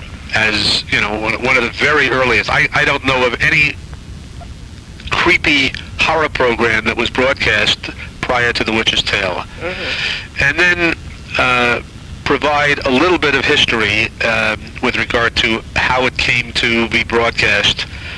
talk about Mr. Cole as the author, talk a little bit about how the scripts were developed, many of which came apparently from other sources, but he wrote most of them. He wrote most of them, and they were mostly originals, yeah. Yeah. I don't know how long the introduction will be yet. I haven't even outlined it, but I have some ideas. Yeah. But the introduction will basically talk a little bit about old radio, a bit about the history of the Witch's Tale, and a short biography of Mr. Cole. At that point, I would introduce I was thinking about 12, but 13 sounds like a more mysterious number. Try to select 13 scripts to be reprinted in anthology form. Perhaps one from each year that the program is broadcast. And at the end of the book, have a log of the programs. And that's about it. What are you going to do with the pictures and the material that you have there? Well, I would like to. There's a beautiful picture that you sent me of Nancy of the witch as a little girl. If I can get a copy if I can get that, I don't know how many of them, but if I can get a few of them in the book, I would like to try to do so. No, what I'm trying to say is, what are you going to do with the material, though? Because I'm not sure I follow you. The stories that I told you about Witch's Tale and the background and the people who and the rest. It's just going to be a book of the scripts with an introduction by you. Yes. Yes, I'm using your material in terms of how I would try to use that as part of the introduction, and also I wouldn't repeat anything in the introduction that you would put in your preface. What I was hoping would be that you would kind of talk about it on a first-hand basis. How you got involved in the Witch's Tales and why you remember it fondly, and why you would like to share these scripts, hopefully, with today's audience. I'm being a little. If I'm being dense, forgive me. No, you're not being dense. It's just that I don't want to write your book. No, I don't want. That's why I'm not asking you to write pages and pages. I just thought. I'm sorry. I'm very direct. No. I am not asking you to write my book. I just feel that I don't know of any other human being. Thank you. Who exists on this earth who knows as much about that program as you do. Mrs. Cole was 21 years younger than Alonzo Dean Cole. She tells me that she heard the program when she was 12 years old. Who's this, Dorothy? This is Dorothea. It's Dorothea, I guess, is her name. But she said she heard the program when she was 12 years old, and she asked her mother. She said, "Who would want to go home with a man like that?" And then she said, a few years later, of course, I went home with a man like that. Yeah. So. Is she an actress? No, she has no activity, nothing at all to do with show business. Apparently, he had no children by his first wife, and they had two children. Really? No, they had one child. Really? As husband and wife. She has a daughter, and she has two grandchildren who are his grandchildren. Oh, for goodness sakes! So, no, I don't want. Your name in the book, from my perspective, would be the honor. Because thank you. As I really am. I'm very pleased that you're asking me, and I'm just being very wary because I am a professional writer. No, I appreciate that. I don't want you to feel that you have to write anything of any great length. I want you to be comfortable. I'm trying to think of. Well, what I was thinking of doing, actually, was something that was in the style of the script as Nancy. If I don't know what anecdotes you're going to use, but I would like to use a couple of the ones that I told you about. Well, I would not repeat anything that you said, believe me. Yeah, no, but that would be foolish. I didn't know whether you had it all prepared or no, I have a lot of thoughts You know what I'd like you to do, so sure. You don't waste your telephone time and the rest of it. Write out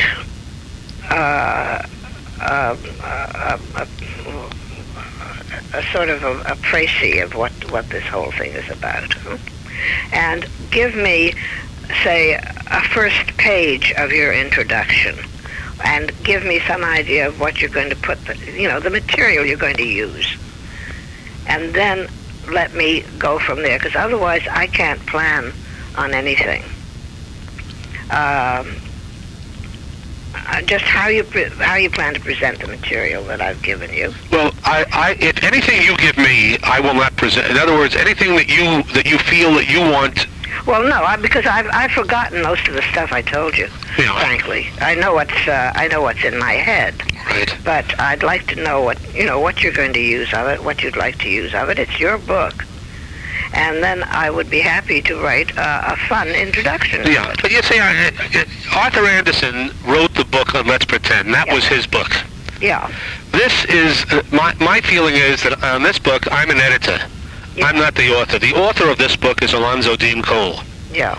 The book, actually, it's an anthology of scripts. Right. What you're doing. Right. I'm not the author of the book. Yeah.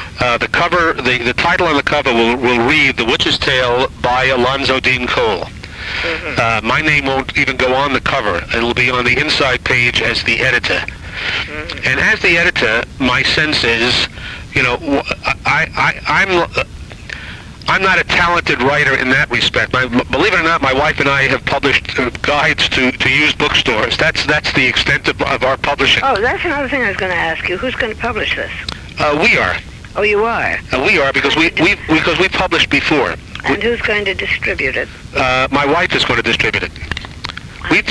We've sold, believe it or not, 40,000 books since I retired as a superintendent of schools. Mm-hmm. We're thinking of doing a book on Canada, on the used bookstores of Canada. We wrote a book, the year I retired was 1992, mm-hmm. and we haunt used bookstores. Uh-huh. We wrote a guide to the used bookstores in New England. We printed 2,000 copies, thinking if we sold 1,000, we would break even. Yeah. We sold the 2,000 within 6 months, and that book's been reprinted several times and revised. Yeah. What kind of presentation are you making on it? I mean, is it how is it bound? If you'd like, I'll send you a copy of one of our books, because we'll do this. This is going to be bound. We'll do it the same way that we've done this book. Mm-hmm. Mm-hmm. It's going to be a trade paperback.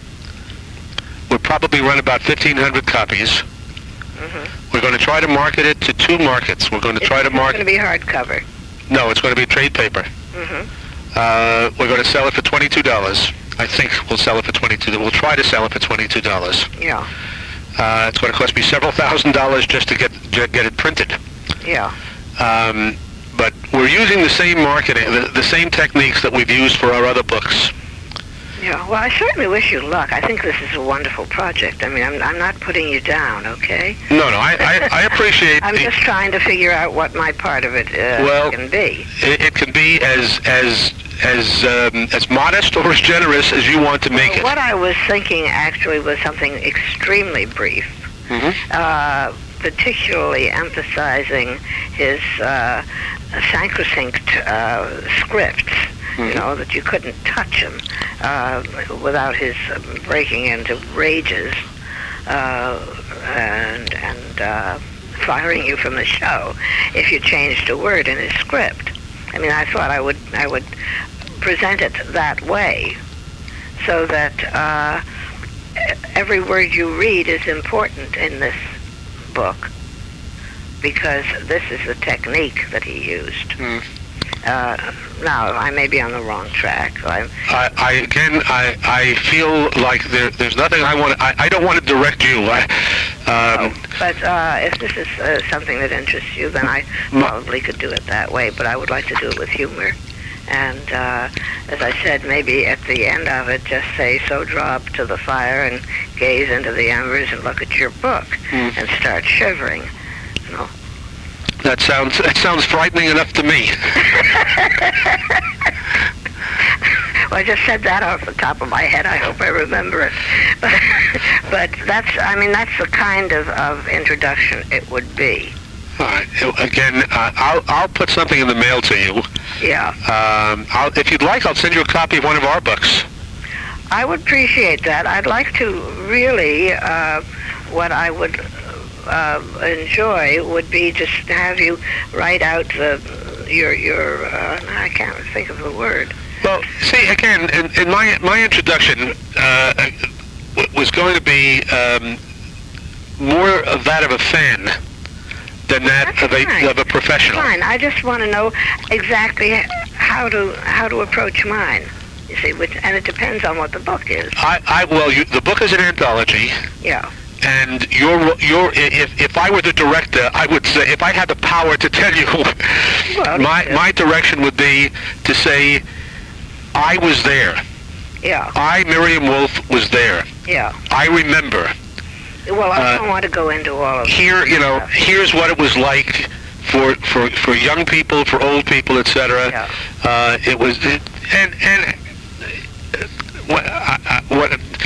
I used to have a professor in college. When we would ask him how long a term paper should be, you know what the typical response was? Long enough to cover this. It's like a woman's dress. Long enough to cover the subject and short enough to make it interesting. Yeah. That was his comment. Uh-huh. So I didn't mean to make you blush. No, I'm not. But that's what the man said. I'm too old to blush. Well, let me give this some thought, and I'll see what I can come up with. In the meantime, if you do have any part of the introduction, I would be interested in seeing it. I don't really have much, but as a matter of fact, everything I have is almost an outline form. Well, that's the word I was looking for. Okay. Send me the outline. Can I ask you a couple of questions while we're on the phone now? Sure. All right. These are typed out in front of me, and I'm not going to put anything in my part that repeats anything that you say. Mm-hmm. All right. My comment here: you were born in 1922, made your first appearance in 1935. At that time, you were 13 years old. How did you get the job? I would prefer for you to say that in your part of the book than for me to say it. Well, okay, but I'd still have to know the answer. How did I get the job? Nyla and Alonzo Dean Cole worked together in vaudeville years before, when they were working with Zimova and working the Palace and doing one-night stands all over the country. And she knew him, and she had heard that Adelaide Fitzallen had died and that he was looking for someone, and I had been doing witches for her on Let's Pretend. I listened to the show surreptitiously because my mother wouldn't let me listen to it. I had the radio under my pillow at 11:30 at night and was scared stiff. But apparently I was able to imitate. I had been listening to Adelaide Fitzallen for a long time. So when I went to audition for it, I think I told you about the audition. I came from school with my little school books and my curls, and he was late because he wrote the scripts until the last minute. This is what I think would interest the audience. Right. Is that he not only wrote them at home till the last minute, came into rehearsal 3 hours late, revised every word as we went along, and then when we were on the air, kept giving us notes to make changes in the script, and when the script was overly long, he cut it and rewrote the epilogues in his own shaky handwriting, so that we continued it for the next week. And we did a 2-part version instead of a 1-part version.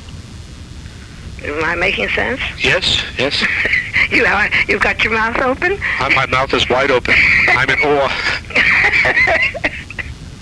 Anyway, it was quite an experience.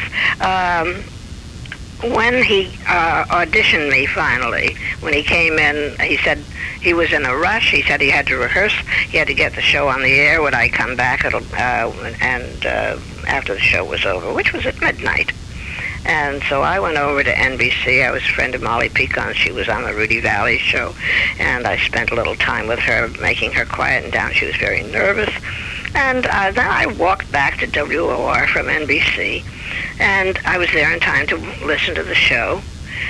And he put me up in the control room, a separate control room from where he was.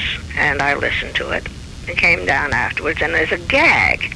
He said, okay, because I had long curls, and I had my school books, and I had a Breton hat, and he said, okay, let's hear it. And when I did it, he said, you're starting next week at $10 a show. And $10 a show was a lot of money to me at that time. And that's what we did for 4 years. He said, I don't want anybody to know you're doing it because that'll spoil the illusion. So I never got any publicity on it. And even when we did the show on, what was it, the one with Isabel Jewell? Did you do one at Carnegie Hall? Well, not Carnegie Hall. It was on the Star Theater, Star Spangled Theater. It was years after the show had gone off the air. He called me back to do Nancy and a couple of other parts in The Gypsy's Hand. Right. And even then, everything was very hush-hush about my playing the witch. So he was very strange, Dean. Did people ever compare you to Miss Fitzallen? Well, he did. And anytime I started to sound a little bit more like myself, he'd scream. And then, but I mean scream. And Marie would say, oh, Jean, she's only a child and she's doing very well, leave her. So eventually I did my own thing. But at the very beginning, I was imitating her. He had, if you notice in the script for the dialogue for Nancy is written in dialect. Right. And she was from New England. Nancy Holcomb. Nancy Holcomb. You actually had a last name. Did you know that? I didn't know that. In the first episodes, she was called Nancy Holcomb, Holcomb. Isn't that great? That's another gag, huh? Because Holcomb is a lot of bullshit. No, Holcomb. I know, but that was his way of saying it. Oh, okay. No, that would be him. The name's Alan DeWitt, Mark Smith. Yes. What can you tell me about those two gentlemen? Is it Alan DeWitt? No. No, wasn't Alan DeWitt? I thought one of the people who was a regular was Alan. It was Alan. I don't know. It sounded right, and then it sounds wrong. I thought it was DeWitt. Yeah, it might be DeWitt. Or maybe Dimmitt. Huh? I thought it was... There's something wrong with the last name. D-I-M-I-T-T? Is it D-I-M-I-T-T? No. And Mark Smith. Mark Smith. Mark Smith is huge. He must have been about 6 feet wide by about 10 feet tall as far as I was concerned. When he stood with you at the ballpoint mic, he took up 3/4 of the space. And I used to play his mother quite regularly on the show. He was a wonderful actor. They were both Alan DeWitt, yeah, Alan. Isn't that funny? I'll have to look it up in my files. Anyway, Alan was marvelous. He was older, and he had false teeth, and when we stood around the ballpoint mic and the scene got very exciting, his teeth would go flying out of his mouth. He'd grab on and push them back in, and we'd continue with the scene. I was 12 years old, 14 years old. I was very frightened. I used to stand there shivering. Marie Flynn was the only woman, the only other female who... Marie Flynn, and I played all the women's parts. Except occasionally, when it was absolutely impossible, or when he wanted someone special on the show, he would call someone like Hester Sundergaard, or they'd be on it occasionally. But we were the only regulars on the show. And I played the ingenue once when Marie Flynn was sick. This is stuff that you probably this is the stuff I think you should use in your book. But I don't want to be the one to write it. Well, all right, but I don't want to overdo the because the other. In terms of marketing, the two groups that we would try to market the book to would be A, radio people, and B, people who have perhaps no interest at all in radio, but are only interested in reading a bunch of horror stories. Yeah. In other words, the horror market and the radio market. Yeah. Because I just don't... The scripts hold up for that? I'm hoping so. Because I think that most of the horror came from the performance. Yeah. Well, that's the gamble. if they were short stories, they'd be no problem. Because this is one of the reasons why we're not allowed to change any words. He had a certain rhythm going that was there to frighten you. Right. And you can actually see the scripts actually are in they're typed, but his handwriting is all over the place. Oh, he kept rewriting everything. And when he wrote the scripts to start with, he did them in longhand. And when he was doing them at home, I understood from Marie that he was hell to live with, because he would, if he couldn't get something right, he would break into a rage and he'd start throwing dishes. And she had more broken dishes than any other woman who was ever married. Maybe he's the reason that she went into an institution if she did. Does the names Powell or Alan DeWitt, I suppose, is the name? Yeah. Alan DeWitt. It's funny. It sounds. The only other names I have here are people who were in programs occasionally, but not on a regular basis. Yeah. Someone named Powell, someone named Arthur, someone named Thorne, someone named Gaxton, even Guy Rep on one occasion. Thomas Hoyer, Hoier. None of those names. I don't remember. There was also a period when, in September of 1935, when you had a sponsor. Martinson Coffee sponsored you for a while. Very short period. Yeah. Very, very short period. Didn't improve my salary at all. Did you have any contact with Mr. Cole after the program went off the air? Yes.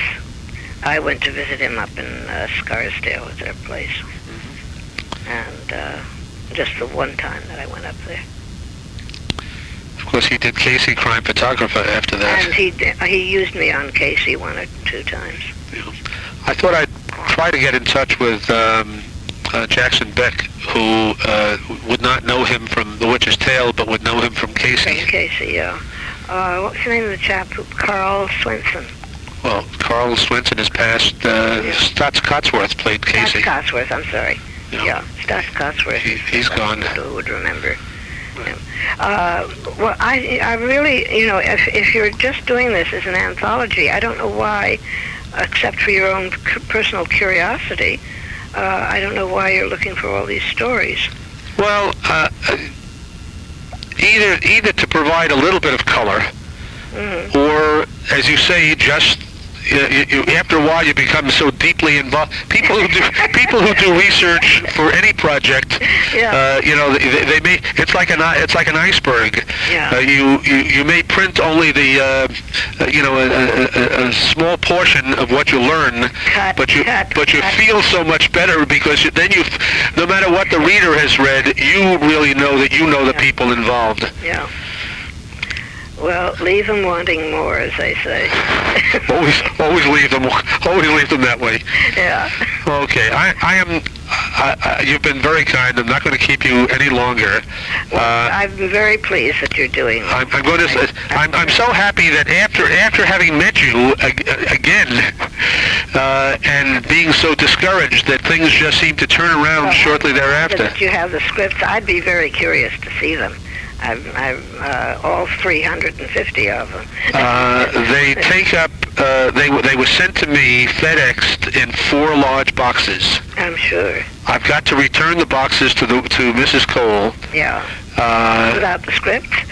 No, with the scripts. But I'm keeping. That's why I made the photocopies. I have a photocopy of all the scripts. Yeah. Now you have the right to.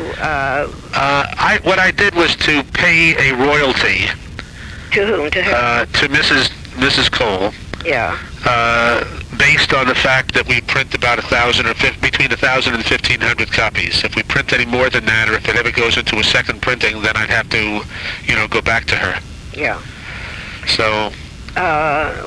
Did she specify the number of scripts you could use?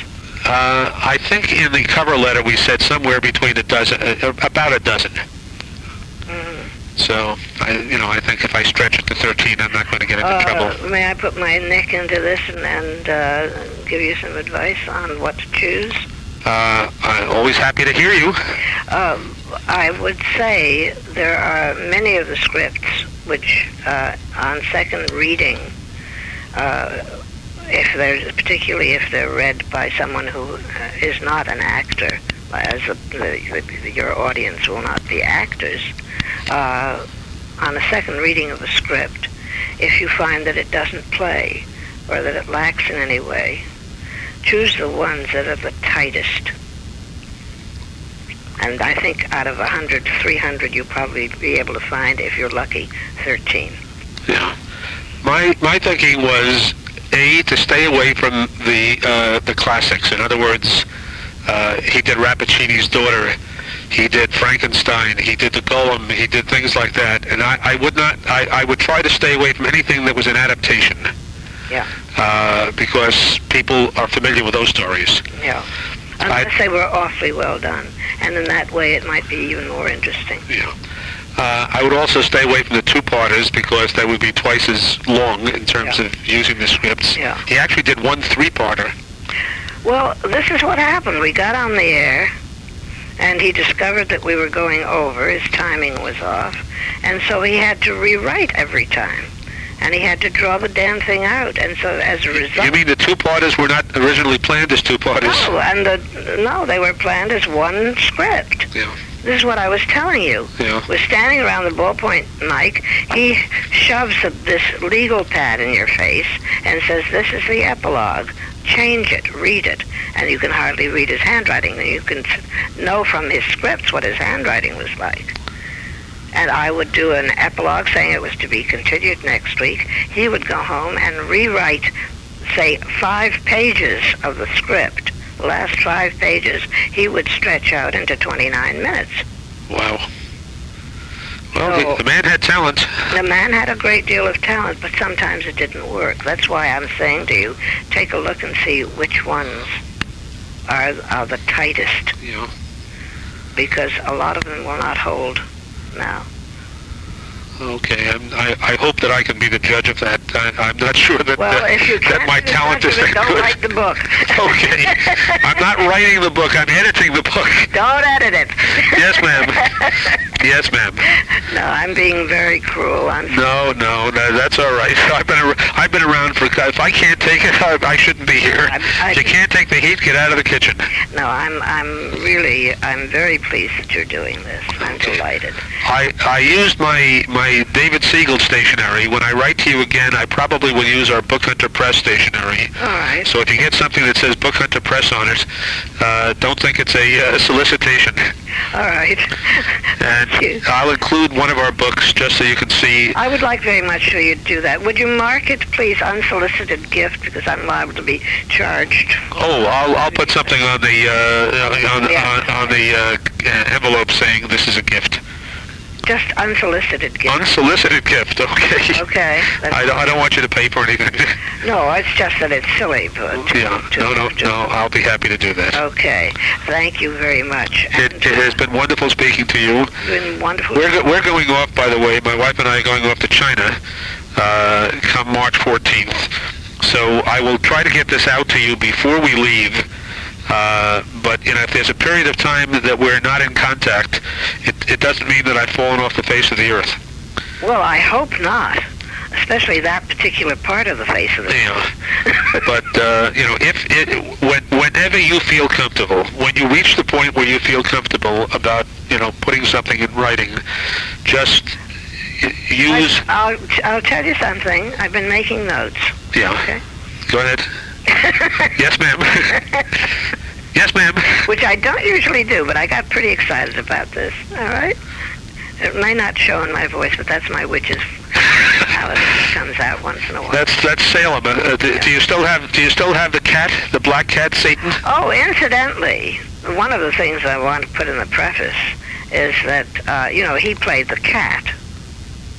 Alonzo Dean Cole played the cat. Yeah, it says all of his at the end of the programs. It always says Nancy and the cat were played by themselves. Yeah. As though there was a Nancy and there was a cat. Yeah. Well, he played the cat, and he timed his meows just about the same way that he timed his script. Every sound was important. Mm-hmm. It established the mood of what he was doing. And you can tell that best by listening to the tapes. The man was a genius. He really was something else. Yeah. And he was a terrible, terrible temper. Well, my former mother-in-law would always tell me that you can forgive an artist can be forgiven anything. I'm not. I always disagreed. I always disagreed with her, but never publicly. I don't agree. I like kindness. Yes, well, it's nice. Even if I'm part witch, I like kindness. Okay. Anyway, before I melt and your purse melts, thank you for calling. Well, thank you for taking my call. I appreciate it. All good luck, and if I don't speak with you before, then have a good trip. Thank you so much. Right. Bye-bye. Tell your wife it's going to be okay. All right. I'll tell her. Bye. Bye-bye.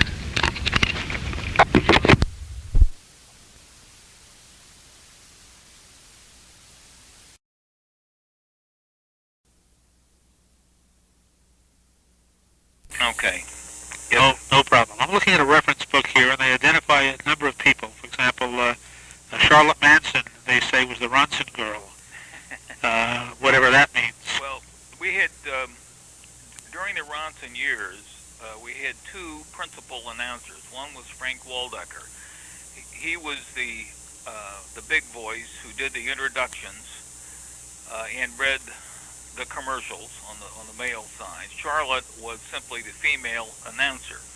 It's interesting because we mentioned Lon Clark being on so many of the programs. Well, Lon Clark was simply every Christmas our guest, the fifth member of the panel. But Charlotte and Lon worked together on the program that he did on a regular basis. Oh yeah.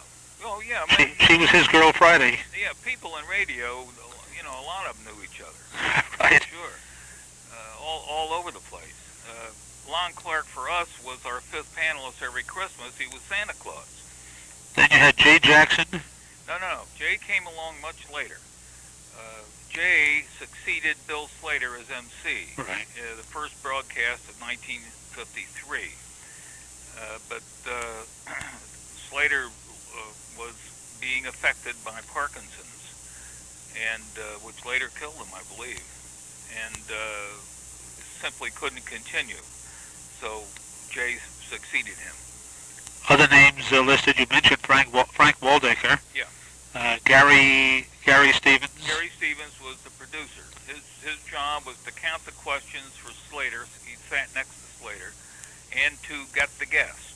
And he used various connections to provide the guest, usually a week or two in advance. Dill Crosby. Who? Dill Crosby. Maybe that's a name that came in later. Jack Irish.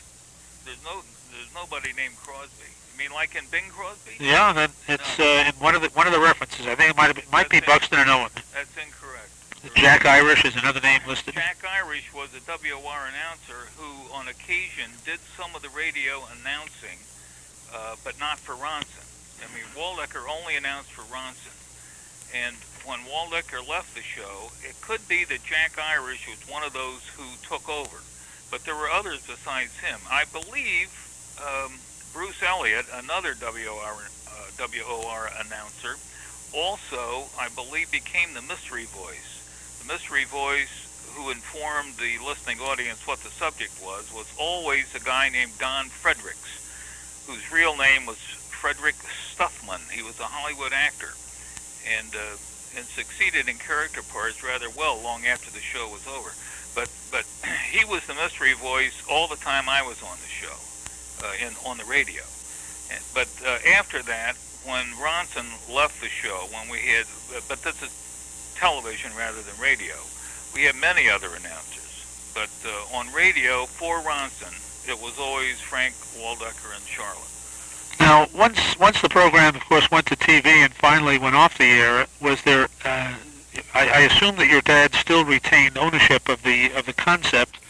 Was there ever any effort to try to get that back on again in syndication or in any other form? Many. so too many to list. First, Dad and Mother, with our agent, whose name was George Elber, were selling the show throughout the rest of the 1950s. And in 1958, Frank Cooper Associates actually did a run-through. But it never went on the air because the next day was the Dotto Criz scandals, and Cooper was in the middle of that. So that whole thing was dropped. Then there were others in the 60s. Then when Dad died in '71, still another one came along about 1973, I would say. A guy named Reuben with Gary wanted to produce another show. They did a lot of work. They paid us money every year for the rights for almost 10 years. Mother and I together after Dad had died, and then myself alone after Mother died. Somebody paid us for the rights to the show right up until about 1985. Believe it or not. Well, we've got to start getting him interested again. They didn't pay much, but they paid something. Well, it's that gave them the right just in case. Yes, there's all kinds of ancillary events, especially in Hollywood, so far as putting 20 Questions at the TV show back on the air, including an attempt by Disney without the rights, and I threatened to sue. But then it turned out that their pilot was such a dismal piece of junk that they just buried it. That was the end of it. That's too bad. Too bad. May I ask what you've done in the world of? Have you been involved in the world of radio or TV? No. Since that program went off the air, or have you you've gone a different route entirely? Only briefly in television in 1958 when I wrote questions for a couple of quiz shows. But except for that, I've never done anything but corporate governmental writing. I've always been a writer. What have I failed to ask that I should have? I think I've run out of questions. I know you haven't run out of answers, but I've run out of questions. Well, if something else comes to mind, don't hesitate to call again. The book I'm working on is a fictionalized account of a guy in Princeton High School who is a quasi-celebrity in New York every Saturday night and is advertised as the amazing 14-year-old schoolboy, but who, through 5 days a week in Princeton High School, has trouble getting C average. That could not be biographical. I don't believe that. Not if you got into Duke. Well, don't forget, I got into Duke because we had lunch with the Dean of Admissions, and he was influenced by the specter of showbiz. Okay. It'll do it every time. Yeah. And I've so totally fictionalized the book that the characters are all different. I use my friends and change their names, and then change the characters. You know, is this going to appeal to juveniles, or is it going to appeal to adults? Adults. It's I'm writing it for laughs, for fun. I hope you're writing it for money. You know, I mean, it's nice to get some of that as well. Well, you know what happened, Dave? I started this out strictly as a memoir, and I wrote 250 pages, and put it aside for a month or two, and sent excerpts to former acquaintances from Princeton High School, and we all agreed it was great as a memoir, but as a book, it wasn't very interesting. So I threw out that whole design, and I revamped it more as a strictly humorous book. Do you have an agent? No, I haven't even got that far. I see. I don't even know how to get an agent. I published a novel some years ago, but that agent, whose name was Bertha Klausner, if she's still alive, would be 100 years old. Oh, I kind of doubt if she's still in business. Okay. Well, I won't give you any advice in that direction. I think the thing to do is to get a book somewhere that lists agents, but I frankly don't know how to go about it anymore. I'm sure there are. If I can come up with something, I'll send you an email. Okay. It's been a pleasure talking to you, and you've been very, very generous with your time. I really appreciate it. I apologize for any of the sound problems on those 20-question programs that I sent to you. If you ever come up with a Francis Lederer one, I'd love to hear it. That's just what I was going to say. I found it. Oh, wonderful. I found Lederer. I will send you a tape. It was on the back end of a tape labeled as something else, and I recorded it over Break the Bank or something, and forgot to change the title. Yeah, I'll make you a dub and send it along. Thanks a lot. You're very, very generous. I appreciate that. Do you ever come to... you did indicate that you went to Newark once or twice. I did what? that you've attended the Newark OTR convention once or twice. I went in '49. It was the year that at that Holiday Inn outside Newark Airport. Yeah, you know what you ought to think about doing, perhaps, would be to get Jay Hickerson, who runs that Newark convention one year. He's probably planning this one already, but perhaps sometime in the future to get the folks that do the OTR conventions to do a 20-question segment with some of the radio people who are still around. That could be a lot of fun, and you, of course, would be the quizmaster. That would be fun. The only problem is I don't think anybody's still around. Well, Jackson Beck, people like that are still around. No, I mean who has a connection with the show. No, yeah, I agree with you there, but the show is certainly vintage radio. I might be able to get McPhee to do it. Well, he and Charlotte Manson passed away a couple of years ago also. Oh, she did. I didn't know that. Yeah, she was not well. Yeah. Well, I could inquire. The last I heard, Gary Stevens is still alive. He's 80-some.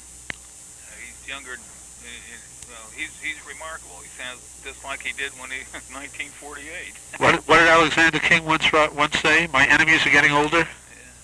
Yeah. Okay. Thank you very, very much. Very good, Dave. I'll be in touch. Fine. So long. I look forward to the Francis Lederer tape. Okay. Bye-bye. Right, bye.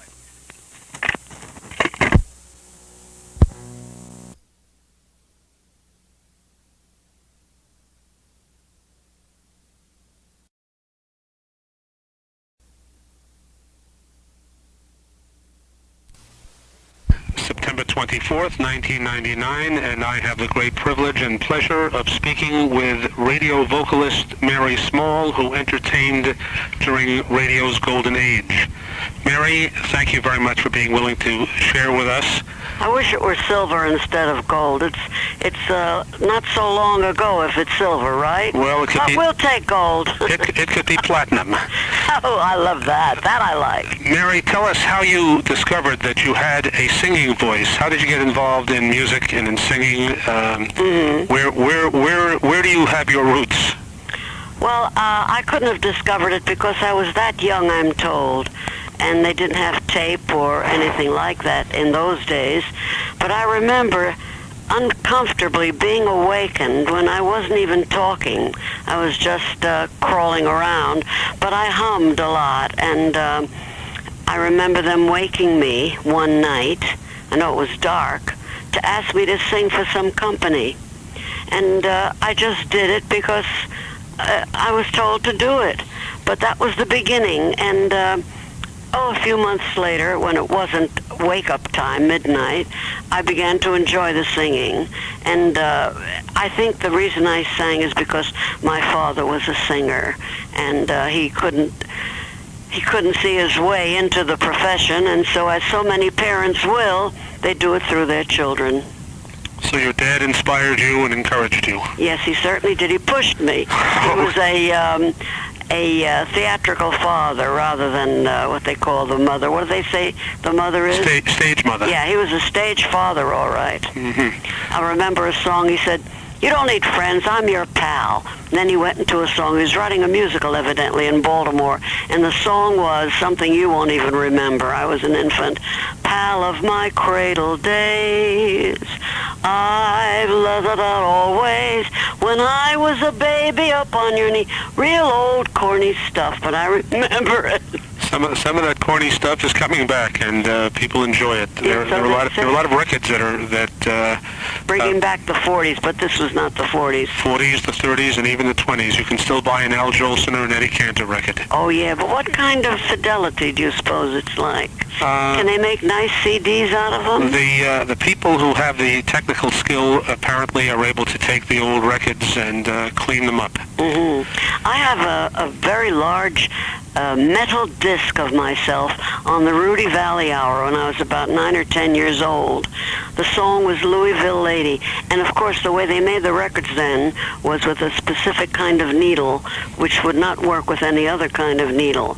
And I still have it, but I can't play it because I can't get a needle. I don't really care that much, but the song that this child sang was called Louisville Lady, a very sexy song. Well, I didn't understand what it was all about, but I'll never forget the title. Off the tape, I'll put you in touch with somebody who will be able to take that record and make you a clean copy. Oh, that's interesting. Okay, now... Wow, what can't you do? Well, I can't do it, but I know people who can.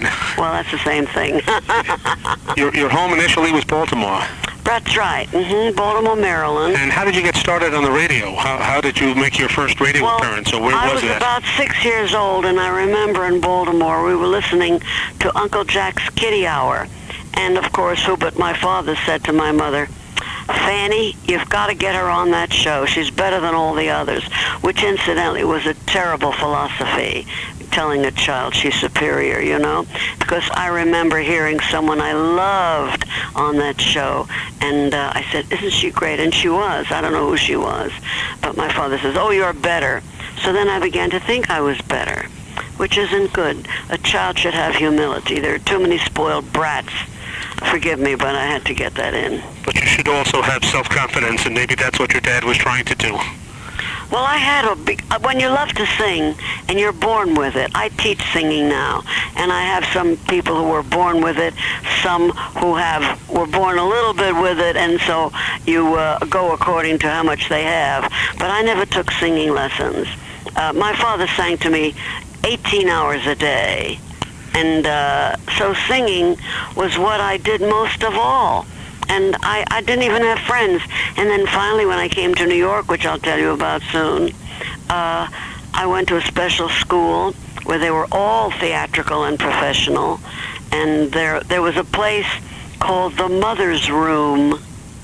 Now, you know where I'm going. You know that I don't approve of children in show business. I mean, it's very open. I'm letting you do the talking, Mary.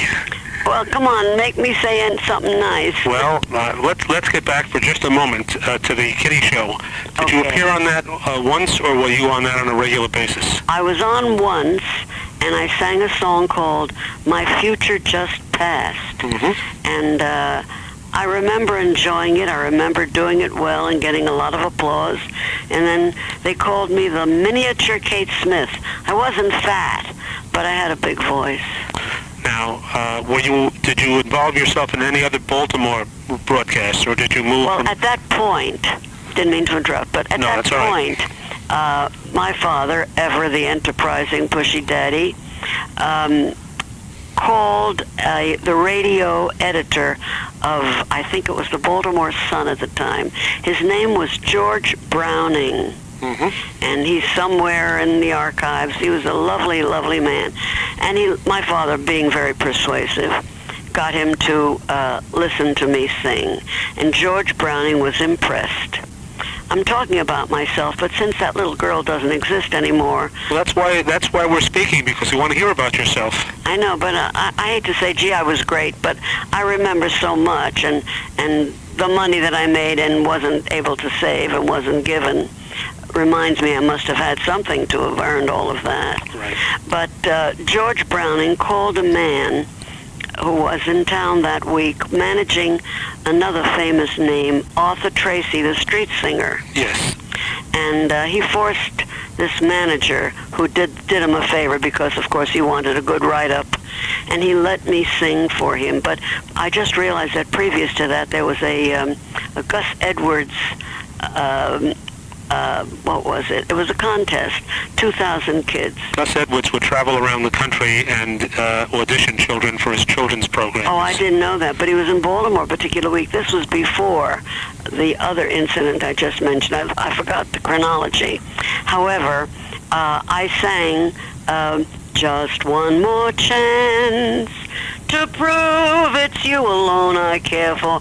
The very same key, the very same voice, and I won. That's a torch song. Yeah, it sure is. I love it. I may do it on an album one day when I bring back some oldies.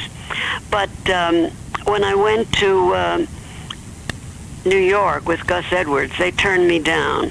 They said she's a freak. She's got a woman's voice, and she's just a kid with little white socks and a little chubby face and a Buster Brown haircut.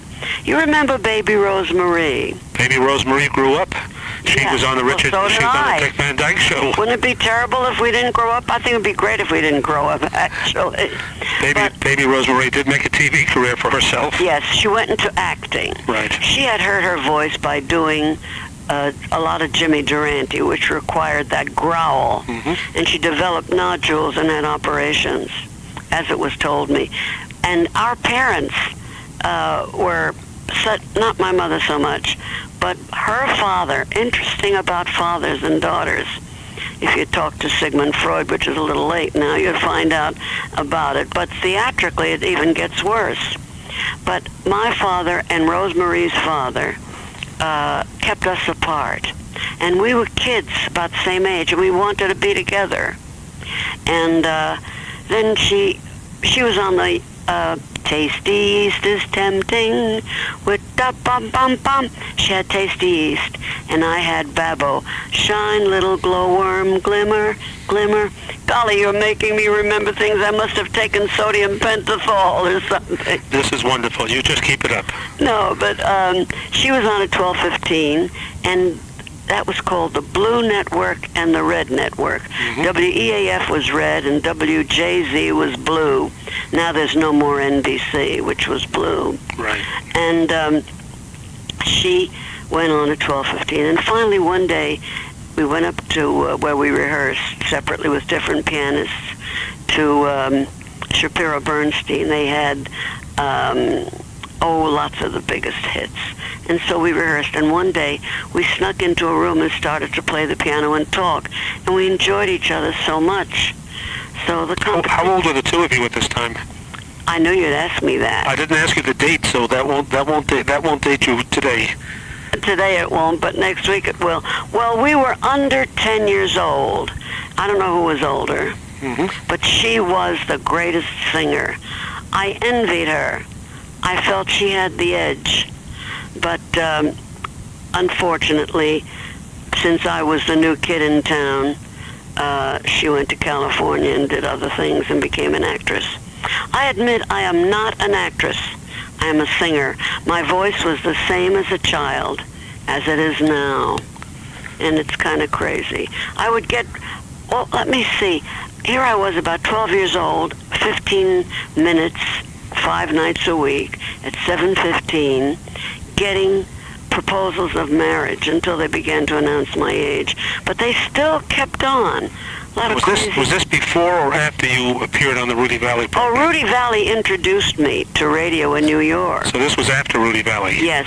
How did you get involved with Rudy Valley, or how did he get involved with you? Well, that's when the man who came in with Arthur Tracy was in town. Was he your agent? Arthur Tracy, no. No, this gentleman who he became my agent and took me to New York, introduced me. This was after Gus Edwards. I got it mixed up before. And at least if Gus Edwards rejected me, Rudy Valley's people did not. So your agent got you an audition with Rudy Valley, and Rudy put you on the air. Exactly. That's how it happened. And then I got my own radio show, which I just mentioned, 15 minutes, 5 nights a week, which Frank Sinatra followed. And we knew each other pretty well. Me with my little white socks, he with his long pants. But he had just left the Tommy Dorsey band. And I came in at 11 o'clock with Walter Gross's orchestra, 17-piece live band. I rehearsed during the afternoon, and there was a commercial break of about 60 seconds. And Frank Sinatra came in at 11:15, and he was billed as the voice that is thrilling millions. And the man who managed him also managed Dinah Shore. And the reason they made records, and I didn't, many successful ones, was because at the age of 16, I got married to a songwriter. And I insisted, being a dutiful baby wife, maybe not baby wife, I wanted to be kind. I didn't want him to be Mr. Small. And so I sang all of his songs. Didn't quite make it. Without a record, even then, when it was just beginning, you didn't have a career. Right. But I did play every presentation house in America, United States.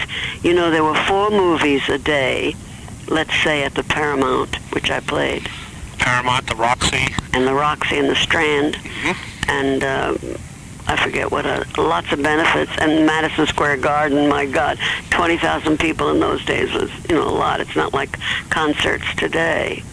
But what was I saying about the theater when I was playing? Oh, there were 4 movies being shown, and between the movies and the news, the Fox News, was so old-fashioned, as I recall.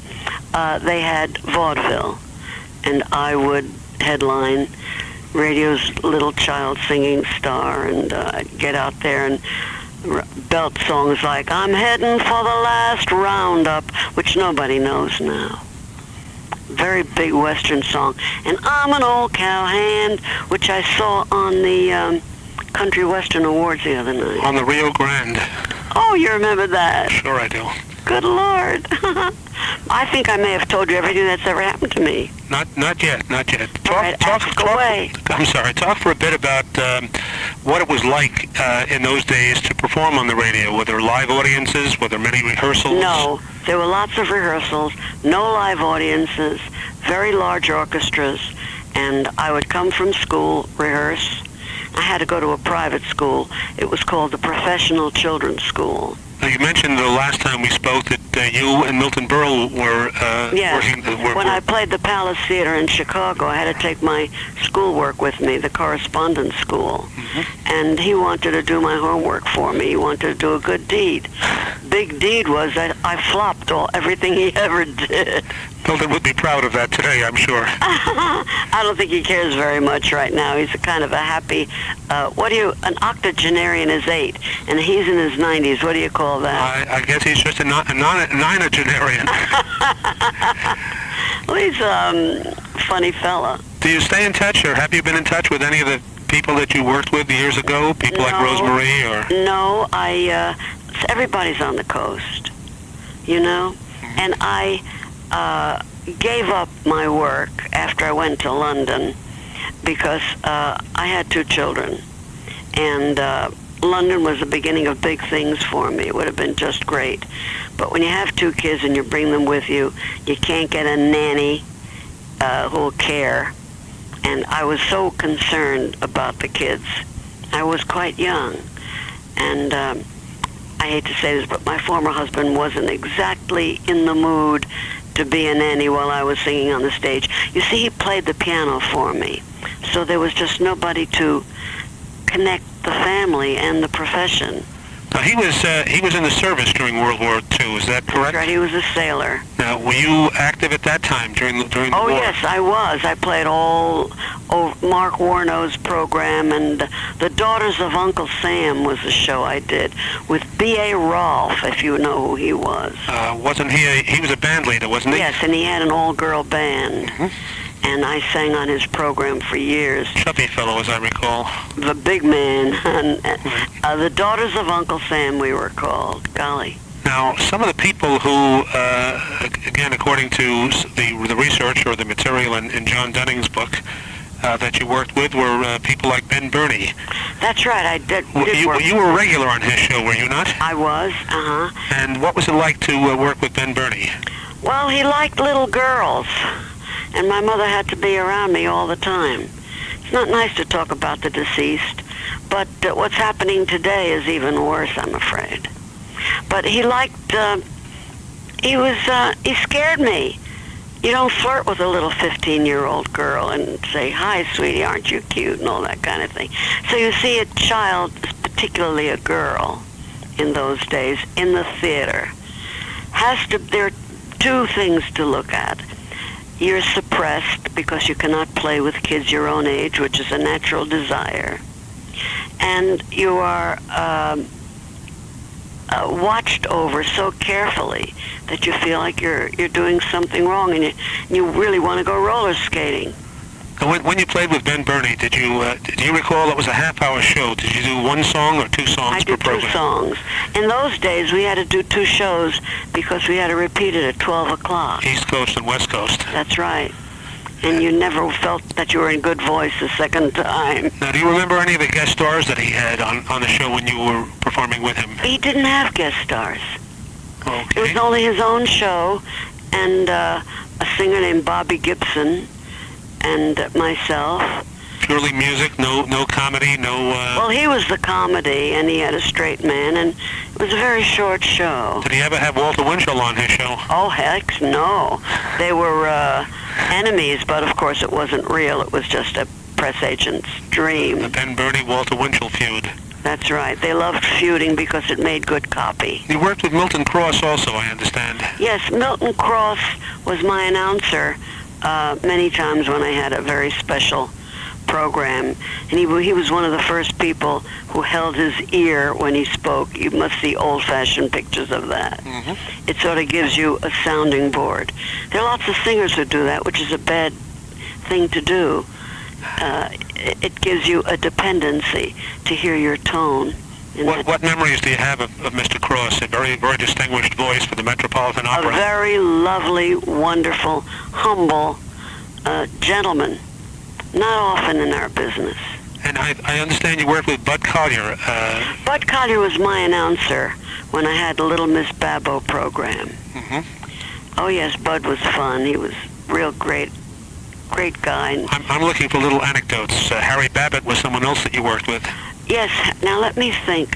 Harry Babbitt. Well, who was the band? What was the name of the orchestra with Ginny Sims? I thought Harry Babbitt at one time was with Kay Kaiser, but I could be wrong. I couldn't think of the name. You're making me go way, way, way back in my memory book. Good Lord. I want very much to do a talk show at night with memories and not like Joe Franklin, no records, just telling wonderful incidents. Like when I was with Julie Wilson in London, I walked into a restaurant and I didn't know where I was going or who was there. I said, "My name is Mary Smallman and I'm an American," and there was such a guffaw of laughter. And then it was Ziggy's, that's the name of the restaurant. And he said, "There's an American here, Julie Wilson." I went back to see Julie, who was a big star in London at the time, took it by storm. And she said, "When you announced you were an American, how could you imagine not being one with your accent in London?" You couldn't fool them, huh? No, I didn't try to, but I was stupid. To say I'm an American, they thought I was trying to be funny, but I just wanted to be accepted. I don't know what it was. Did you work with Kay Kaiser at all, sing with his band? No, I didn't sing with his band, but... What are some of the other bands that you sang with, popular bands? Well, here's an interesting point about bands. When people who don't remember me now, naturally, so long ago, they ask me, "What band were you with?" Well, I was making thousands of dollars a week, and I was the star, and the band played for me, such as Walter Gross, who was... What you're saying is you were not a band singer. The band accompanied you. You didn't accompany the band. Rosemary Clooney was a band singer. Helen Forrest passed away recently, sadly. And Kitty Callan was a very good friend of mine. She sang with Jack Teagarden. All these names are unknown today. Oh, Kitty Callan is very well. She also sang with Harry James. That's right. But Teagarden, I don't think is, except for jazz musicians. Trombone Teagarden? Right. You are amazing. I've never known anybody who remembers as much as I do about our business. I just haven't. We're probably the same age, Mary. Oh, I'm much younger. Okay. I'm a good 25 years younger. I'm we sure know you that. Did you? Someone here said you worked with Pick and Pat. Do you remember them? Pick and Pat were like Amos and Andy, and they had their own show, and I was a singer on that show. Mm-hmm. Benny Rubin, do you ever hear of him? Oh yes. I was with him. Gordon McRae was a guest on my 15-minute radio show. Oh, listen to this. Perry Como. They were trying all these new young singers out, and I was well known, and they tried them on my show. And Perry Como, in the 40s, came over to me with his pipe. He had just left Ted Weems, whose name you know. Mm-hmm. The Whistler. Right. And he said to me, "Mary, I really have been a fan of yours for a couple of years." This was Perry Como in those days. So... That's after he left barbering. He was a barber, you know. No, this I did not know. Mm-hmm. On Long Island. But he's a great singer. He was just a great, great singer, and a sweet man. A sweet man. There are lots of nice people in this business. but I can't think of any memories that would startle you right now, except I say to mothers, and I don't have to say to fathers, because usually it's the mothers, it's rarely the fathers. People say, why don't you model your child? Why don't you put the child on Star Search and everything? And I don't want to sound or introduce a tragic note. We won't mention names, but we know about the pageants and what can happen when parents live through their children. I think I did, or did I not, tell you about the Professional Children's School had a special room called the Mother's Room. Tell us about it. Well, all the mothers are in there, and here's what they would say. We're auditioning today. We, mothers of prodigies, say we. Now, doesn't that explain that they're living through their children? Vicarious living, yes. Right, and tremendous competition and jealousy. Did your daughter do a commercial? No, not today. Well, mine did. I'm exaggerating, but it was not that far. Does the program 3 for the Money ring any bells? 2 for the show, vaguely, because I can't remember when it was. A quiz program, again, with Bud Collier, Mutual? Yes, I did it. Good Lord, I worked a lot. Why don't I have $1 million today? Well, you probably invested it in the wrong stock. Well, I didn't have any of it. They took it away. I was a child anyway. My ex-husband wrote the music recently for the Addams Family. And he's no longer Mr. Small. Now, if people don't know me, I say, well, I was once married to Vic Mizzy, who wrote The Addams Family. I think that's a bit of irony that would make a good novel. Don't you? Absolutely. Now, I don't think you can ask me anything else. I'm all squeezed out of info. Well, let me try. Can you recall any embarrassing situations that occurred, not necessarily to you, but during a radio program while the program went on live? When I tried to whistle and this came out. Not live, I hope. Live, yeah. That comes to mind immediately. It's the only time I was embarrassed. Nothing terrible. What about some of your your fellow performers during a live broadcast? Anything that? Well, I was a little girl, and they were always very careful around me. So there was never any. When I say embarrassing, I don't mean of an off-color nature. I mean people who sometimes goof. People drop a script or mispronounce a word. No. Everything went perfectly then. Everything. When you're prepared and you love it, and I didn't love the life, but I loved the singing. I loved the applause. And I'd say to my mother, wasn't the applause a little less the last show? She'd go insane, because I'd always ask that. But that is the beginning of the terrible life of rejection when you grow older. You know? Let's see now. I'm looking at the write-up here, and it says, now don't get angry at me. Is that what it says? Don't get angry at me? It says from 1933 to 1934, you were Little Miss Babbo, surprise party with guests Lucille Manners, Ernest Charles, etc. I don't remember them, but I know that you worked with the William Wurgis Orchestra. Right. Francis Langford, Eddie Albert, and a lot of other big names were my guests. Was he married to Margot at the time, or did that come later? No, that came later. He was radio, but had a radio program called The Honeymooners at one time, I think. I don't remember that, but it was Grace and Eddie Albert first, as I recall. Right. But my Little Miss Babbo show I was dressed in the most horrific, awful, if you've ever seen the can of Babbo, I looked like the can. A green satin outfit, a direct copy of the costume on the can. You worked with Ray Block as well. Yeah, he was CBS. He was the big wheel there, and of course. What do you recall about Ray Block? Well, about the best band leader I ever worked with. In complete command, consummate musician. Or do you say consummate musician? I would say consummate, but they're saying consummate. Okay. Well, we're both wrong then. I think, I'm not sure. But you know, let me close with this. I would like very, very much, as I told you earlier, to do a talk show. I don't care where it is. Tri-state, Connecticut. I know I could grab an audience. If I've entertained anyone during our conversation, that's the program I would call Music and Small Talk. You've entertained me, Mary, and I thank you very much for your time. Well, you know everything. You are a sweetheart. Next time I want to find out something, I'm going to call you, my friend. Okay, I will see you in October. You got it. When someone walks over to you at the convention and taps you on the back and gives you a kiss on your cheek, don't slap his face, it'll be me. No, I'll give you a kiss right back. Okay. Thanks Mary, for calling. My pleasure. Bye now. Bye-bye.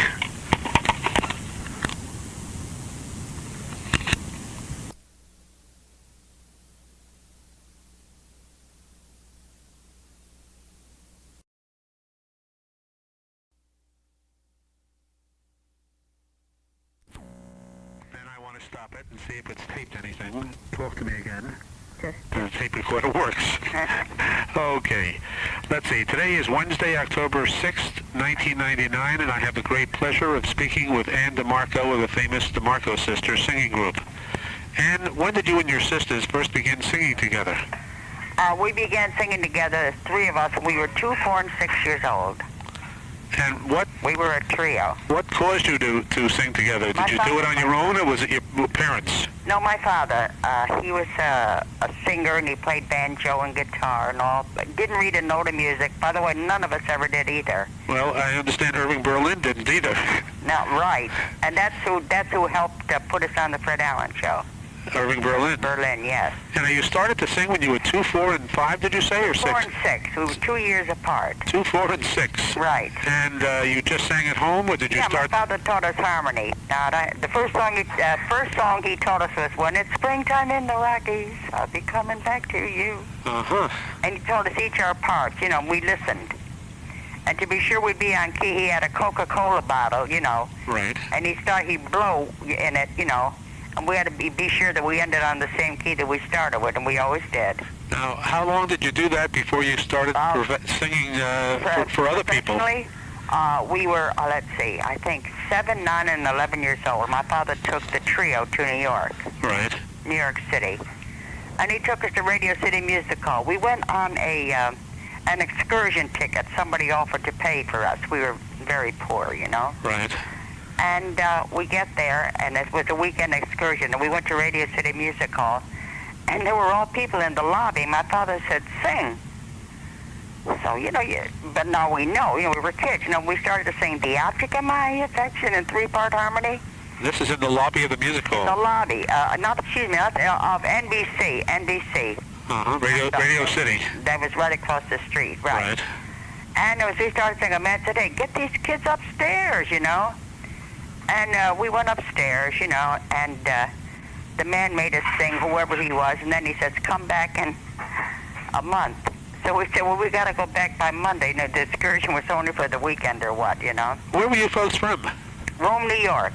Upstate? Upstate, right. Near Utica, right? Near Utica, 15 miles, right. Right. So then we went back to Rome, Right. And then, wait a minute. Then somebody said to us, "How about the Paul Whiteman hour?" They had the Paul Whiteman show. You remember Paul Whiteman? Oh, yes. Pops. Right. And they put us on the Paul Whiteman show. The three of us now. Do you remember what year that was? Yes, about in the 30s, but the late 30s. Uh-huh. Yeah. So you sang on the Paul Whiteman show. That was your first radio appearance? The first radio appearance. So Paul... And from that we went on Fred Allen's Town Hall Tonight. The trio. Directly from Whiteman? Yes, directly to Whiteman.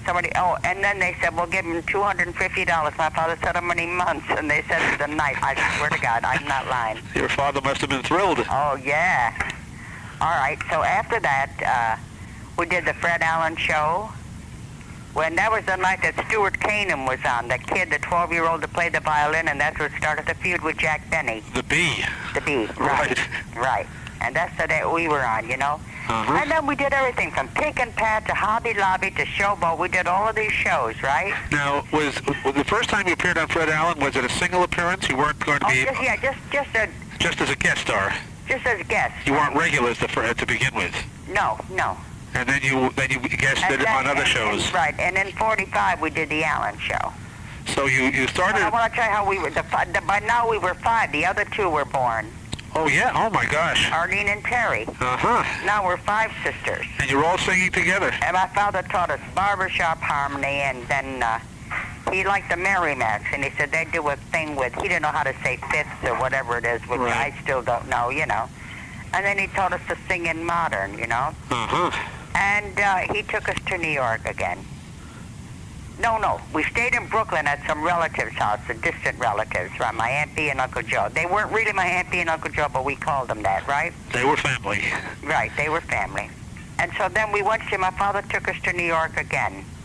Meanwhile, my father was suffering from a very bad liver ailment, you know. Right. And he said, "Dear God, I just want to live to see my 5 kids make good, and then I'll be happy to pass away." That's what, and he drew a beautiful picture of Jesus. You know, I never forget this as long as I live. Anyway, to make a long story short, he took us to, let's see, the Brill Building. We were going to get some free music or something, right?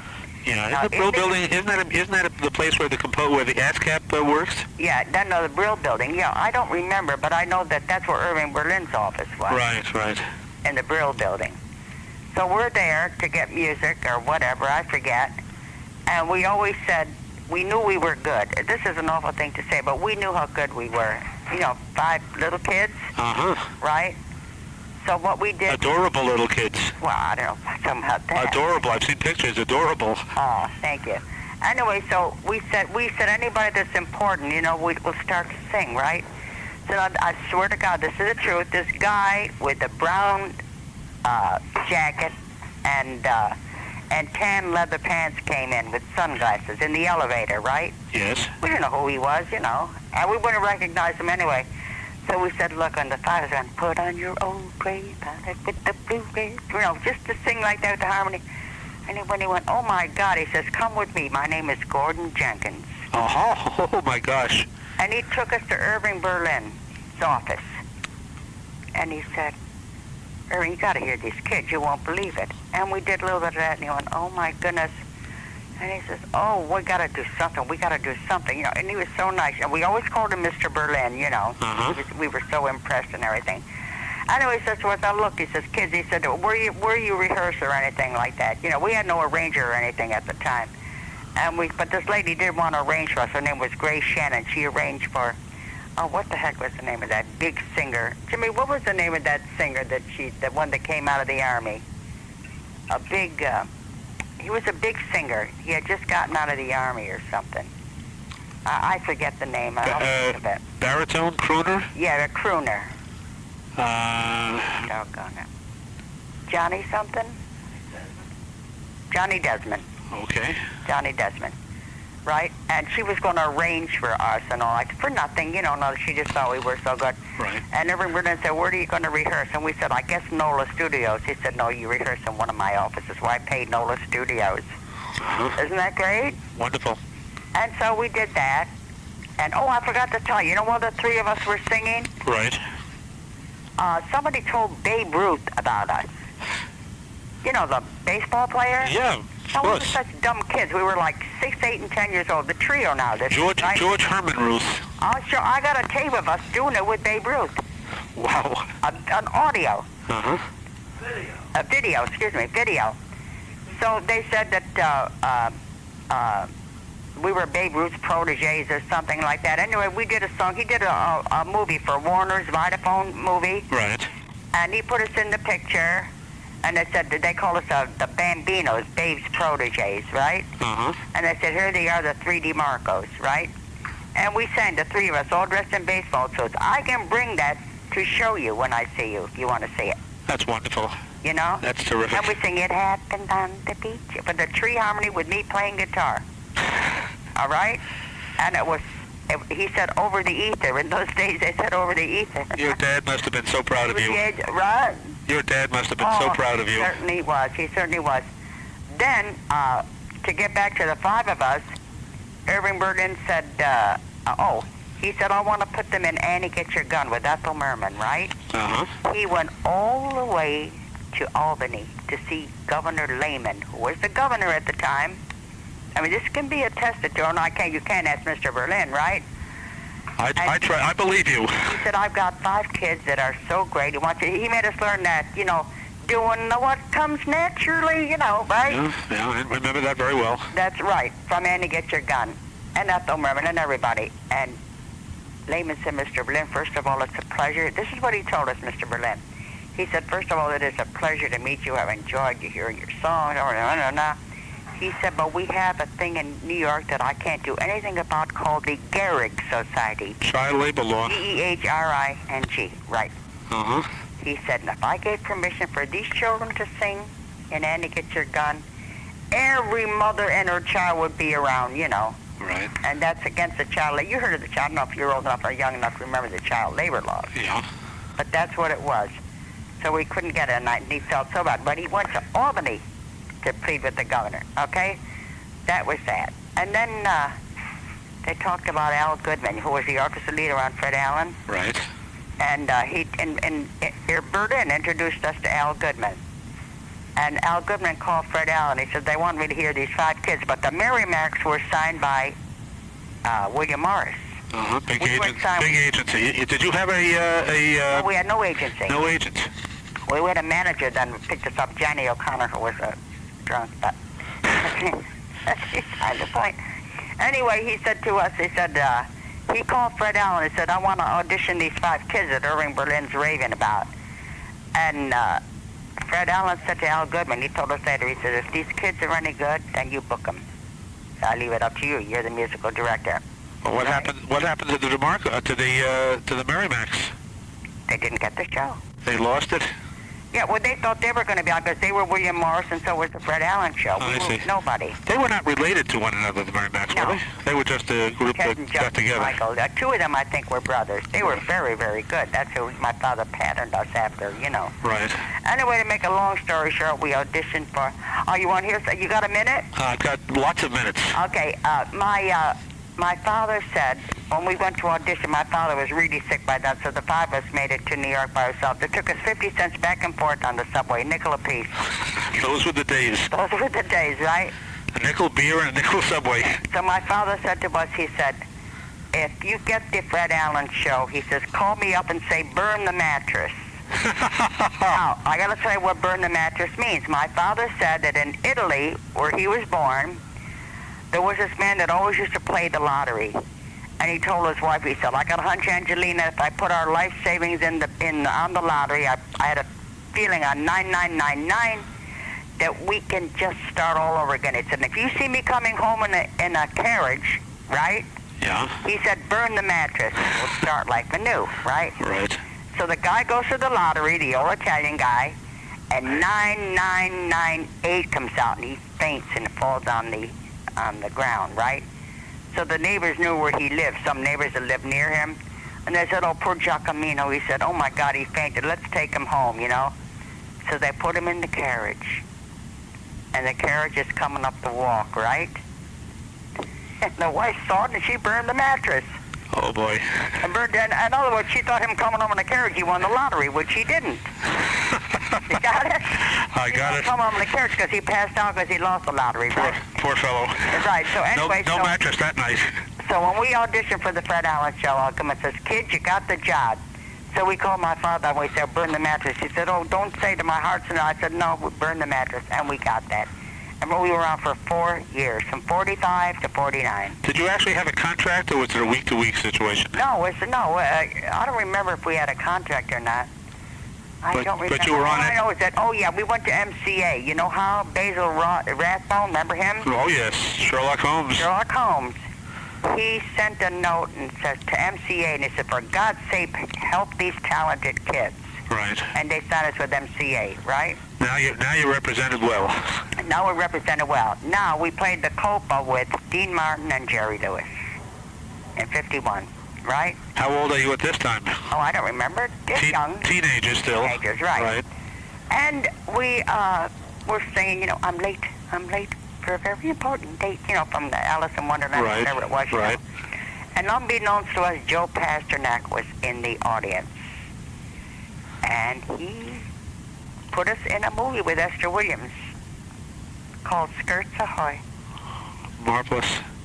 God bless him, right? Absolutely. Was that the only movie you were in, or were you in others? That was the only movie, yes. Well, it was good enough, though. You were in fine cast. Right. Metro Golden In Man. other words, we weren't even part of the picture. We were too young to even be waves at the time, you know. Right. But you were in the picture. Yeah, we were in the picture. We sang, "What good is a gal without a guy?" Nice and Navy hymn and all. Quite a few things we did in there. We acted a little bit, but we weren't actresses. Matter of fact, the director writes us, "Come in and say we're the Williams sisters," right? Right. So we all came in with our suitcases, you know, with the recruiting thing, and we said, "We're the Williams sisters," and he went, "Geez, you come in like a GD vaudeville act." We weren't actresses. Then we went, "We're the Williams sisters." And he says, "No, I can't hear you at all." Sidney Lanfield was the director. But we were one take with all the songs we did. He was proud of us for that. That's all. And then what else we did? Then we did Ed Sullivan Show 26 times. And Ed Sullivan used to take us with we used to call him Uncle Ed and his wife Aunt Sylvia. He'd take us to his apartment. He'd load it. I got tapes of us on Ed Sullivan video. These are my paisanos. When they were first on the show, I had to take them out. I couldn't take them out for a drink. I had to give them ginger ale. What did you girls do for school while you were performing? We still went to school. Went to school every day? Still went to school, except that my two younger sisters went to professional school. So we were taken good care of. Don't I sound intelligent? You sound very intelligent. I'm impressed. Oh, I didn't say it to impress you. Anyway, to make a long story short, we went from there to Fred Allen Show for... Oh, I forgot to tell you this. When we first started singing as the five of us, now this you won't remember, but I do. My sister Arlene, who was the youngest, was 10 years old. We were 10, 12, 14, and 16. We were 10, 12, 14, 16, and 18, right? Right. And we made jazz recordings for Majestic Records. I wish I could get a hold of them. Jimmy Walker, who was the mayor of New York at the time, or former mayor, he wasn't the mayor then, you know. Right, Bo James. Was, right. He said, we did with Bud Freeman on saxophone, Billy Butterfield on trumpet, Ray McKinley on drums. I don't know who else on piano, Teddy Wilson. It was a great jazz thing. I mean, Bud Freeman was so popular that when he died, his obituary was in Time magazine, so, you know, he must have been somebody. I got tapes of us singing that Chico Chico, you know, just kids, but all perfect harmony. Right? That's what we did, too. And then came the Fred Allen Show in 45. So, up to that, it's been good. Then we played the Copa with Sinatra. I'll bring you a picture of us in Sinatra when I see you Saturday. Right. And we played the Copa with him, and he loved us, you know. He had a crush on my sister Gloria, who has since passed away. Sounds like you had a very exciting time. Oh, yeah, it was good. And now my husband and I sing. We entertain at all the nursing homes, and they love us. We sing all the old songs. What kind of memories do you have of Fred Allen as a personality? He was very, very nice, and we called him Mr. Allen. He used to bring us spruce gum from Maine. Right. We'd go to church with him every Sunday, to St. Malachy's Church, with him in Portland. And I'll tell you how Bogart took us to dinner. Ray Milland took us out to dinner. Charles Boyer played poker with us on the train. I think I told you that story. Yeah, he won $500 and paid it back to you. He gave it back, and then when I got back to the hotel, I said to the kids, they said, well, I only lost 30, and you only lost. I said, no, forget it. We're giving 100 apiece, the five of us, you know. How about the others on the cast? Kenny Delmar, Minerva Pius, Parker Fennelly. Kenny Delmar, Mrs. Delmar was very nice. Right. And Minerva Pius. Everybody loved us, you know. Matter of fact, when we started on the Fred Allen Show, they had to put a box on for my sister to reach the mic. That's when he said, it isn't so-and-so, kiddies. Yeah, you've heard it when we say, Mr. Allen, Mr. Allen. Yeah. It isn't so-and-so, kiddies, you know. Right. And, let's see, 51, 55 with Sinatra, and then we played a club. My sister met Keith Brazell, the actor, who has since passed away. Yeah, he played Eddie We had an argument. She left us and said, screw you all. Oh, my gosh. Oh, yeah. You know. That's a shame. She broke up the act. We tried to get another lead, and we found Julie Stone, who was great. You know, Kirby Stone's wife. Right. And we had a job booked in Las Vegas. We're on the train, and she didn't show up, and we found out she had a miscarriage and all of that. And AGVA sued us, and we lost. They had their own kangaroo court. I mean, like, there was no excuse for not. They said, well, mouth your records. I said, we don't have that many records to mouth, you know. Right. But we did record for Decca. You know who sent us to Decca? Bing Crosby. He was on the Fred Allen show. Uh-huh. And he says, not Milt Gaber. We met him later, but it was somebody else who was in charge of Decca. And it says, help these kids. Did you ever meet or work with any of the other sister groups, like the Andrews sisters? Oh, yeah. The Dinnings? As a matter of fact, the Andrews sisters came to see us at the Copa. And we were such a big hit, we were embarrassed because they were our idols. We didn't like to show off in front of them. How about the Dinning sisters or The Dinning sisters were at our house in Brooklyn. Right. My mother ate macaroni for all of them. And the Boswells? The Boswells I never met, but I got in touch with, what was her name? Connie? No, not Connie. I forget. Well, anyway, I called her one time, you know, right. and she called me back. Uh-huh. And she said, oh, I just love the way you kids sing. Of course, by now they were much older, you know. Right. I think a couple of them had gone. Anyway, she used to call all the time. And if I wasn't home, she'd talk with Jimmy on the phone. She'd never get off. She lived in Poughkeepsie. Uh-huh. I forget her name. It was an unusual name. Right. Like Connie, Beth, and I don't know. I've got it somewhere, but I don't have it nearby. I'm not too young either, you know. Yeah. And they were the Pickens sisters also. Yeah. They were probably before your time. That was way before our time. But I remember the name, the Pickens sisters. I remember Jane Pickens used to do, look at us, we're walking, the telethon with Dennis James. Right. Who's also passed away, too. And I guess things started to die down when in the 50s? Yes. Slow down a bit? Right. And that was when your sister left the group? Right. In 58, I think. 57, right. 58. What are your best memories about radio? Anything different about radio and TV, or anything more exciting or less exciting? I got a funny thing. One time we did the Irish Hour, the trio. Right. And we're just sitting down waiting for them, and they said, now here they are, the Mahoney sisters. And we're looking to see who the hell the Mahoney sisters are. The guy, that's you. That's you. DeMarco becomes Bone. Yeah, right. Italian becomes Irish. Right. Yeah, he said, we're looking, there's another group on, you know, another sister act on, and it was honest to God. Well, it's been a lot of fun talking to you. Oh, same here, Dave. And you have wonderful memories, and I look forward, if someone... I do, and maybe we'll make some new ones. If someone walks over to you on Saturday, it's not this Saturday, it's the 20th or 21st, I'm not sure. I think it's the 23rd. It's just the week before Halloween. Yeah, are you good looking? Well, my wife doesn't think so, but I think so. Okay. At any rate, if someone walks over to you and gives you a very, very gentle peck on the cheek, you'll know it's me. All right. Tell your husband not to punch me in the nose. I'll tell him not to punch you in the nose. Okay. All right, sweetheart. Great speaking with you. Mrs. What is it, Siegel? Yes. Let's see, I got my caller ID here. I could have called you. No, it's all right. 914-962-3680. That's the number. Yeah.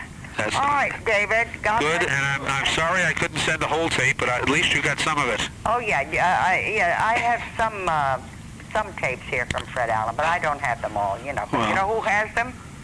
The Boston Library has them. Portland gave them to the Boston Library, or left them to the Boston Library. And you know who else has the Kate Smith shows? Who has those? They sent me a tape there, right now, charged me $22 a piece, which was well worth it, with us with Kate Smith. Boston University. Oh, that's wonderful. Are they on cassettes or on open reel? No, they're on, what are they on, Jimmy? Cassettes or open reel? The Kate Smith tapes that we got. Video cassette. Oh, video. Yeah. I can bring that down tonight. We got together. I haven't got time to, you know. Yeah. I do want to bring you the chair with Babe Ruth. Okay. One more thing I'll leave you with real fast. He did a thing where they say bump, and he's supposed to say ball one, right? Right. And he kept saying ball none. I swear. And would you believe it? When we were behind him when he was doing that, and they made us leave and go to lunch, and when we came back, he was still doing it. You can see us there, sometimes they're not. And when the film comes out, you see it. It goes bump, and it goes ball none. Again. He was a pleasure. Wonderful person. Okay. Great talking to you. Same here. Bye-bye. Thank you. Bye-bye.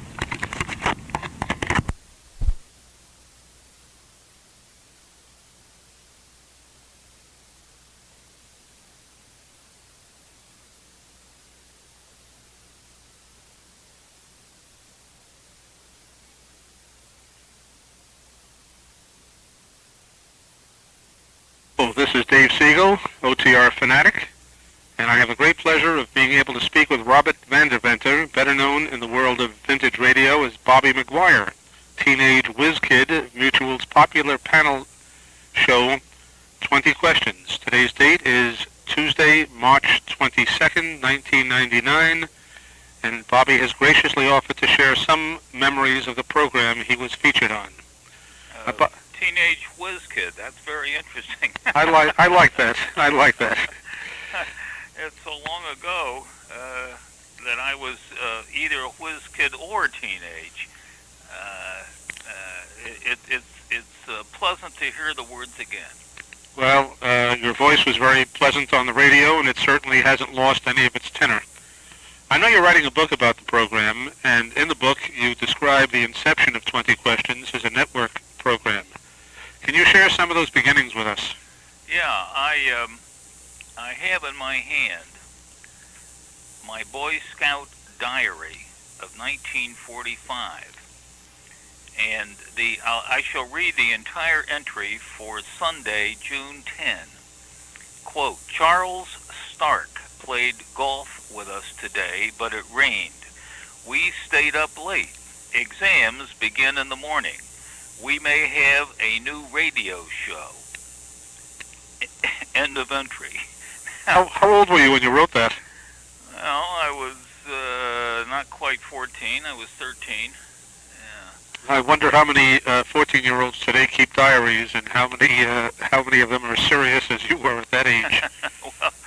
well, I think it grew mainly because it was one of the items you could buy from the Boy Scout quartermaster. I see. And once you had it, you had to kind of use it.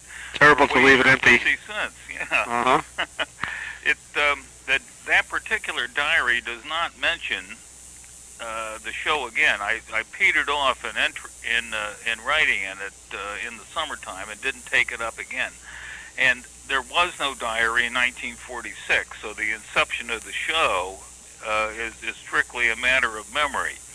I've always rued that because I had the diary for 1945 and 1947 and 48, but not the important year of 46. But anyway, that day was the day that's described in the piece that you read, To understand it, you really have to know who my father was, and Fred Vanderventer with the news on WOR, who had been a newsman almost all his life. He started in Tipton, Indiana, and when he was in high school, and worked for the Indianapolis Star, where he knew Earl Dare Biggers, who created Charlie Chan. Yeah. And then he went on to Chicago and knew Frank Knox, who was the publisher of the Chicago Daily News, and later became Secretary of the Navy, and knew the prototype of the characters in the great Heck MacArthur play, The Front Page. He was the Hildy Johnson type newsman, and when the Depression came along, he had all kinds of difficulty getting a job. Finally wound up about 1935 with the Springfield, Ohio News. I think it's now the Sun News, or the News Sun, and succeeded at one of the copy desks there in the newsroom, in the city desk, Scotty Reston, who had been there for a year or two and moved on eventually, of course, to the Times, the New York Times. It isn't quite true to say that Dad took Reston's job, because Reston was mainly a sports writer at that time, and Dad was a regular Telegraph editor. But anyway, that was where he was when I was old enough to remember. And went from there to the Associated Press Bureau in Detroit. And when he was there, somewhere along the line, about 1940, 1941, he took an audition to be a newscaster with WJR, the Goodwill station. This was owned by G.A. Richards, who owned a string of stations around the country at that time. And in 1942, went on the air on WJR. My mother woke my sister and me up early one morning. We were ready to go to school, and here was Dad, Van Deventer in the news. We knew that there was something in the wind, that he had taken the audition, that he was getting the job, but we really were surprised when we actually heard him. Then Elmer Davis, who was the great newscaster from Iowa and later went to head the OWI during the war, sort of created a vogue in New York, the success of the Midwestern Voice. And on account of that, WOR New York wanted someone like him. So they got one of Dad's transcriptions and offered him the job, and he started in October 1940 WOR. So between that time and that next June, which I just read the diary excerpt from, he got to know, obviously, people in WOR and Mutual, and so he had a feel for the place and knew where the bodies were and who to talk to, so that when this event came up that Sunday that you read about, it was agreed that he and Stark would go ahead and talk to people to develop the show.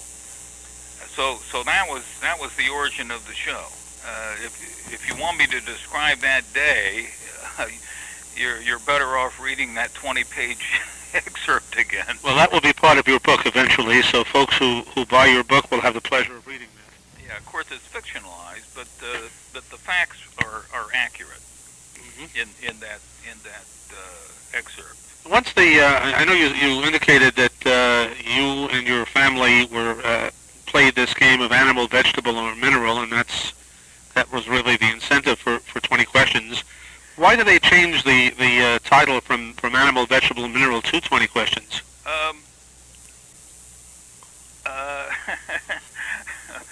Let me explain that by just giving a brief summary of what happened that Sunday, because it was really a major coincidence that two people in the radio business having Sunday afternoon dinner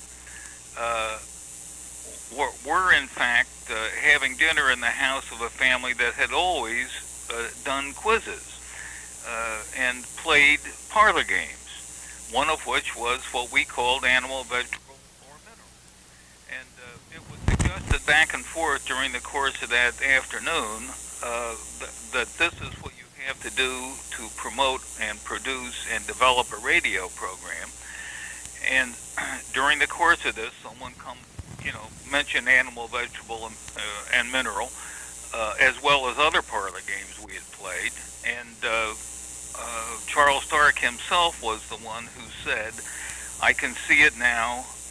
We'll have a panel of experts playing the game, and the master of ceremonies will be the one who answers the questions. He will have the subject for you to identify, and the panel of experts will guess." And this came to his mind and to ours, although he was the one who said it, from other panel shows such as Information Please and the Quiz Kids. So anyway, that's how it started.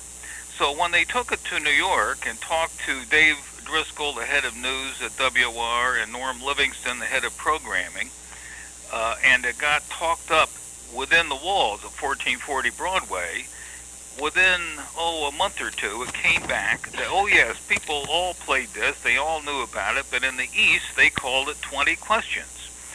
And this was news to us. We had never, first of all, heard the term 20 questions, and secondly, we had never played with any limit on the number of questions. And so that's how the name came about. People in the East, in WOR at least, had always, who had heard of the game, who had played the game, always referred to it as 20 questions. It's kind of like the difference in its way between what you call Coca-Cola in the Midwest and what you call it in the East. Now, in the East, it's soda, but in the West, it's pop. and I guess that's the same kind of differentiation. Right. Once the program was accepted, did Charlie Stark actually have a piece of the action? He sued. What happened was, by, I'm guessing now, but I would say September. That was in June. They started talking it up in July. The momentum started to build probably in August. And since Stark was Dad's announcer, when we would go into WR and see him, I would always say something like, how's the 20 questions idea coming along? And he would always answer the same way, we're still kicking it around. Well, finally, Dad got fed up, and he said, we've cooked this around long enough. It's been weeks and months, and if you don't do something by Monday, or words to that effect, I'm going to go to Bill Feinschreiber at Mutual on my own. And Stark did nothing, and so Dad went to Feinschreiber, and from then on, Stark was out of it. And skipping ahead, on Saturday, February 2, when Dad did the 6:30 news, and Stark, of course, knew that the show was going on that evening at 8 o'clock, he said, I'm suing Monday, and did. And we settled. We felt that we didn't want to fight it out. It would have been a long, drawn-out process, and I don't have any idea what the settlement was. But we agreed that certainly he had suggested the idea of the panel. We couldn't get away from that, and it was absolutely true. And all along, in fact, we kind of hoped that Stark would come back in, but no, he always stayed aloof. Didn't want any part of it. At least he didn't take any part of it. So anyway, that's what happened with Stark. I'm not going to ask if it was a one-time settlement or got a piece of the action, or no, one time. And I assume your dad actually owned the program. Yes. When the show went on the air, Dad insisted with either Livingston or Feinschreiber, and I frankly don't know which one it was. I think it was probably a collaboration. Suggested and insisted, I should say, that however the contract was written, the actual rights to the show were going to belong to Fred and Florence Vandeventer. And they agreed. And although I have copies of some of these, not the contracts themselves, but a lot of the correspondence that went back and forth. And it certainly indicates that, yes, they are the owners of the show. However, since the contract is in force, Mutual is actually in charge. So their ownership never really meant anything except when it was time to renew the contract. I guess I'm getting a little ahead of myself now, but the thought occurs to me that when we dealt with comedians like Jack Benny or others who own their programs, they got a single sum of money for the week, and from that sum of money, it was their responsibility to pay the cast. Is that the way it worked with your dad, or was everyone on salary? No, it did later on, but not in the first contract. And I don't believe that happened until the first television contract came up. I know with a couple of the television contracts, one with Menon, one with Ronson, and one, I believe, with Dumont itself, they paid, whether it was the sponsor, they paid the whole nut, and out of that, Dad or the show paid everybody. But I don't remember which contracts that applied to. I know it did not apply to the actual WR Mutual contract, which is what we're primarily in. That was the only radio. I know I've asked you this question before, but for the record, my sense was that if you were a listener of the program at the time, in the mid to late 40s, unless you had actually read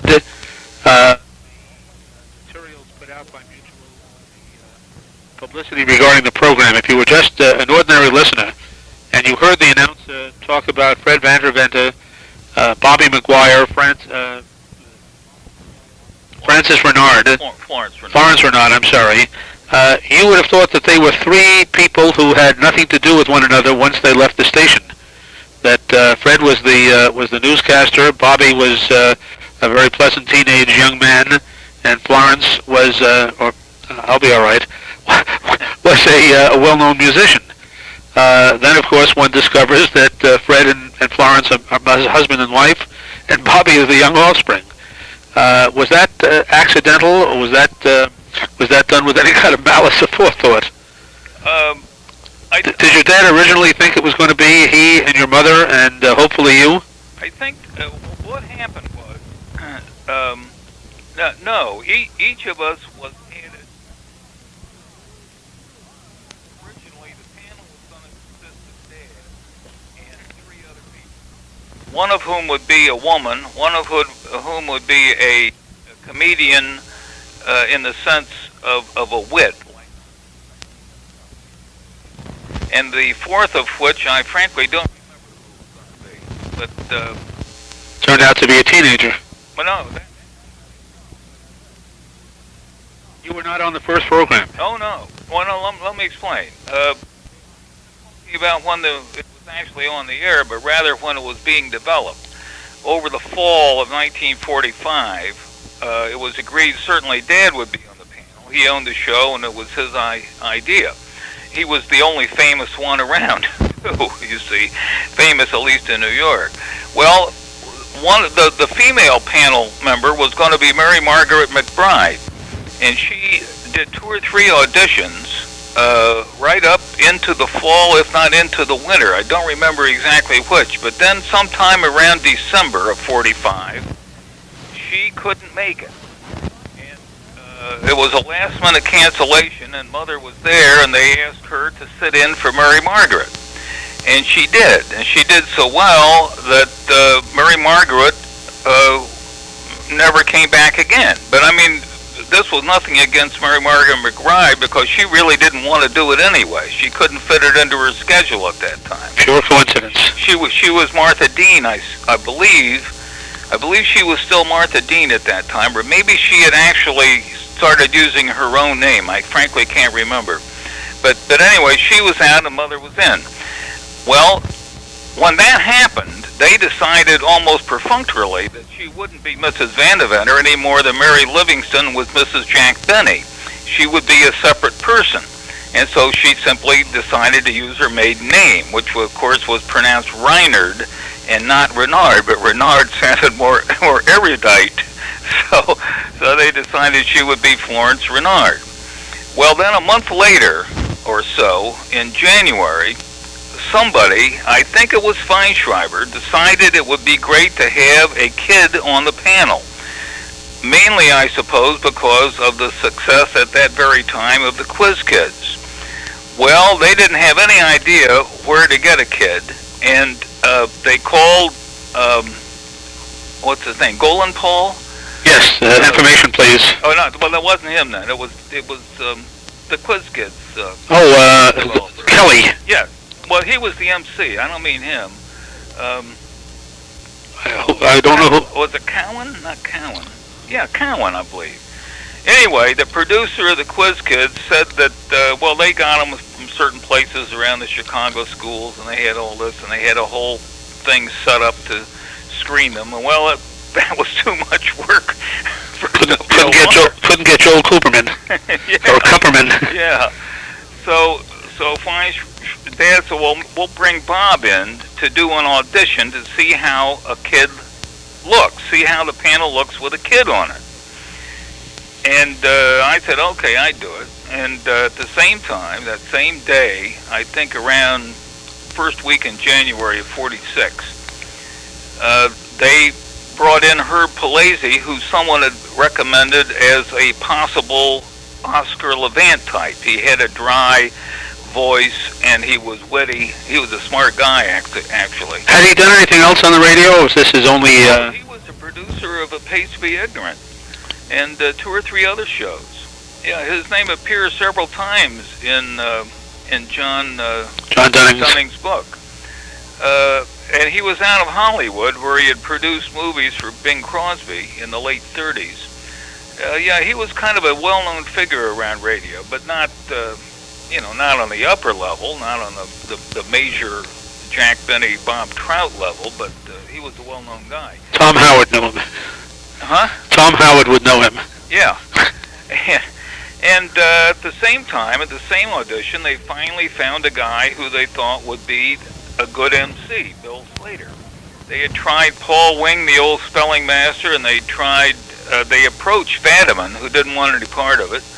And they approached Sigmund Spaeth, the tune detective, and none of those guys did the job. So Palese and I and Slater all assembled with Dad and Mother at this audition first week in January. And the results of that were rather copiously described in the 20-page excerpt that I sent you. Right. At that time, all three of us seemed like we were in. And the live audition with a studio audience, a theater audience, was within 2 weeks. I don't remember exactly when. I agreed to do that, and then I would do the first show. And then after the first show, they would start scouting around like the Quiz Kids did to have a different teenager every week. And after the first show, they decided that was too much trouble. If I agreed, I would just stay on the panel, which is what happened. How did your last name come up? Where did they get McGuire? Well, the same way my mother got Renard. It was my grandmother's maiden name. I said, if you're going to be Florence Renard, I can be Bobby McGuire. I suppose I could have used the maiden name of my other grandmother, but that was Roode, R-O-O-D-E, and it didn't sound good at all. I see. And Bobby McGuire had a nice rhythm to it. Okay. So that's what it was. And once that audition show played and the first program played, I guess they decided they weren't going to look elsewhere. We had a little meeting on the stage after the show. We had agency people there. They all wanted transcriptions. There was no tape in those days, of course. And things looked good. It was upbeat. The show. Now, was that first show sponsored, or was it... No, it was sustaining. Sustaining. We had... Mutual had come up with Pageant Magazine to provide the guests, provide the prizes, and in return for which we would mention Pageant on the air, and they would win a subscription if their subject was used. You have to recall who the first guest was? Yes, Guy Lombardo. Well, that was quite a guest. I even remember some of the subjects that were on that first show. He didn't bring any of the Royal Canadians with him, did he? What happened was he was our anniversary guest every year thereafter. He brought you good luck. Yeah, every February 2 or whatever show that he could fit in his schedule was closest to February 2. He was our guest again. Okay, you said you remembered some of the questions. Yeah, one was Robert E. Lee. One was no.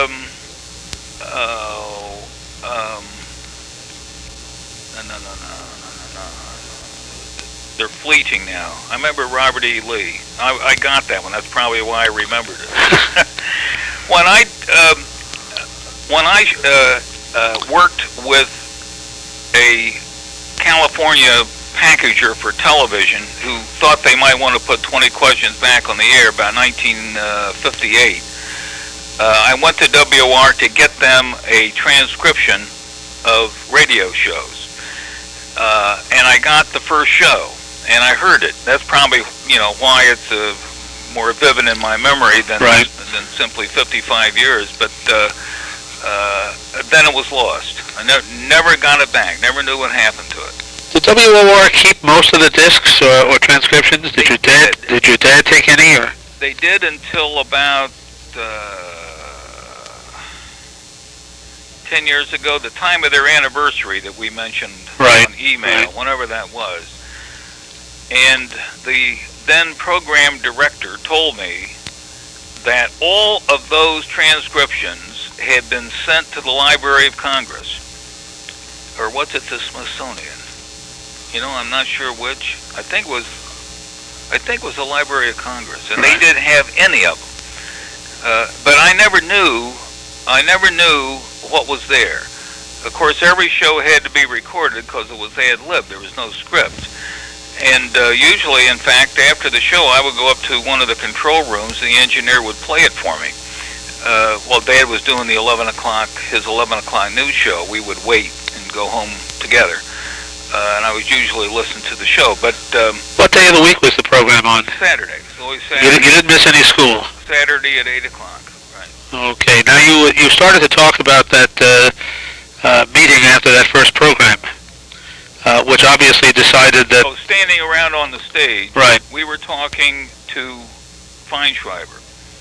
And that's one scene I can still remember. The three of us were standing there, Dad, me, and Feinschreiber, and Dad said, shall we, keep looking for teenagers? And Feinschreiber said, no, let's just stick with Bob if he'll do it. And I said, well, I'll do it, but I've got to have certain Saturday nights off for scouts and probably in the future for dates. I never had a date in my life up to that time. However, now you could tell your girls that you were a famous celebrity. You had something to offer. In Princeton High School, it really didn't cut much ice. I see. Now, you're getting back to that unpleasant subject or pleasant subject of money. As WOR is sponsoring, or Mutual is sponsoring the program, before you get a sponsor, I don't imagine that the show brought in big dollars, but how exactly was that divided? I can tell you that. I cannot tell you what the numbers were until Ronson came aboard in July. I think it was July. It might have been June or July. Once Ronson had come aboard, we split up the three salaries in such a way as to pay the lowest taxes. And included in that, you see, was Dad's news. So Dad, for 20 Questions, I think was paid $50 because all of his news shows added up to, whatever hundreds it was. Right. And the money that I would have been, or that he would have been paid, went onto my paycheck. And mine was just about the same as Mother's. Seems to me it was about $350 a week. Did you get to keep any of it, or was that banked by Mom and Dad for you? It was banked by Mom and Dad. Good. I got a can't trust these teenagers. I got a war bond, then a savings bond a week. So in effect, I was making $37.50 a week. But they didn't treat you like Jackie Cooper. Tell me something about the guests that you had over the years. You really had some extremely well-known people on the show. Yeah. Some well-known comedians, politicians. Pardon? You had comedians, politicians, musicians, educators. We had a higher level of guests so far as academics, you might say, than most other shows that had guests. We had some movie stars and a lot of sports figures, but we also had deans and college presidents and senators and representatives. And any of them embarrassed by the experience, or were they all did they take everything in stride? They were all good sports. I don't recall, in the early days at least, anybody who didn't realize, it's like going in and playing basketball with the Knicks. And you just do the best you can. Some of them were better than others. Some of the wits came out with some funny stuff, and some of them never said a word. But usually they were very interesting. They usually contributed something to the show, and some of them could really play the game. There were two that I remember that were especially good at the game. One was Ann Rutherford, and the other was Mac Carey. McDonald Carey, I believe, was on more than once, and he was pretty good. There were others who could play, maybe not that well, but not badly. And then there were some that were just totally at sea, but it was fun to hear them say so. So they were pretty good. Now, on the occasions that you had to miss a program, either because of a Boy Scout commitment or illness, etc., who would step in for you?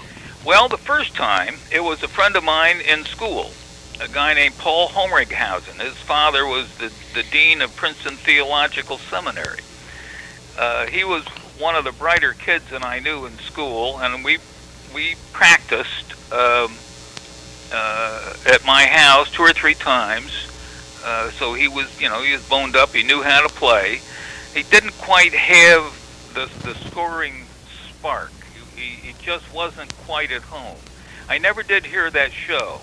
But years later, and I mean 40 years later, when we met one time by total accident in San Francisco, I asked him, I said, how did you do in that 20 question?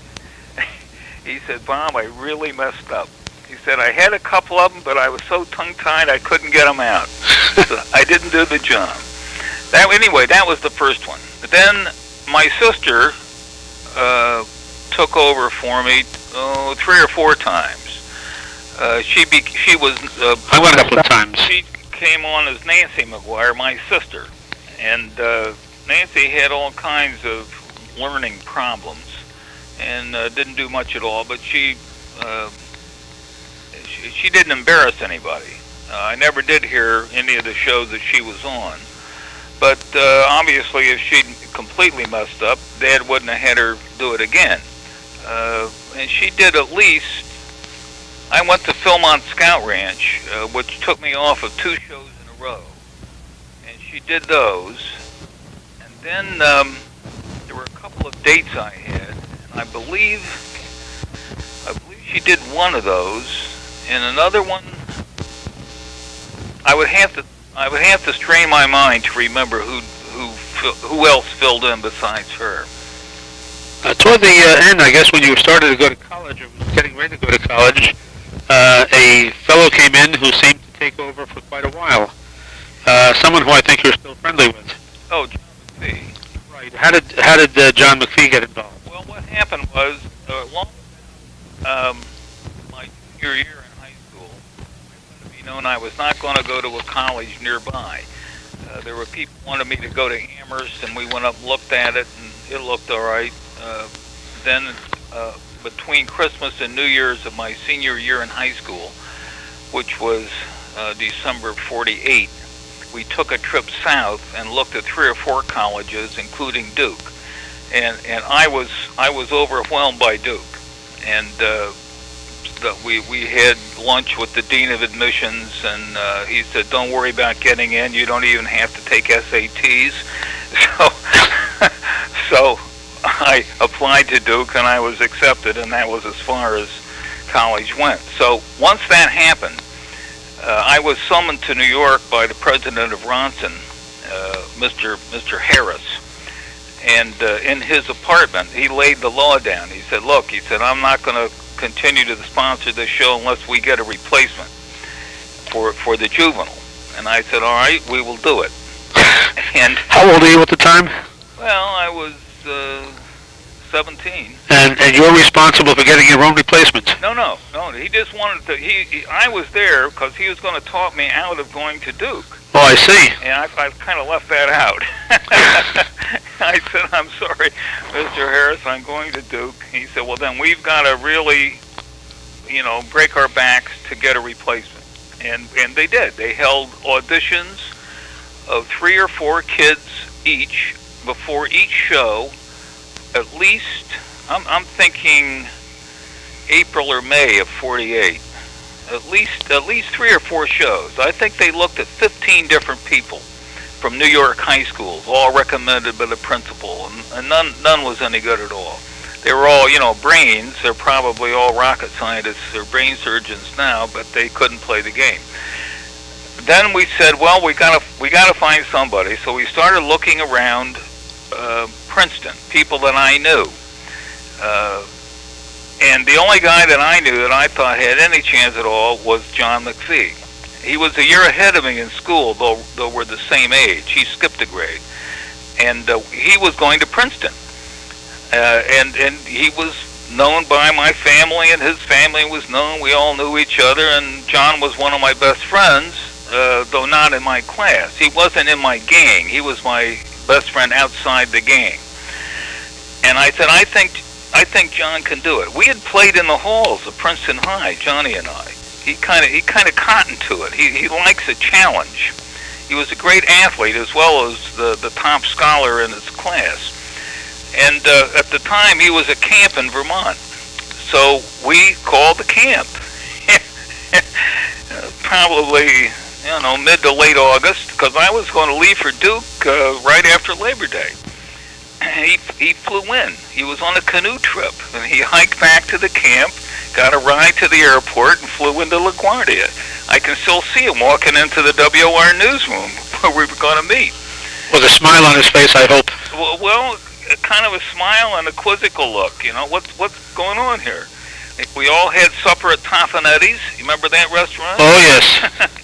Had supper at Tompanetti's, and Dad laid the law down. He said, look, if you do this, it means every Saturday night, unless there's some major occurrence. John agreed. And he had already had an audition, and he could play almost as well as I could. And his name even sounded like mine, Johnny McPhee, Bobby McGuire. His voice was two young Irishmen. And he did it. He started that September. Now you did come back occasionally after that, did you not? Well, yeah. When I was home on vacation, if they didn't have a guest, I might be the guest. And but you didn't. There were also times when Johnny wanted the night off, and I was home on vacation, and I would sit in for him. So I wasn't completely out of the show. And then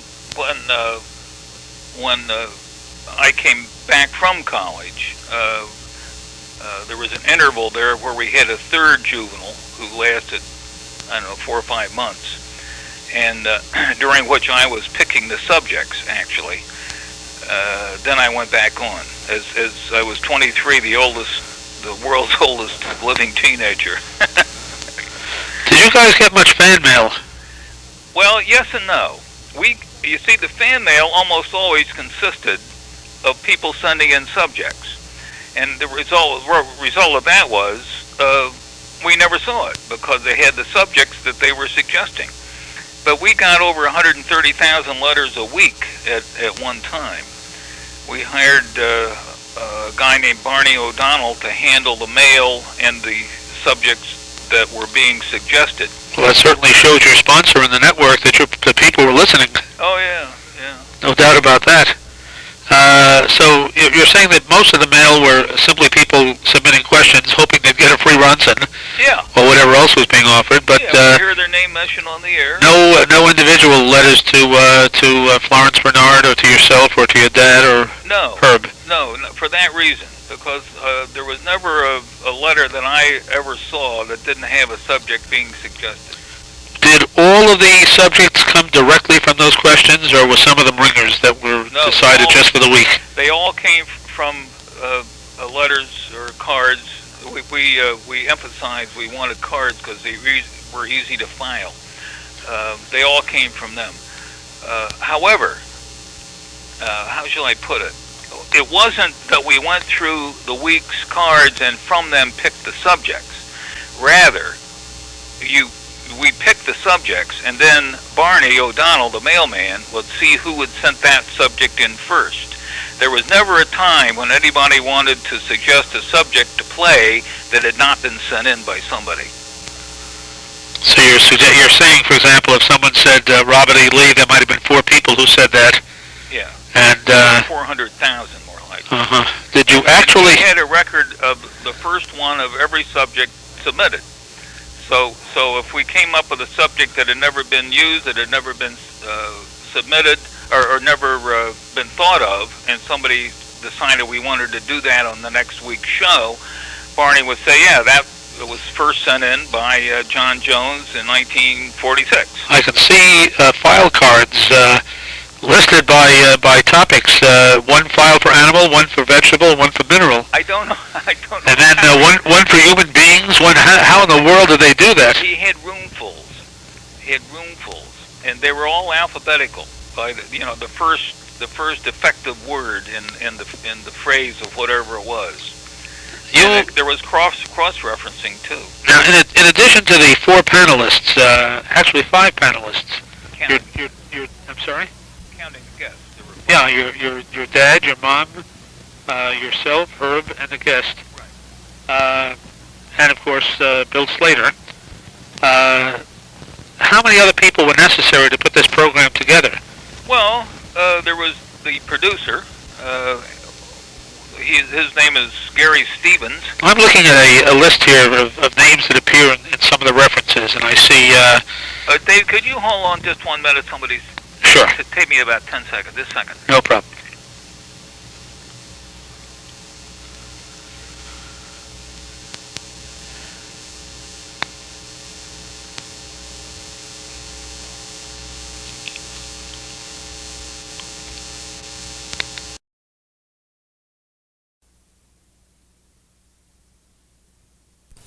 Okay, let me see if we can start. Okay. My name is David Siegel. Today is November the 11th, 1999, and I have the distinct pleasure of speaking with the youngest of Eddie Cantor's very, very famous 5 young daughters.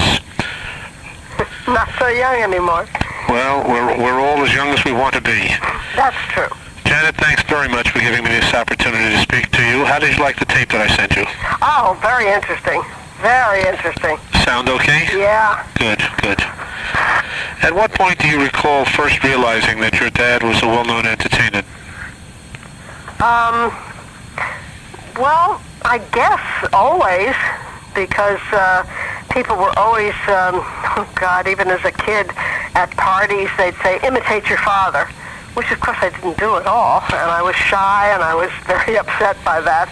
And so I gathered he must be something to imitate. But I had seen him in movies, and I just loved him in movies, but, you know, it was not the same person that I saw at home. I always wondered how a person, this is true not just of you, but of I guess the children of any well-known performer, how does one react to the normal person that you see on an everyday basis, who is such a giant outside of the home? Well, at home, I think he was like everybody else's father. I mean, he was funny the way other people's fathers with a good sense of humor are funny, and he was a very affectionate father and taught us all our sense of values. And yet seeing him perform, well, of course, I didn't see him on the stage until I was about 14. And then I saw him do Banjo Eyes, and I realized how he became a star. I mean, I never saw such electricity in my life. The waves of love between him and the audience were incredible.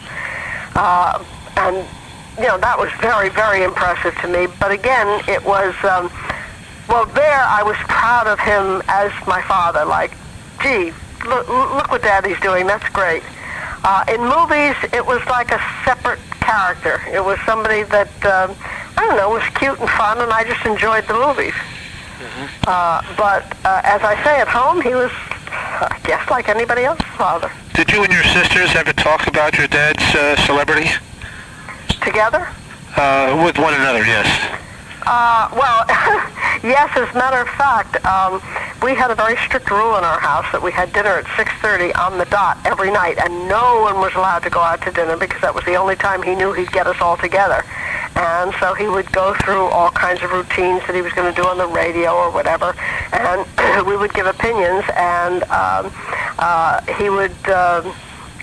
he had a very volatile temper, and he had a valet named Maurice who had his own family. He didn't live with us, but he took care of everything for him. And one night he was so mad at us because we all disagreed with something he was going to do on the air. How dare you? Yeah, and he said, well, I can see everybody in this house is against me, and I'm going to a hotel. And he marched out of the room and started to go upstairs, and he said, well, as soon as I can get Maurice to pack for me. So he couldn't leave. It's like the kid who wants to run away, but he can't cross the street. I see. I understand that you were friendly, you and or your sisters were friendly with some other celebrity children. The Marx brothers was one... Well, Miriam Marx was my best friend in high school. Was this in California or in New York? In California, yeah. I was born here, and we lived here till I was 9. And then we moved out to California. You have to excuse my cold. I really have a bad cold. Well, I am very grateful that with that you're still willing to talk to me. Oh, nothing stops me from talking. Your dad at one time, I understand, suffered from pleurisy. Yes. As a matter of fact, he had to close a show that he was in the Ziegfeld show, and Ziegfeld didn't believe him, and he offered to be examined by Ziegfeld's doctor. And he was, and the doctor said, this man cannot go on. You know, I mean, he was taped up and he was in agony. So that apparently ran in his family.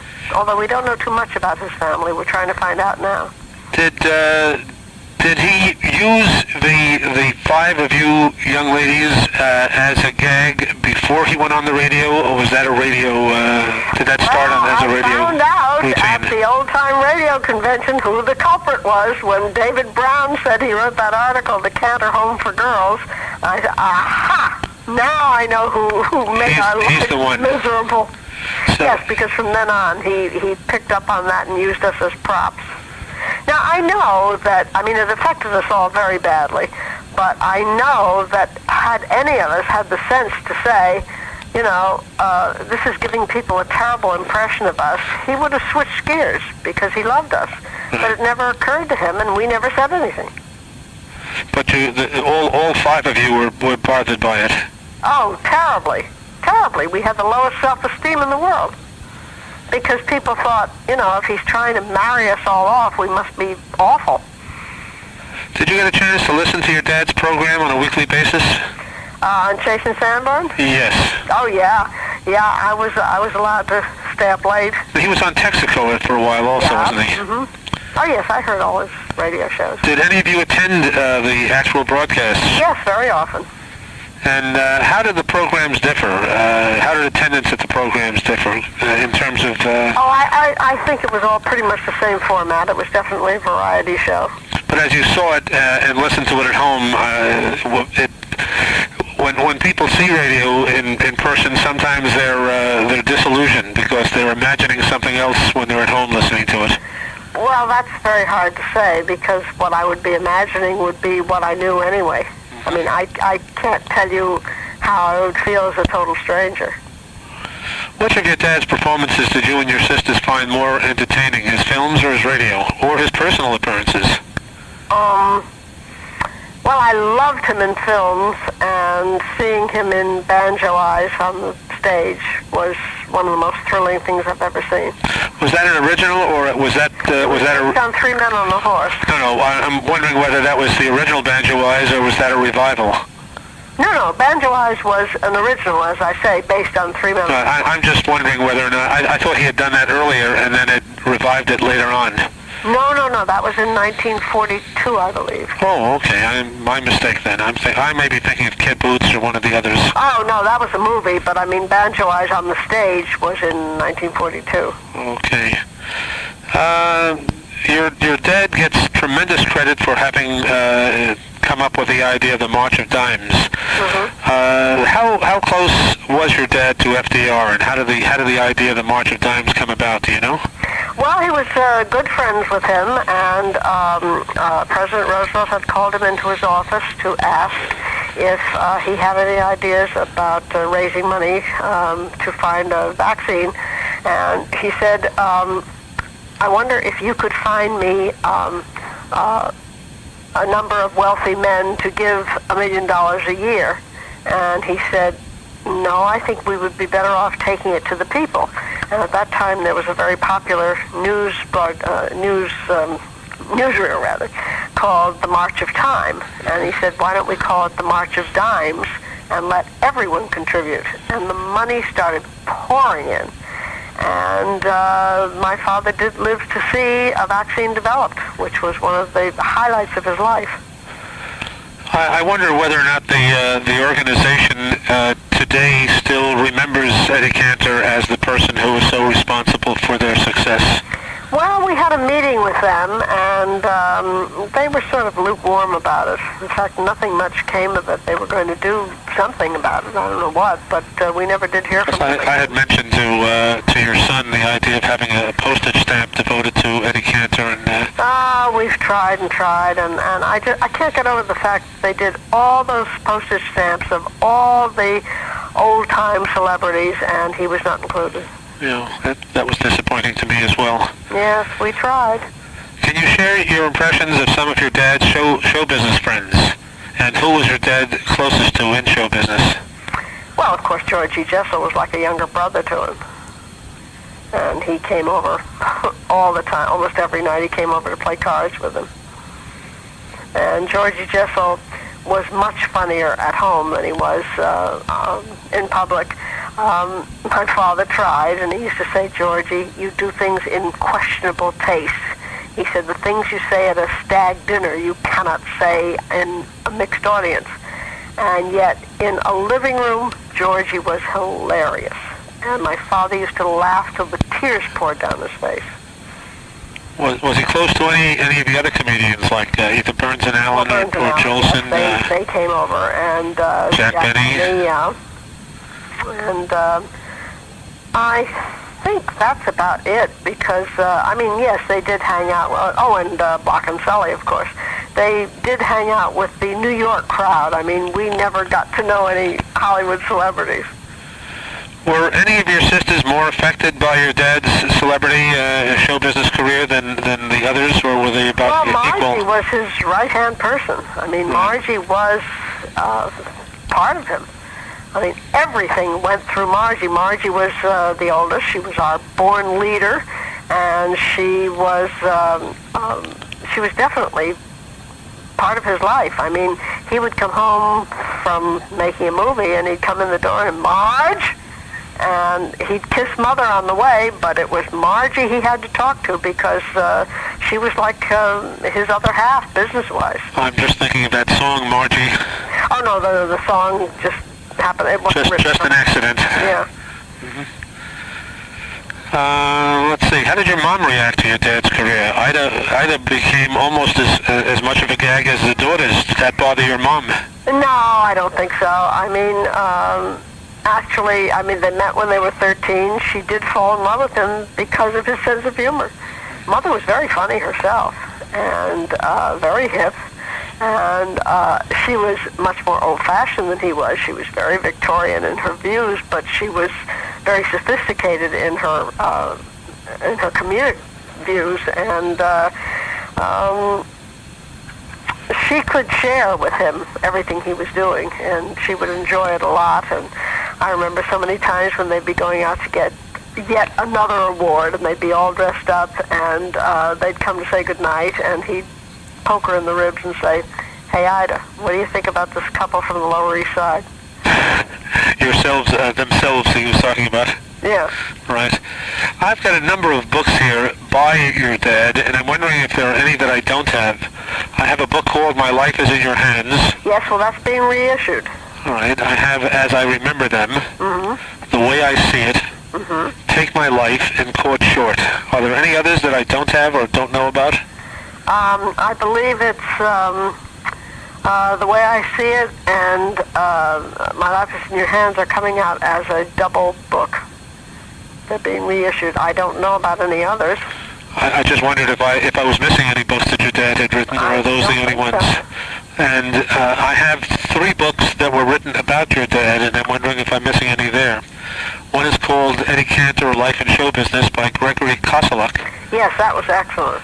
The other is Eddie Cantor, a Bio-Bibliography by James Fisher. That was good, too. And the last one is Banjo Eyes by, Goldman. That was trash. Now, are there any others that I'm not aware of? No. Those are the 3 that were written by others about your dad. Right. And you like the 2, but you don't like the 3rd one. It isn't even a question of not liking it. It is absolute trash. Okay, I don't think I'll pursue that one any further. Right. Tell me a little bit about your sisters. You mentioned Margie. Well, Margie was my mother. She would have trouble calling us by the right name. She'd go through everybody's name to get to the one she wanted. Like she'd go, Margie, and she'd finally land on the right one. But she did know us all, and so did my father. Now, Natalie was the next oldest? Yeah, well, now, Margie, Mother dubbed the Jewel. Natalie was the Brick.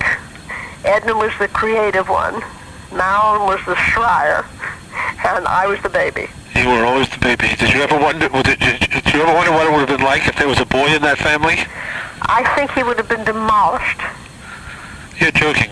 No, I mean it. I think my father's personality would simply have crushed him out of this world. I mean, here he had 5 daughters who worshipped him. I think a son wouldn't have had a chance. I see. How about the sisters? Did you girls ever want to have a brother? No, we never thought about it one way or the other. You are kind of active these days in show business. Can you tell me a little bit about some of your activities? Well, I'm a composer-lyricist. I worked with Harry Ruby's daughter, Toby, for many years. She did the lyrics and I did the music, and our partnership broke up several years ago, and now Toby's gone.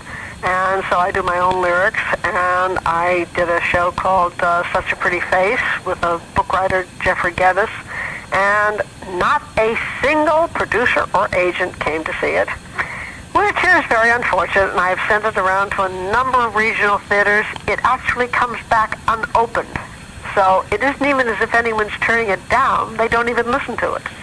And then I just did a review called It's a Nice Place to Live, but I wouldn't want to visit. We had packed houses. The audiences adored it. Again, not one producer or agent came. I'm now trying to find a packager because in the first place, I can't afford to keep producing it.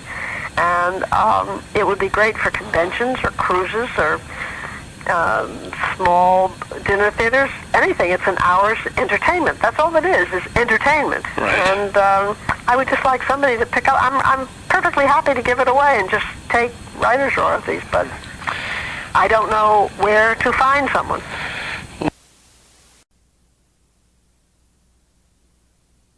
Unopened. So it isn't even as if anyone's turning it down. They don't even listen to it. And then I just did a review called It's a Nice Place to Live, but I wouldn't want to visit. We had packed houses. The audiences adored it. Again, not one producer or agent came. I'm now trying to find a packager because in the first place, I can't afford to keep producing it.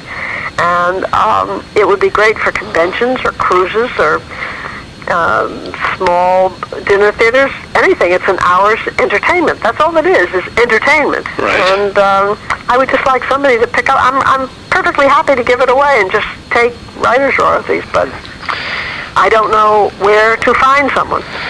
Would it make a difference if you had an active agent working with you or for you? Oh, it sure would. But you can't get one to work for you. Can't find an agent either. I wondered, that just seems, just doesn't seem to make any sense. No, nothing in show business makes sense. Speaking of show business and how soon we all forget, are any of your dad's friends around who might have been able to give you some help in that direction? Oh, I don't think so. All gone. Yeah. All right. And I'm thinking about Brian, who's active, of course, in the society and keeping the records, the tapes, the CDs going. Yes, well, Byron, works on his own career too. He's a wonderful composer-lyricist, and he has albums out of his own things. In fact, he's coming out with one next month. And also, he has started writing a show about my father, and he's negotiating right now for a book writer. And I think it'll be marvelous. The 8 songs that I've heard are so fabulous that I couldn't get over them because he's writing it from the point of view of the man. Yes, of course it will discuss his career, but everything he's written so far has been personal. It's been either from things my father told him, or I have told him, or things that he observed himself. And they're very, very personal songs, and they're extremely touching or very funny. Are they going to include any of the songs that he did not write, but that your father was famous for singing? Well, he and I were discussing that the other night, and I was saying that he wrote a comedy song in the style of my father, which was fine. And I was saying that I think he may have to include at least 2 signature songs, which would be Whoopi and I Love to Spend This Hour With You. Not if you knew Susie. Pardon me? Not if you knew Susie like I know Susie. No, I don't think he needs to include everything he ever did, because This is really, as I say, a show about a man. Right. So I don't know what will happen, but I just know that what he's written has been just that. Brian is one terrific musician. Do you recall what your father's reaction was to the movie, the Eddie Cantor story? Well, he was bitterly disappointed, as we all were. What was the blame?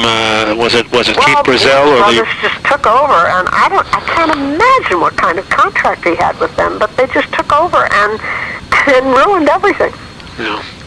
I mean, that's not the, Sidney Scalzi wrote the script, that's not the script he started out with, and Warner Brothers didn't want to include any other movie company, so his Goldwyn movies and everything else went unmentioned, and then they said that he never did a charitable thing until he had a heart attack, which is ridiculous. He was doing humanitarian things all his life, and then, of course, none of us could stand Keith Purcell.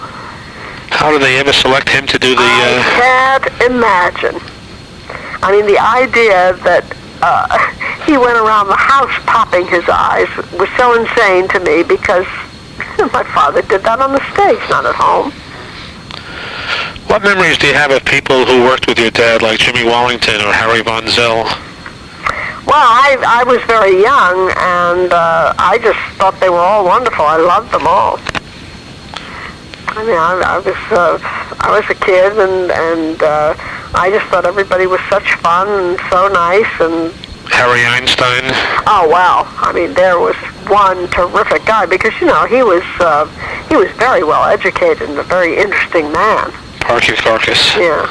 Bobby Breen. Well, Bobby Breen I found totally obnoxious as a kid, and then I knew him later on when we went to high school together, and I really thought Bobby was very foolish not to go on with an acting career, because he really was a good actor, and many young actors like Roddy McDowall made the transition into being adult actors. I thought Bobby should have done that, but he didn't. What happened to him? He's in Florida now, I understand. Yeah, he books condos down there. He has not given up show business entirely. Well, no, I mean, he's booking condos. Oh, I'm sorry, when you said booking condos, I lost that. Yeah, he's very successful down there. But in a different aspect. Yeah, he's not performing. And David Rubinoff. I don't know what happened to him. I mean, he was a really good musician. But he never really spoke on the radio. No, he was that was someone else imitating him. Right. Reed, I think, Alan Reed. Right. And let's see, Dinah Shore and Diana Durbin. Dinah Shore was one of the nicest people I ever knew. She was a true friend and a lovely woman. And I know when she was very close to Margie, and when Margie died at the age of 44, she came down and just sat with my folks day in and day out. She lived up the hill from us, and she just was there for them, and broken-hearted. Diana Durbin? Diana Durbin, when I met her, I was a kid, and she was, I think, just a little older than I was, but she was so terribly, terribly shy that I never really got to meet her. And I wanted to, because I admired her so much, but she kept in her dressing room, and she came out only when she had to perform. She was really desperately shy. She's living, I think, in France now. Oh, yeah, she gave up show business, and she's happy as a lark. Burt Gordon, the Mad Russian. My sister Marilyn was telling me about him the other night. I didn't know that when he was very, very ill, my father very quietly paid all his hospital bills without his knowing it. Kind person. Viola Vonn. Name ringing any bells? Who? Viola Vonn. No, who's that? I thought she played one of the quote chippies on your father's show. Always played romantic roles or attractive women. She was at one time she was the wife of Hanley Stafford. I don't know if you remember Hanley Stafford. He played. Oh yes, of course I do, but I don't know who that is. Okay, well, I had met her a few years ago, and she told me that she played on your dad's show. So. Well, that's quite possible. Okay. Do you recall any conversations that your dad may have had about any of his various sponsors? About his sponsors? Yeah. Well, he had conflicts with sponsors, but he was very definite about his feelings when he gave a public speech about Father Coughlin, and he said something about he didn't see how a man of the cloth could be preaching hate. He was taken off the air for 2 years, and it was Jack Benny who got him back on. And then later on, when he introduced Sammy Davis Jr. when he was part of the Will Maston Trio, there was this was on Colgate. when Sammy Davis had done one of his marvelous dances, my father took out a handkerchief and mopped his brow and put it back in his pocket. Well, in his own pocket. And he got so much hate mail, and so did Sammy Davis, and so did the sponsor. And Sammy Davis's agent called him and said, I guess that's the end of you on the Cantor show. So he called up my father and he said, I will understand if you want to cancel. And my father said, cancel? He said, I booked you for the next 3 shows. And his sponsor did object, and he said, okay, he doesn't go on, I don't go on. That was the end of that. That's not the first time that he's been known to put out a hand to African Americans.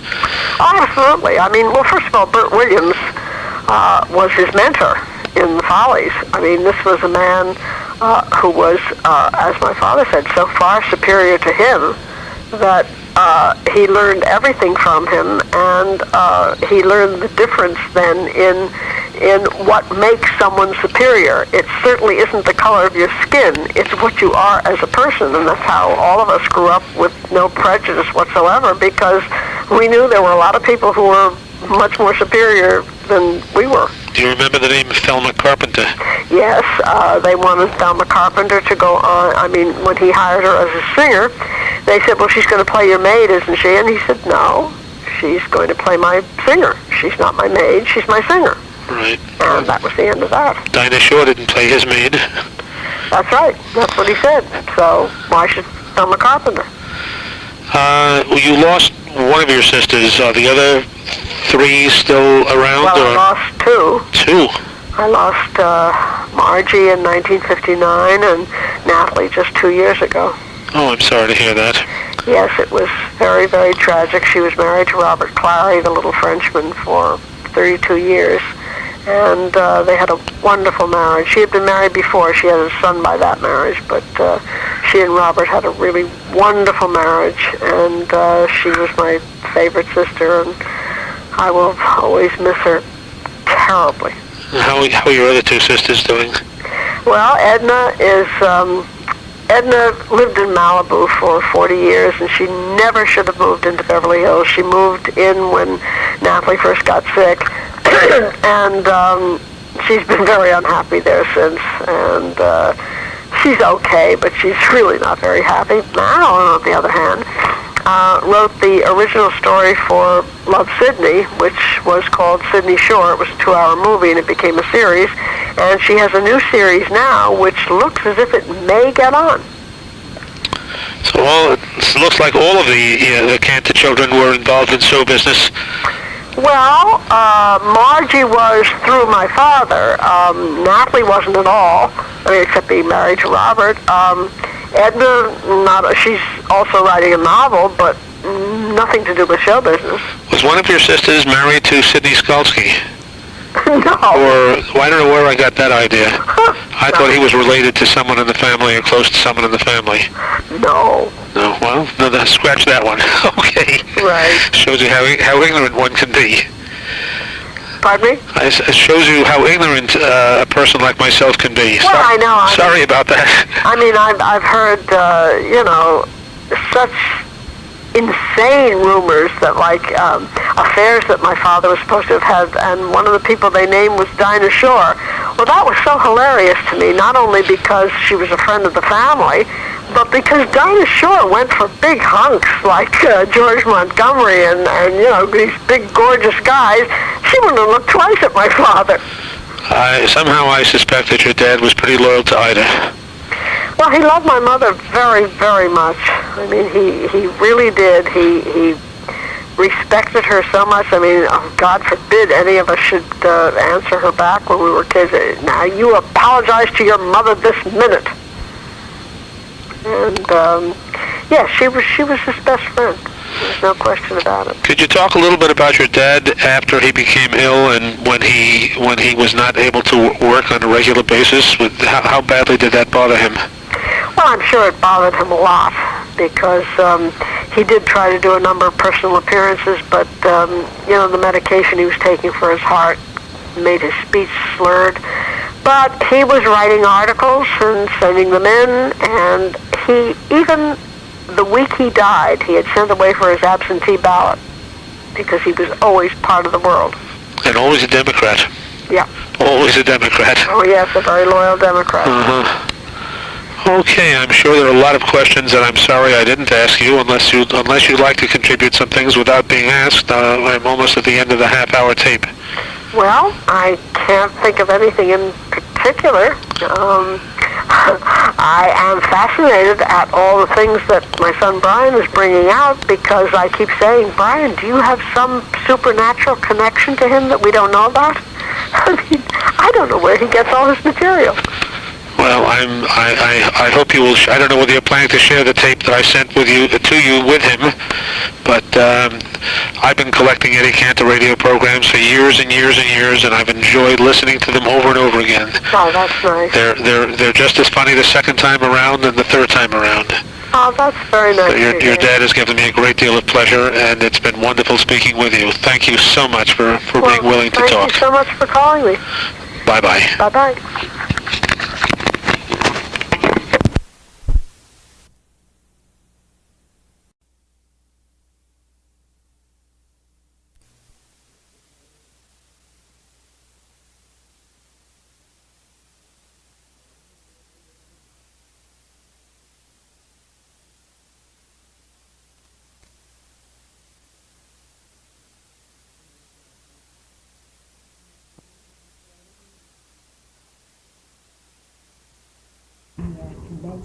This is David Siegel. This is Saturday, December 6, 1997, and I am very fortunate to have sitting in our kitchen in Yorktown Heights, New York, Patricia Hosley. Am I pronouncing that right, Pat? You are.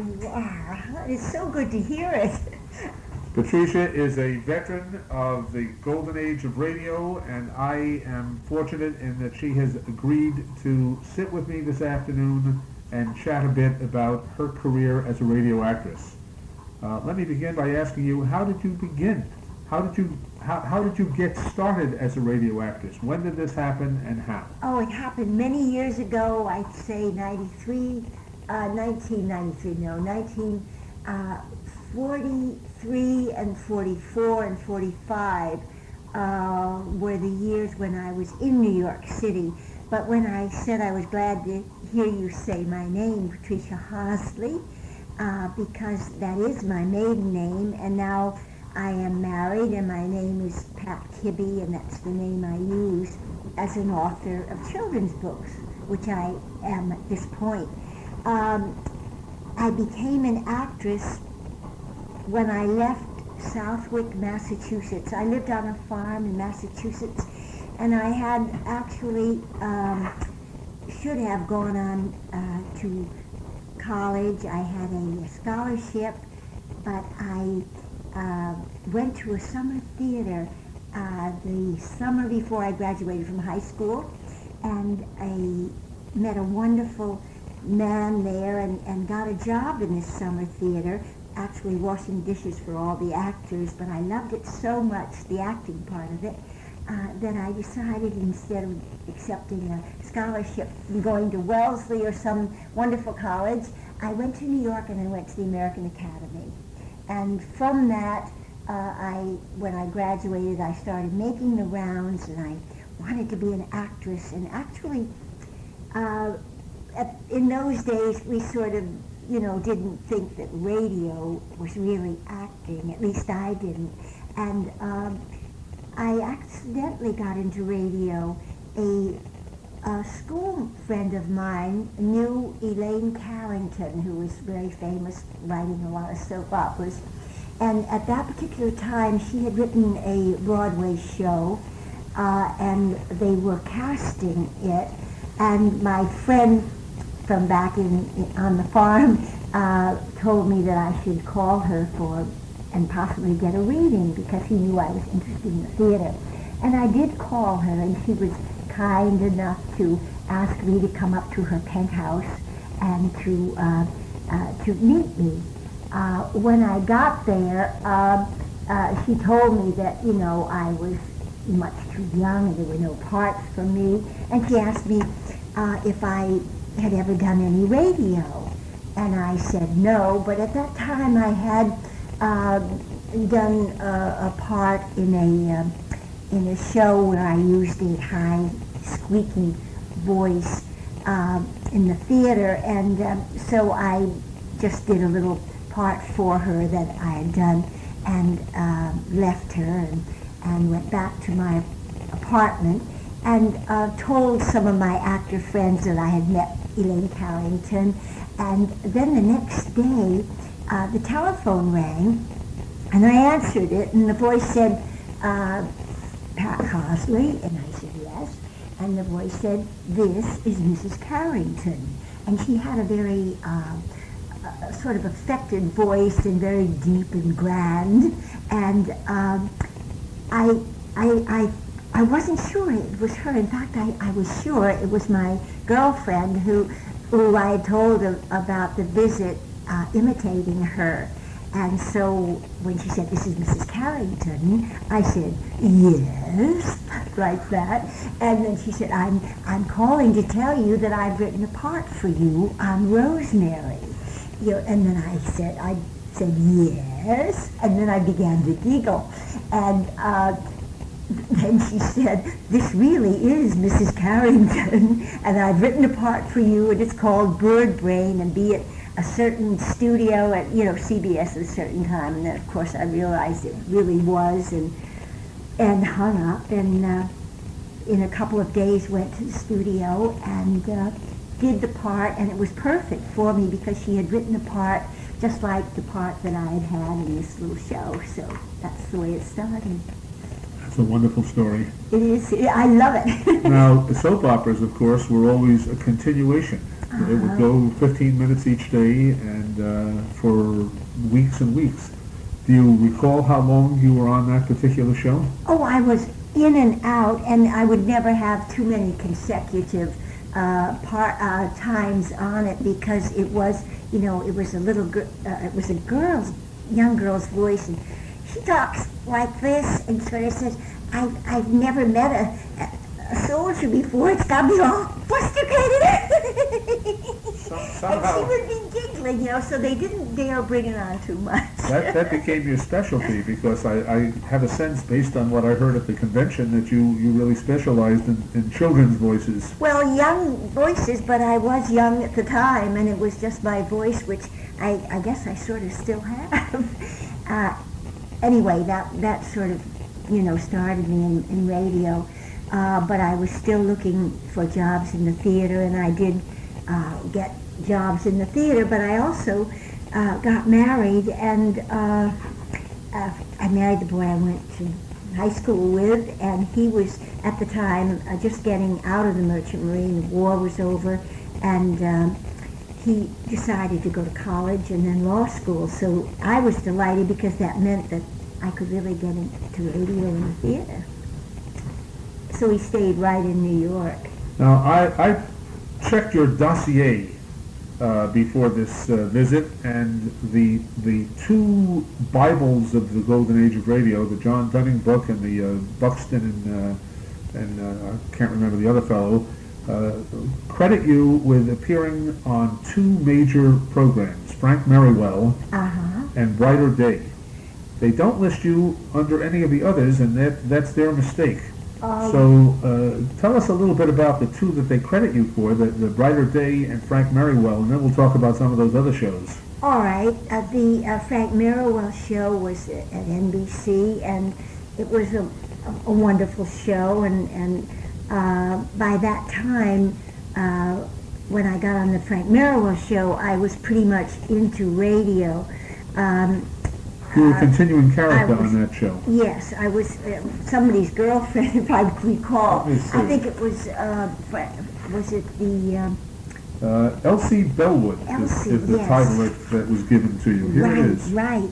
And we did that Saturday mornings at NBC. And it was wonderful, but in the same time era, I was doing Archie Andrews, at NBC in the morning. But the most important step for me in radio, I think, was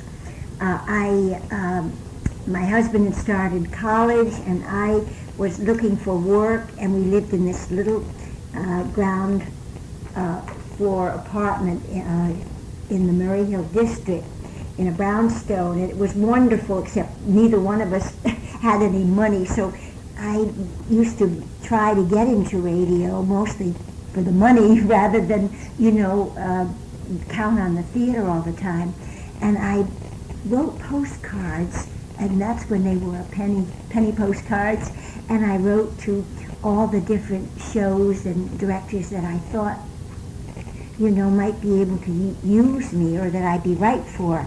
So I did write to Lester Vail at Young and Rubicam for a part, or at least an audition on the Aldrich Family. Lester Vail was a wonderful, wonderful person and great director and everything, but he was a little, how can I say it, he didn't really concentrate or didn't have time to focus. And evidently when he received my postcard, he just saw it in front of him, and what I put on the postcard was that I had just finished a part, and I believe it was, I had a Broadway show on the town where I did one of the little girls on the subway, and I mentioned that I, had been in the theater because Lester loved the theater, and that although I was in my early 20, or I guess I was 20 at the time, I said I had a very young voice, and I thought that, I would be very right for the Aldrich Family.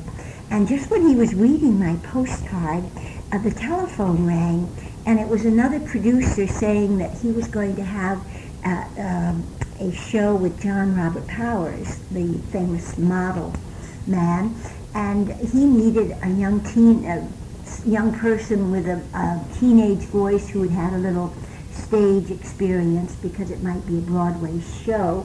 And as he was saying what he needed to Mr. Vail, when Lester just saw my name on the postcard, he said, "Oh, here's somebody, Pat Hosley," and he gave my answering machine's radio registry's number, and the man hung up and called me.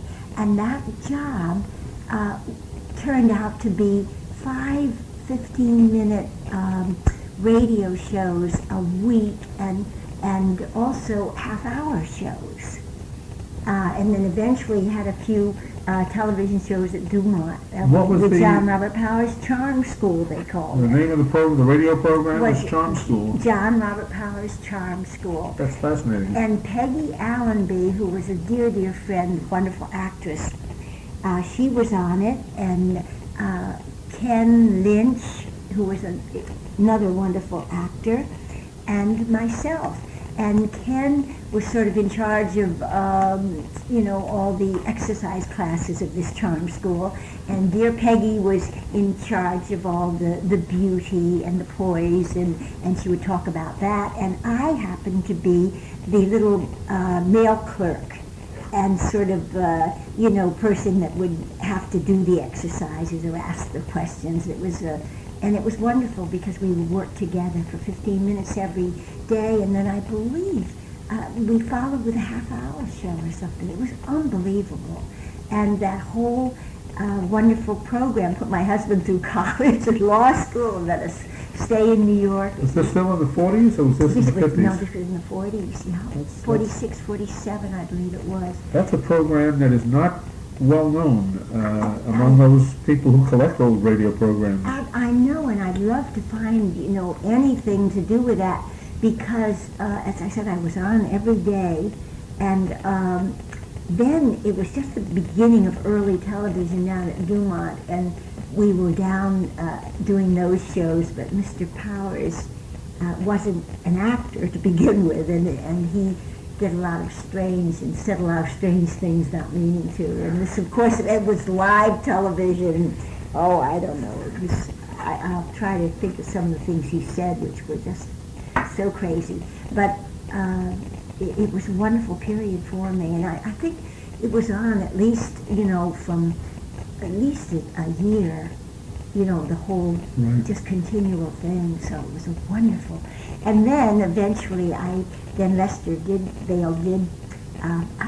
hire me or call me for the Aldrich family. Who was playing Henry at the time that you were on the Aldrich family? Oh, Ezra Stone always was playing Henry. That's something that I remember we chatted about that briefly at the convention, and when I checked the listing for cast for the Aldrich family, I see all kinds of names, and again, our friends Buxton and Owens don't seem to have found my name. Your name is... I played Gladys, his girlfriend, and I was on for, many years, really. And Joe Scabetta was the director, and Lester Vale and Ed Durer. I worked for all of those. If you gave me the dates, I could probably check some of the programs and find one where you actually were on it. All right. I'm not certain right now, but I can go home and figure out the dates, because Norman Tokar and Ed Juris were the writers at the time. And Phil Sharp, I remember, he was on. He was there. But Ed and Norman took and wrote the television Henry Aldrich show, which I was on. And then they started a special television show called Young Mr. Bobbin, which starred Jackie Kelp. And I played Jackie Kelp's girlfriend on that Young Mr. Bobbin. And I can remember going to Washington with Washington, D.C. For a parade with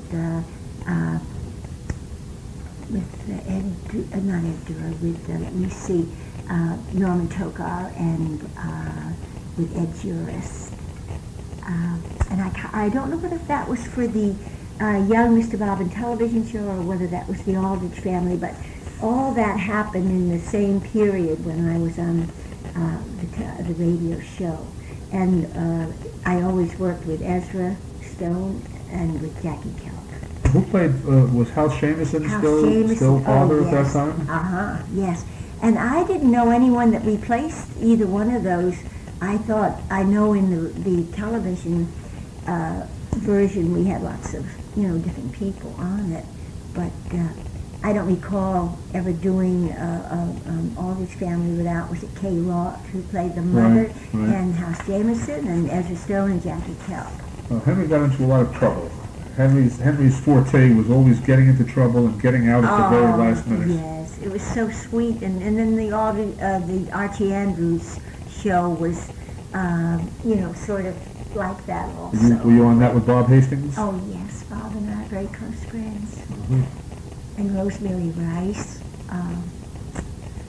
who was at the convention also. Right. Rosemary, I'm sorry, Rosemary you mentioned. Brighter Day. I just happen to have, I actually found a photograph of you. It's not a very good one. Oh my gosh. We had such a wonderful time with this. And you know that Jack Lemmon did his very first radio show on Brighter Day. And got to be a friend of Jack Lemmon's. Maggie Draper just called me 3 days ago. She's in New York. She's writing. And what I think would be wonderful if we could, and Jay Meredith is a dear friend of mine. Maggie Draper, Jay Meredith, and I were all on Brighter Day together, and we have kept our friendship all these years, and we meet at least once a year and have lunch together. And now Maggie is in New York writing a book, and Jay lives, I know. Anyway, her daughter lives right here in Connecticut, and she comes and visits her quite often. We'd love to do a Brighter Day script at the next. Well, you've got to tell that. You have to let Jay know that. Because we could really just, it would be so wonderful. Do you have any? Have any of you kept any of the scripts? I don't think so. I think, I'm sure. Here I am also in this picture. That's there's Maggie. Terrible Xerox, but it's still you can still see who it is. Dear Bill Smith. Oh golly. Oh, this is lovely. It's just wonderful. I'm sorry. No problem. Now, how did you get selected for Brighter Day? Is that the program that you were on the longest? If you can think of a program, a continuing show that you were on for an extended period of time, which one would you say lasted the longest? I really can't. There's so many, and most of them were, as I said, with my voice. I never had a leading lady role, and I never did, the bad guys. And whenever I would get a part, it would always be, with a little bit of comedy in it or things like that. So. Casting director looking for young child. No, not young child so much as just the good friend, or for a little comedy relief and that sort of thing. But I will have to go home and just sort of think about all the wonderful times, and I can remember I was always very busy, and I can remember being in a show where I have to, and I'm sure many have told you this, where you'd be at CBS and you'd, have the elevator waiting, and then you have to go down and get it, and you have a cab waiting, and you'd get over to Rockefeller Plaza, and then you'd have an elevator waiting, and you'd run up and maybe open the door, and you'd get a script, and you'd go right on. It was wonderful. You two were part of that rat race, where you actually were on 2 or 3 shows on the same day at different studios. Well, I wasn't as busy as people like Bud Collier, who was a dear friend of mine, and he was always so wonderful and so busy. But we did do a lot of catching of taxis and running, to another studio on the other side of town. It was wonderful because radio was alive, and early television was that aliveness which none of it seems to have now. And the very fact that it was instant and you were there and you were doing it just had some sort of excitement and truth to it that was lost after it all. Everything became recorded, and things. Did you have an agent, or did you do all of your casting on your own, or did all of your job hunting on your own? Or once you were known, people just called you? I think really I didn't even know they had agents in radio. I think in the theater I worked with Sarah Enright, who was a wonderful person, and I had several different agents. But in television I did get an agent or two, but with radio it was, I think, more or less just word of mouth. Word of mouth, and the directors that you would work with, and would like you and thought of you for different parts. I can remember doing a lot of My True Stories and Whispering Streets, and quite a few of those morning shows on ABC. Was there a time that Betty Davis was on Whispering Streets? Oh, I don't remember that. No, I don't. That was I'm not sure whether that was a continuous show or whether that was just a different drama each time. No, it was a different drama each time. And you're mentioning a star like Betty Davis. I can remember doing some of the Theater Guild shows, and I can remember Homer Pickard? I don't even know whether he directed, but he must have, I guess, the show I did. And I've got to think of the name. I can't, but anyway. I have a list of Theater Guild shows. Yes, I can help to revive your memory. Yes, because I really, and when I went back to the conference, it just seemed as though it was yesterday, instead of how many years? What is it? 50 years or more.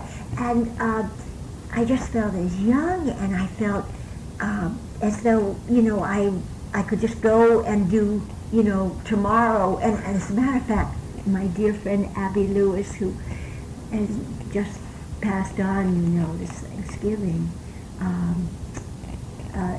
when we were at the conference this last time, she mentioned to me and gave me the names of some agents, because I guess a lot of everything now is agents. Right. And she said I should really get back and do some more voiceovers.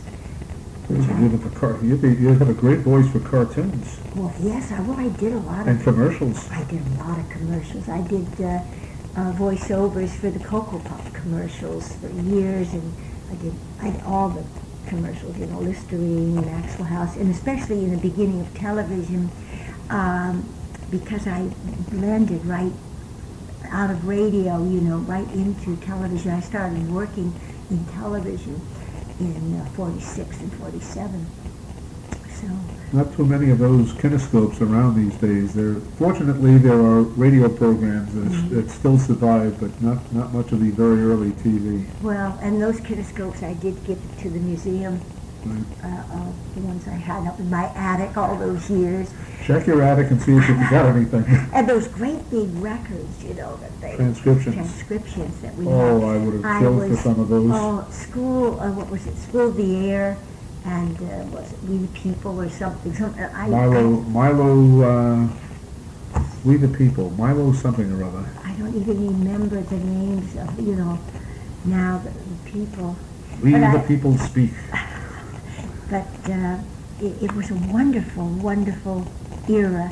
And it just seemed, when I was back, this October, that it never ended, that it was still there. And for the first time, and I really have to say this, I really loved all those people that are collectors and that do have an interest in all this radio sort of era, because I realized how important it really was, and how much good was in it. And I think when you compare the different medias and the way we're going now, with the radio and the television and now the internet, you see that we're getting further and further away from the real truth about everything. Do you understand what I'm saying? I being a child of radio, I certainly do. It's, radio presented more than innocence. It really presented something that... It's so real. I mean, it was you listening, it was you doing it, I don't know, it was just part of you. Was this the first radio convention that you've attended, or have you been to radio conventions before? Quite a few years ago, and even 3 or 4 years ago, but I never felt myself so involved in it. I think it was because of, I don't know, my life has been in wonderful different eras, I guess, with the radio, and then from that getting into the television, and then from the television becoming a writer. I'm an author of children's books. And speaking of writing, did you or other cast members get involved at all with the people who actually wrote the scripts to any of the soap operas or the other continuing programs that you appeared on? Not really, no, except with the Aldrich family. I felt Ed Jurist and Norman Tokar, were my friends. We went to parties together. We were sort of a family, that that part of the Aldrich family. And this was during that period when they just were when television was just becoming, getting its feet on the ground. Was Clifford Goldsmith around at that time? No, maybe he was, but I didn't know him the way I knew Norman and Ed. But it's strange because my life, I think, with television, with radio, was wonderful because I started having my family, and it didn't matter, you could be very, very pregnant and still be doing your radio shows. And with television, it was wonderful in a way because I did work with a lot of different directors who knew I was, having my family, and I did have 5 children, so they got used to me being pregnant, and when they'd call me for a job, they'd say, tell me, are you pregnant? And I'd say, which do you want?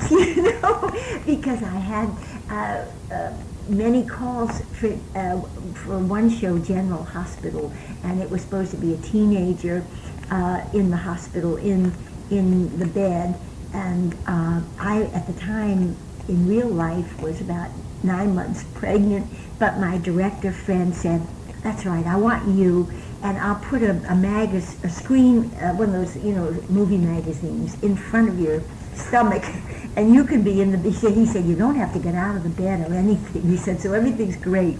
But I think secretly he was hoping that I would give birth during the show on General Hospital. That would have been dramatic. And then I did another one at FBI and Peace and War. I think that was when it was on television, and I had to play a young unwed mother, and it was about blackmail babies or something. But did you ever play the FBI in on radio?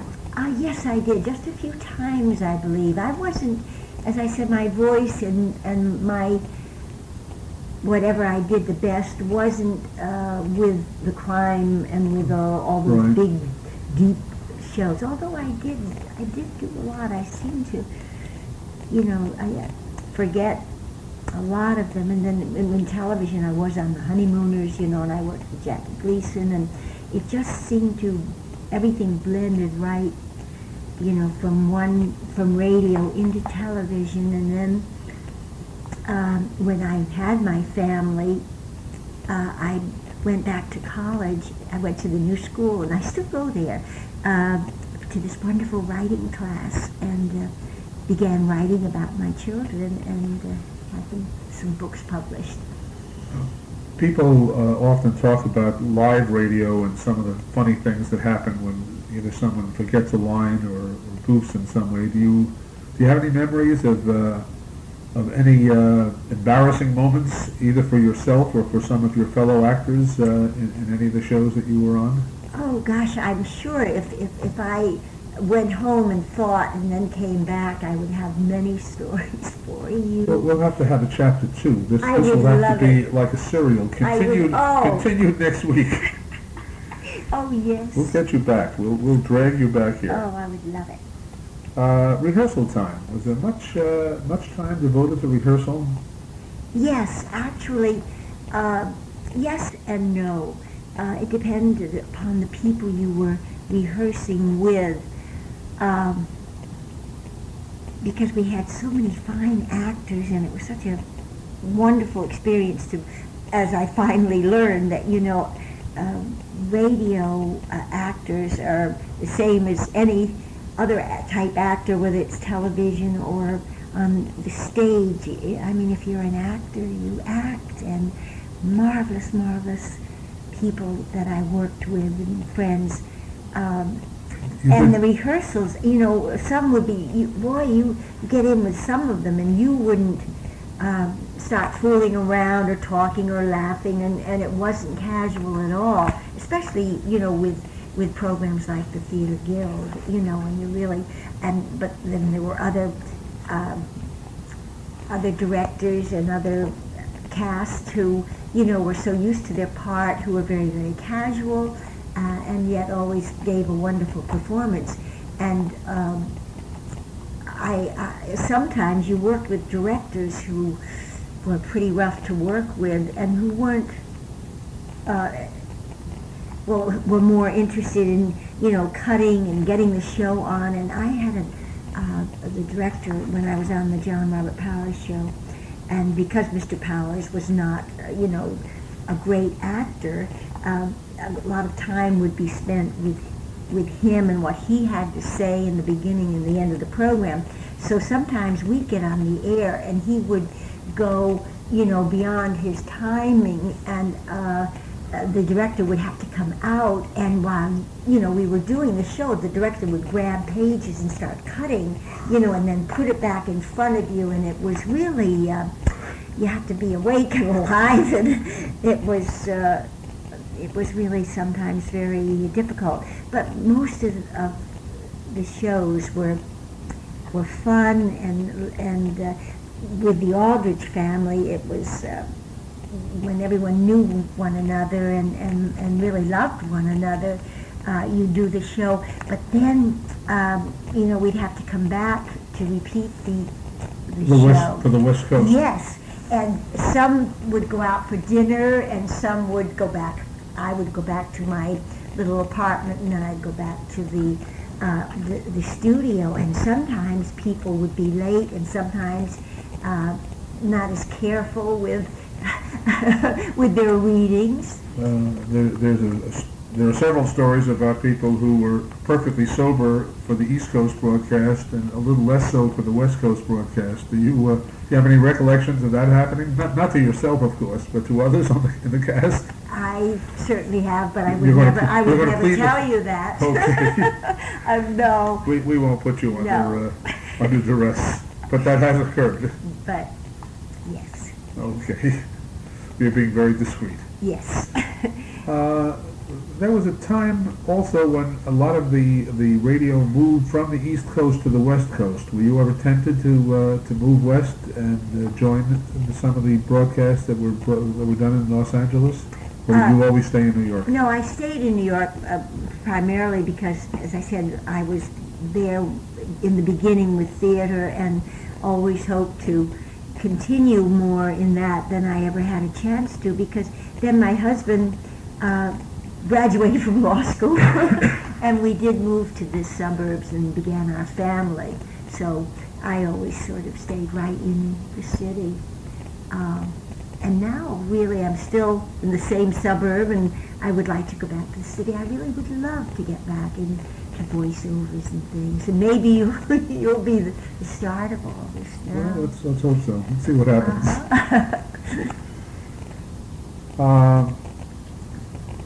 We're getting close to the end of this side, but we'll let the tape continue until it ends, and then we'll try. This is only 45 minutes, so we'll try the other 45 minutes and see what we can squeeze out of you, and then you'll talk about your writing career and your education career, your new life.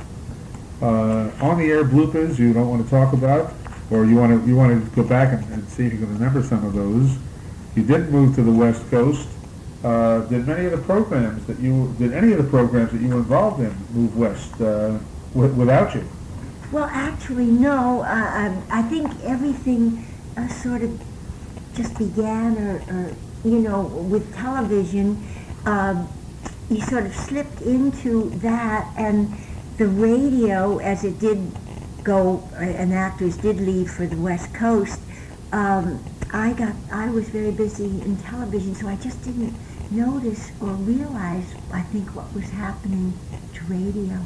Radio officially, radio is still going, of course, but the what we call the golden age of radio officially died sometime in 1960. They say the last programs that were broadcast were Gunsmoke and Suspense, and a few shows like that. The Big Show with Tallulah Bankhead was one of the last major radio programs. Wondered whether or not people who were active in radio as you were could see the handwriting on the wall. In other words, see fewer and fewer radio assignments as more and more people were watching TV.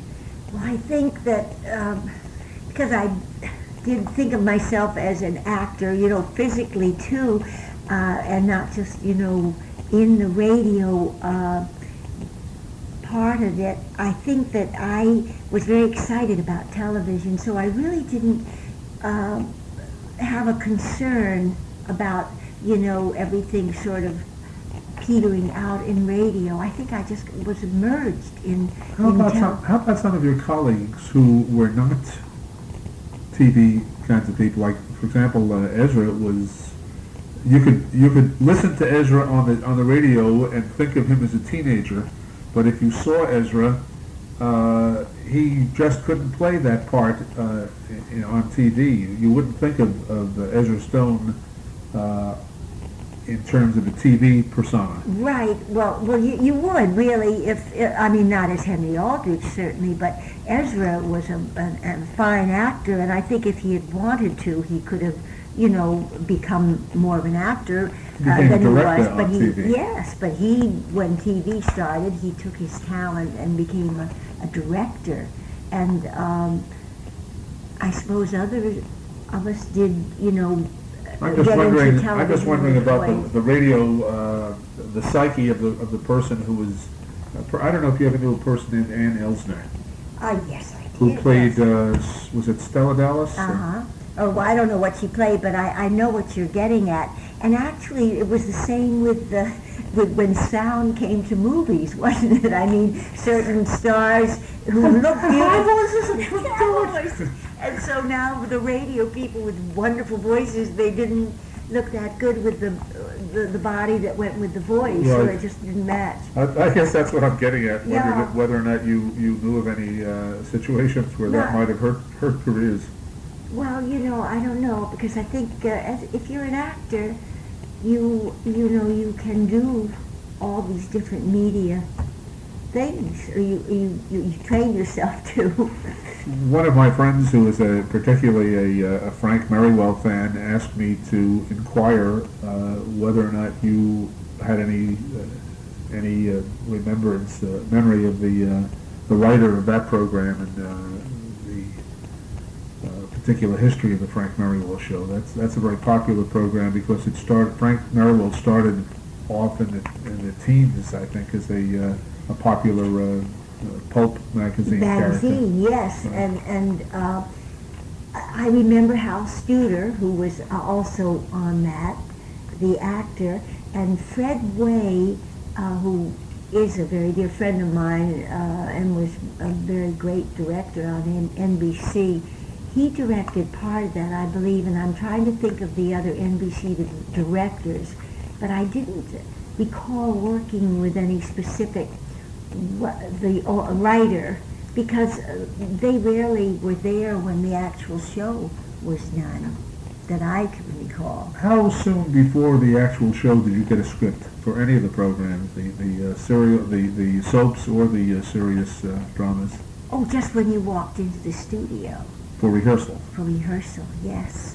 And did rehearsal take place on the same day of broadcast, or was that a couple of days earlier? Oh, no. The rehearsal took place the same day of the show, unless it was a big show. I'm trying to think, because I'm getting confused with the early television shows. But the actual radio shows, you just go in and you'd read it once, and then you get up at the mic and have your dress rehearsal, and then you'd be on the air. And usually it, wasn't more than an hour and a half or so that you'd be in the studio, or 2 hours. Now, the soaps were all done without audience, but Yes. Henry Aldrich was done with an audience, wasn't it? Henry Aldrich was done with an audience, I believe so. Yes, for part of it, because it was in NBC, wasn't it? In 6, I believe. So you could hear a lot of the audience Yes, as you listened to the shows. right. Well, of course it had the audience. I'm trying to think of some other shows that I... Theater Guild would have an audience. And I did some shows with Bob Hope, and NBC had a series of specials on Saturday night where they had stars come in. I'll have to just go home and think for you, and come back with all these wonderful names. Now, did you have to dress differently when the audience was there than you would have if you had done it before just your colleagues? No, in the I don't closed think studio? so, because I never did. I think, you just dressed, but people did dress, for the shows. I mean, everybody, when thinking back, everyone always looked very well dressed, but, casual. But not quite as much like I should say like an actor. The actors, just that are in the theater are dressed and look a little different than the radio actors did. I mean, this is what I am recalling, Right. But Well, you have a different career today. I have a And I know you want to talk about your activity with regard to children and an international exchange. How did you get involved in this one? Well, I started writing when I began when my 5 children began to grow up and go off to college and have careers of their own. I suddenly found myself alone in this big old house here in Yorktown, and I asked myself, what is it that I've always wanted to do and never had time to do before?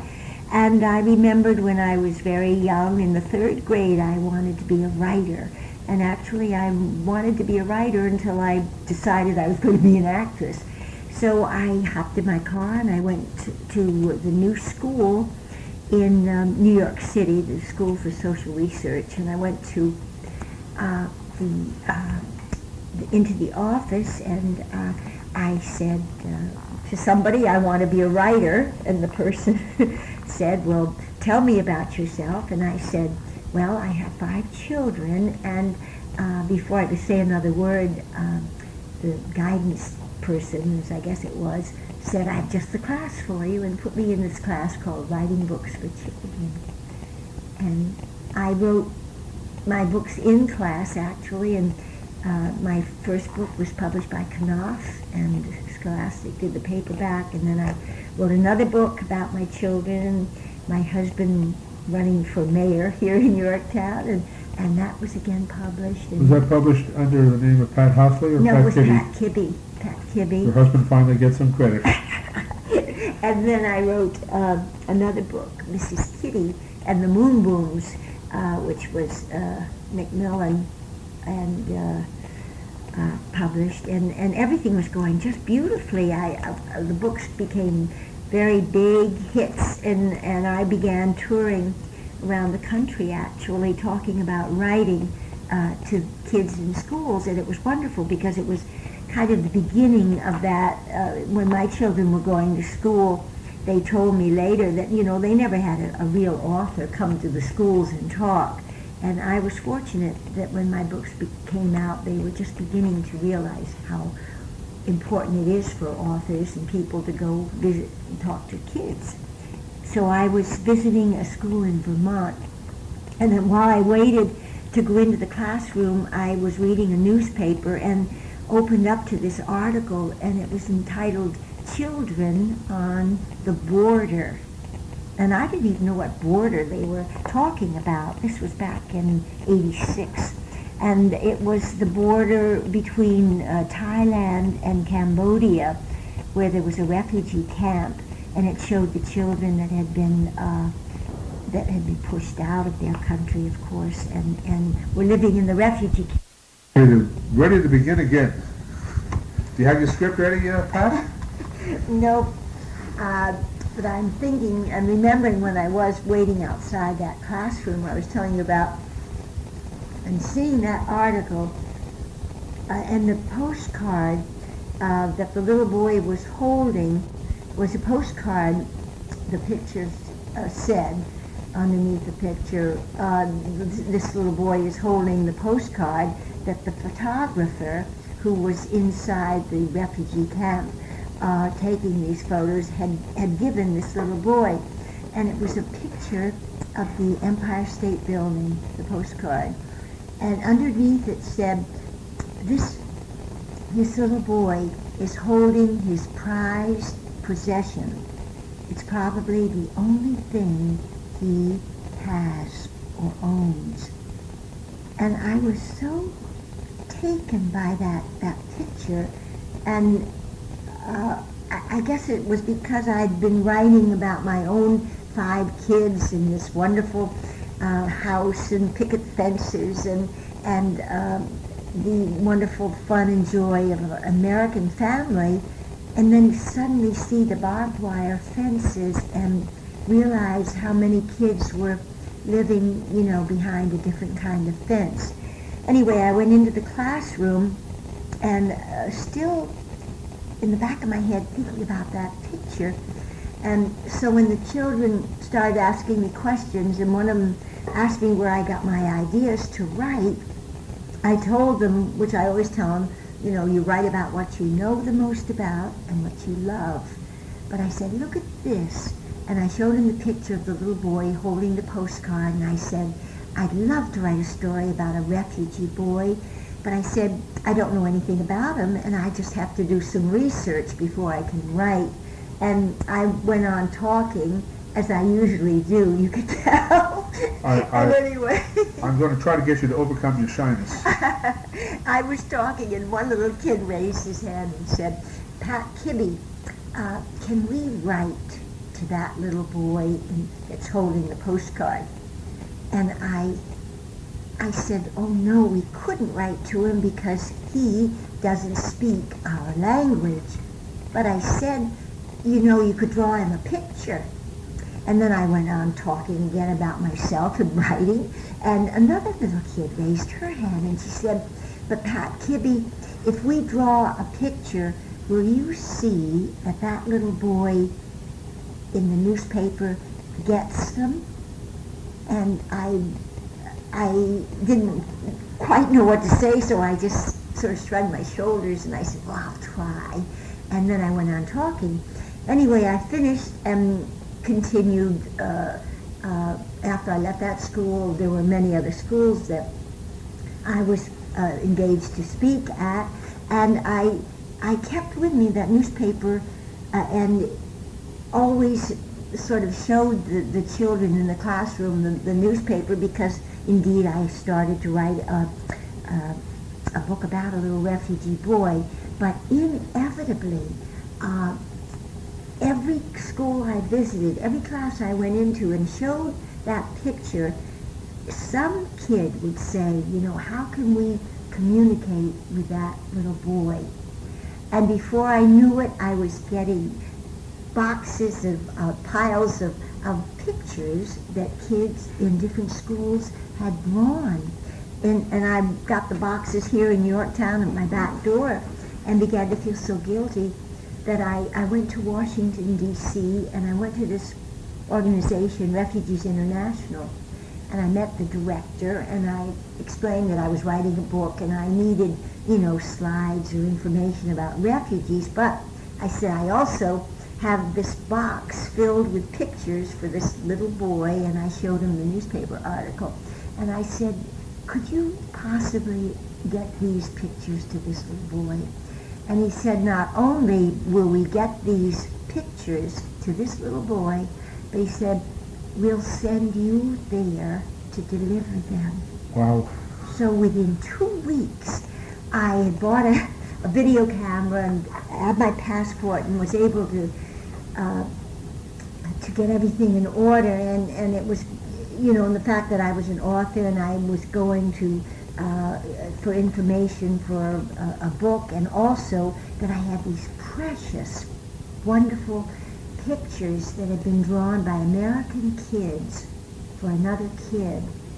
I got over there. I got over there was where now? Over there to Bangkok. I flew from New York to Bangkok and was met there by a guide and driven in this sort of half truck, half car up out into the country, up to the border of Thailand and Cambodia to Camp Cowie Dang, and I had all the pictures with me, the box with pictures, and when I got there, it was just like I had seen in the slides. You have barbed wire fence, you have a man with a gun at the entrance, and it was amazing that I even got in, and they searched me, and there were missiles and things going on. It was quite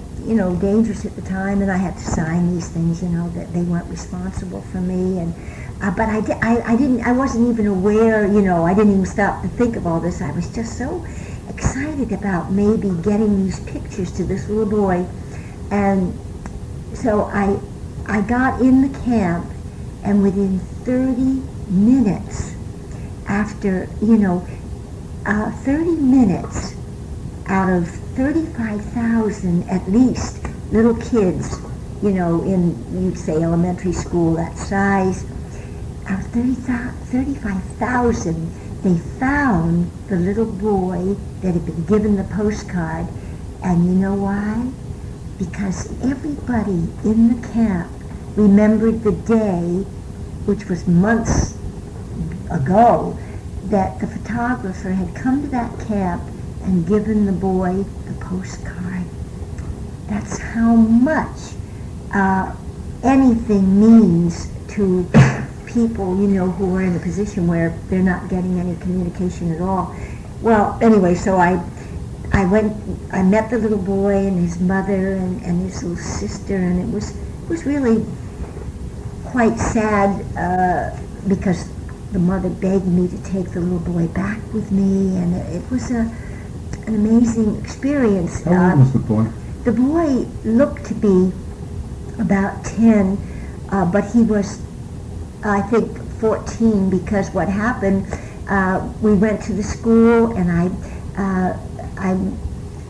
the school was nothing but just a thatched roof, standing on poles and the dirt floors, and I passed out the pictures the kids had made, and within like a day or two, every single picture was gone. I mean, it was like it just disappeared. Either, there's so many kids, and every kid wanted to touch something that was a piece of paper that had colors on it, that was something from another kid for them. And, the initial experience was so exciting because I had all these kids and I was giving out all these pictures, but then within a week, and by the time I left the camp in 2 weeks, there was nothing left. And it was because the kids, well, there were so many, but also because, the floors were just dirt. It was just dirt, and the hands and the pictures were just paper. So I got home and realized that, that wouldn't work. But then I got the idea of kids making picture books for kids, where the books could be laminated and bound. And so that's where Kids to Kids International started. I had schools. I went to visit schools and got schools interested and teachers interested in having their children, their pupils, create books, picture books, and then we laminated them. And then the United Nations asked me to go back to that camp in '91 for Rights to the Child Day. So when I went back, I took hundreds of picture books made by schools into the camp, found the same boy again, and everything is just from there, just is wonderful now. I could go on and on. We've got to get you some publicity off the record. Let me shut this off for a moment, because we'll get back. And if anyone who might be listening to this tape in the future, Pat has promised to return with more memories and more details about her radio career, but I'm going to try to chat with her for a few minutes about moving on this children's program that she's so excited about. So let me say goodbye for a few moments, and who knows, maybe we'll return. We will return.